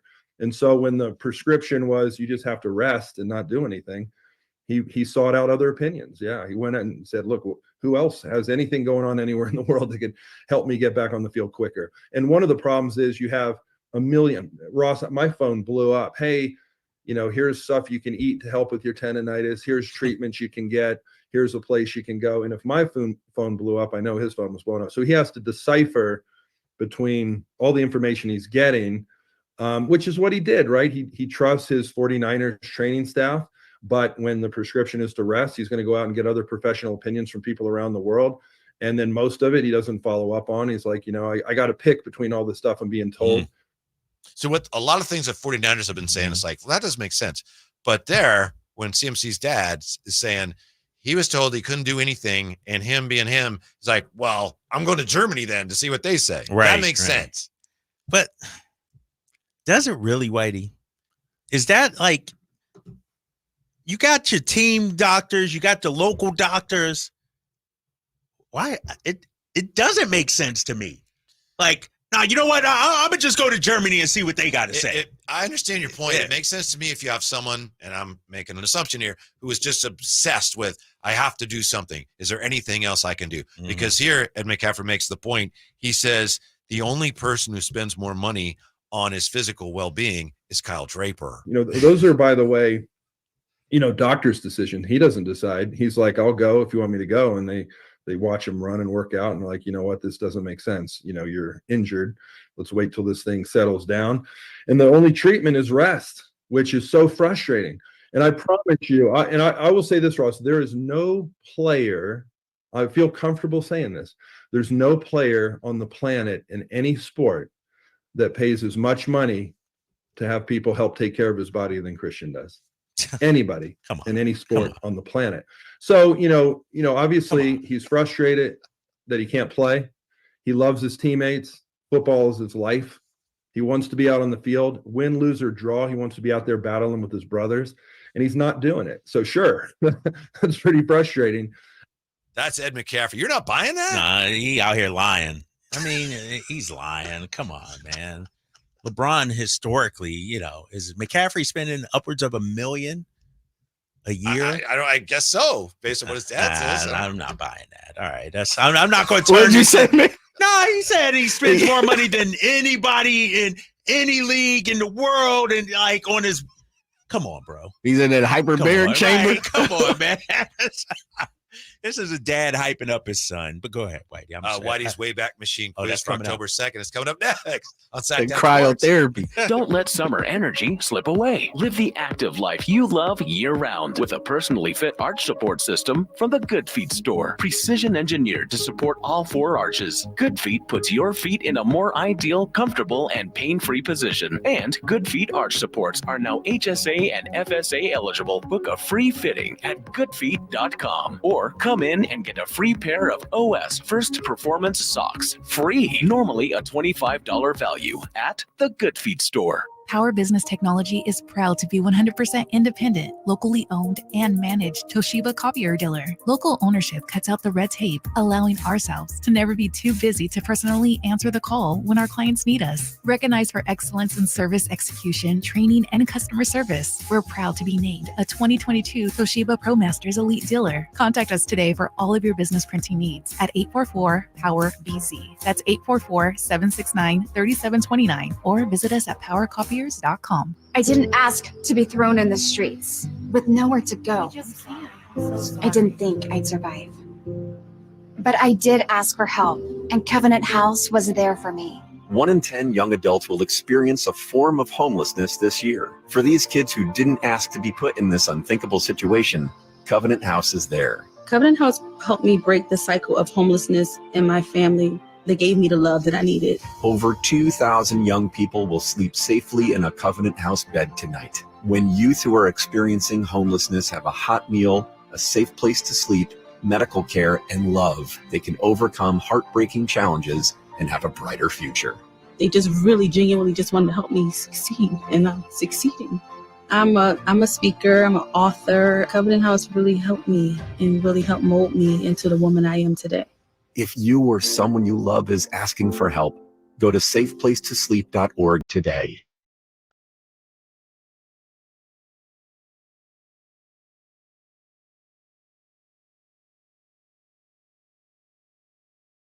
The Drive Guys, live and local, every afternoon, Monday through Friday on Sactown Sports. Time for Whitey's Wayback Machine quiz for October 2nd. Who's got the belt today? Who's wearing the belt today? Jay got it. Jay got Jay's it wearing from the yesterday. belt. Yeah, he's wearing the belt. All right, all the questions in the quiz course. based on things that happened on the state or are related to things that happened on the state in the following years. Jay, which year would you like to start with? 1932, 1977, 1980, 2004, 2005, and 2016. 32, 77, 80, 04, 05, 2016. Let's go 2004. 2004, you got it. And Jay, it's the closest too. Would you like to go first? Yeah, or would go you like ahead, Jay. Braves to go first here. All right, man. Scared man don't win. I'll go first. All right. This date, What? 2004. Okay. Rice and San Jose State play the highest scoring football game in Division 1A history, combining to score how many points? This date, 2004. San Jose State over Rice, the highest scoring football game in Division 1A history. How many points they combined? I want to say, and I'm trying to remember this because I was in Texas at the time. I'm going to say 163. 163. Drapes? 164. 164. Final, San Jose State 70, Rice 63 is 133. Oh, get out of here. Yeah. Oh, see? It's on this date. That's since been surpassed. So I'm like, that's my fault. 2004. Yeah. Good job, Jay. Yeah. 70 to 63. Somebody just had an 80-something game. Yeah, they were like not because it was 9 OTs or so a couple years ago. Yeah. Last year, 2 years ago. Right? Yeah. I try to clarify those when I can. That's a good point, Trace. Yeah, but Jay with the point. And you're up, Drapes, 32, 77, 1980, 05, 2016. 05. 2005. All right. Multiple choice for you. Arizona beats the 49ers 31-14. This day, 2005, in the first NFL game ever played in what country? England, Germany, Mexico. Germany. Germany, not correct, Jay. Mexico. Mexico is right. Yes, sir. Jay's I on remember fire. that one. 2-0 lead. Come on. I thought you were going to get that one. Nah, Jay. 2-0. Jay, you're up. 33, 77, 80, 2016. Let's go 2016. 2016. It's a closest to. Damn. You want to go first? You want Drapes to go Let first? Dre, I got to put him away, so Dre's got to go first right here. Okay. Drapes, this day, 2016. Vin Scully. Oral Hershiser and Clayton Kershaw. He calls his last Dodger game a loss to the Giants after a record. How many seasons broadcasting? I thought you were for the Dodgers. Games? Okay. How many seasons broadcasting Dodger I thought you were games? going to ask how old he was. I was going to I know that one. Damn, this is a tough one. I mean, he was around forever. How many seasons broadcasting Dodgers And what games? year is this? 2016. Oh, 2016. Clayton Kershaw. Man. Funny story about Vin Scully. FP told me Vin Scully would mispronounce FP's name is Santangelo, and he kept calling him Santangelo. And FP went to him and said, "You're saying my name wrong." And Vin Scully's like, "Oh, that's the way I say it." So. I'm going to go 56. 56. Jay? It's in the 60s, so I'm going 57. 67. Yeah, I know it's in the 60s. That's a lot of games, man. Oh, man. Jay, how many we got left? 3? I got a clean sweep here. Yeah, you could do it, though. We got time. You know what's tricky about? Yeah, we got plenty of time. What's tricky with Vin Scully, and I guess not tricky, but he did a lot of national stuff too. Yeah. He did the catch, Dwight Clark. Yes, right. CBS. Yes. Oh, really? Yeah. Yeah. I didn't know that. He did. He's been around a long time, of course, but he's also done multiple sports, so many different sports. I've had the opportunity to work with Vin, so it's one of those things. I knew it was in the 60s. I would have guessed 62, 63ish. Yeah. Jay with the lead here. Drapes up. Yep. Yeah. 1932, 1977, 1980. 80. You're right on the edge here, but you're still in this. Yeah. 80. 1980. All right. It's the closest to. Jay goes first. Jay? All right. This day, 1980. Ali comes out of retirement. At what age? Ooh. Only to be badly beaten by champion Larry Holmes in 10 rounds. 1980. I'm going to say Muhammad Ali, this day, 45. 45. 45. I got to do the math and see. I know. I was sitting there trying to do it myself. 80, 45, 80. Yeah, 1980. And Jay said 45. Yeah. Ali coming out of retirement, badly beaten by Larry Holmes in 10 rounds. At what age? Oh, that's 44, I'm going to say. 38. Yeah. 38. Yeah, so Drape's still. He was born in the 50s. Late 40s or 50s? 40s, I believe, right? He was in the late 40s, right? Yeah. You know what, Drapes? I thought with a boxing question, I thought you might be in trouble there, but you still live on. I shot high. I love that's Yeah. my. I know, but it's his too. That's and my first thing. crack. And don't forget, I lived in Louisville, Kentucky, home of Muhammad That's Ali. right. Yeah, All yeah. right. When did he fight Ken Norton Jr.? Was he in his 40s? He was in his 40s, Yeah, he was right? old, yeah. Yeah.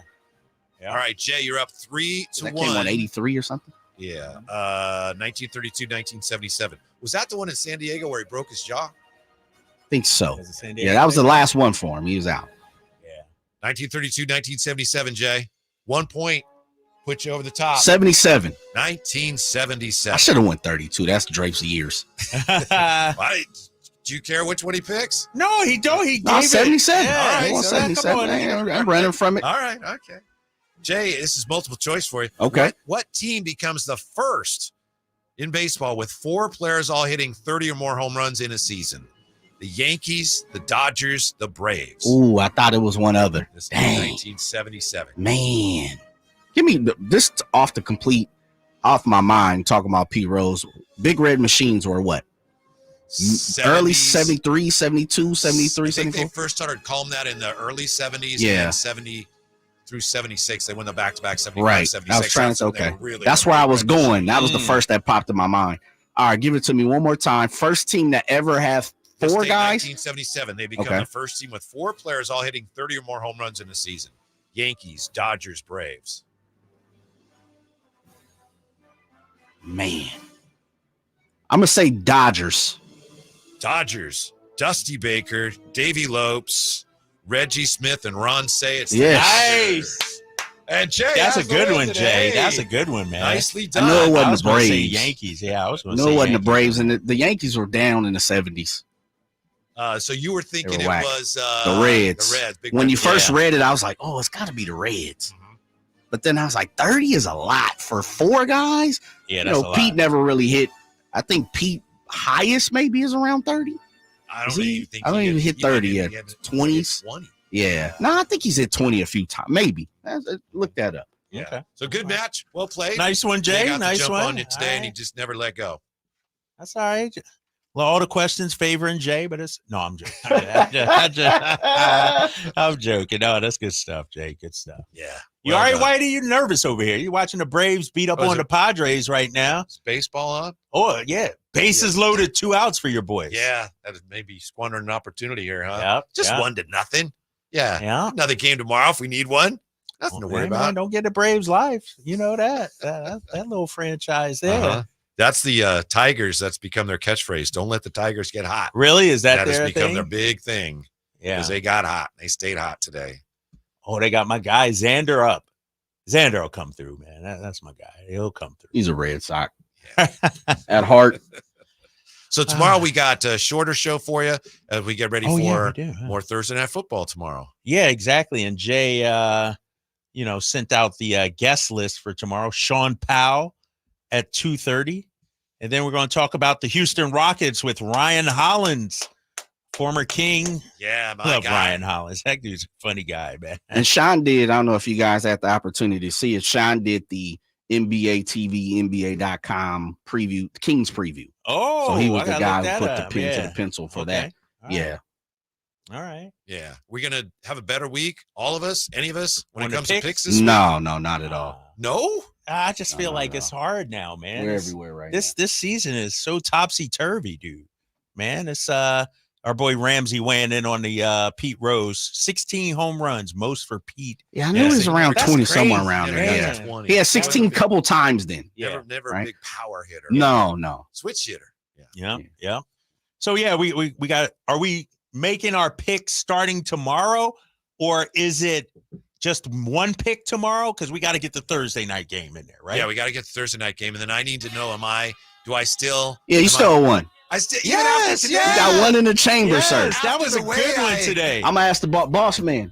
After the way I paid off my debt today, we all tied again. Whitey is not picking the upsets on his locks. He's got to go again, correct? Just yes or no? Yes. Why boss man said yeah. There you go. All right, you gotta tell me what my punishment is, and I will be happy to oblige. Campio is saying, do the accent one more time, Whitey. Do the accent one more time. I was Kerri, Walsh, Jennings. You in the Olympics, it was just you had a child, so playing. Well, actually, you were pregnant. So was that your favorite of all of your Olympic gold medal wins? Dude, that sounds like you're from Ireland. That's an Irish accent, right? I don't know, whatever it was. I think she liked it. No, she said, did. yeah. She did. That was a great interview, man. And I was able to tell the story again, relive the story, because I felt kind of weird. I'm like, is she going to think I'm a creeper or something, bringing up this story about us dancing on the dance floor and everything? But she played along, man, and she was great. Yeah. Then she called Jay back, said how much she enjoyed it. Yeah, man. And she just moved back to San Jose, right? Yeah. We also talked to Rod Brooks today. You might want to check that out. Sactownsports.com, because he was just throwing haymakers today. He came in hot, man, and I think it had to do with the music Jay played. The lead-in. Jay's been hitting him hard with the music, and Rod was in the mood after that. So kudos to Jay for that. Mm-hmm. So how close are you to being ready for the regular season, Drapes, or at least the preseason? I'm ready for games. Yeah. I'm ready. I'm gonna go out to practice tomorrow. Understand we got to do that, and guys got to get familiar with each other and got to learn the plays and everything. But I need to see this team on the court against competition a week from tonight, right here on Sactown Sports 1140. And so I'm looking forward to that, man. I'm ready, man. And I will give a first-person account of practice tomorrow when I come in. Pulling no punches? No, just telling you what what it is. Tell you what I see. I want to see how DeMar moves. Is Keegan more aggressive? Who's playing with the starting unit? Mm-hmm. I know you'd like to know that, right? Yeah, That's important. Yeah. And so, I'll go out there tomorrow. Yeah. How do you think, in 20 seconds, how do you think DeMar DeRozan's presence is going to affect Keegan Murray? I think it's going to be fantastic. And I think Keegan's going to be more efficient. And I think it's going to impact Keegan, not just this year, but going forward. Like, DeMar is going to take him under his wing and help this kid grow in leaps and bounds. It's going to be tremendous, I think. Thanks for being with us. Stick around for Infinity Sports Radio next. Sactown Sports. Drivers who switch and save with Progressive could save hundreds, which could be life-changing. I mean, you could put that money towards that zero-turn lawnmower you've always wanted. And after using its edge-shaping technology to meticulously sculpt the face of the Mona Lisa into your grass, you'll become the undisputed king of Saturday morning lawn care, leaving your neighbor and sworn enemy Gary to question his place in the delicate neighborhood ecosystem. And it's all because you could save money switching at Progressive.com. Progressive Casualty Insurance Company and affiliates, not available in all states. Warning, the following ZipRecruiter radio spot you are about to hear is going to be filled with F-words. When you're hiring, we at ZipRecruiter know you can feel frustrated. And you can spend a fortune trying to find fabulous people, only to get flooded with candidates who are just fine. Fortunately, ZipRecruiter figured out how to fix all of that. We find the right people for your roles fast, which is our absolute favorite F word. Just go to ZipRecruiter.com/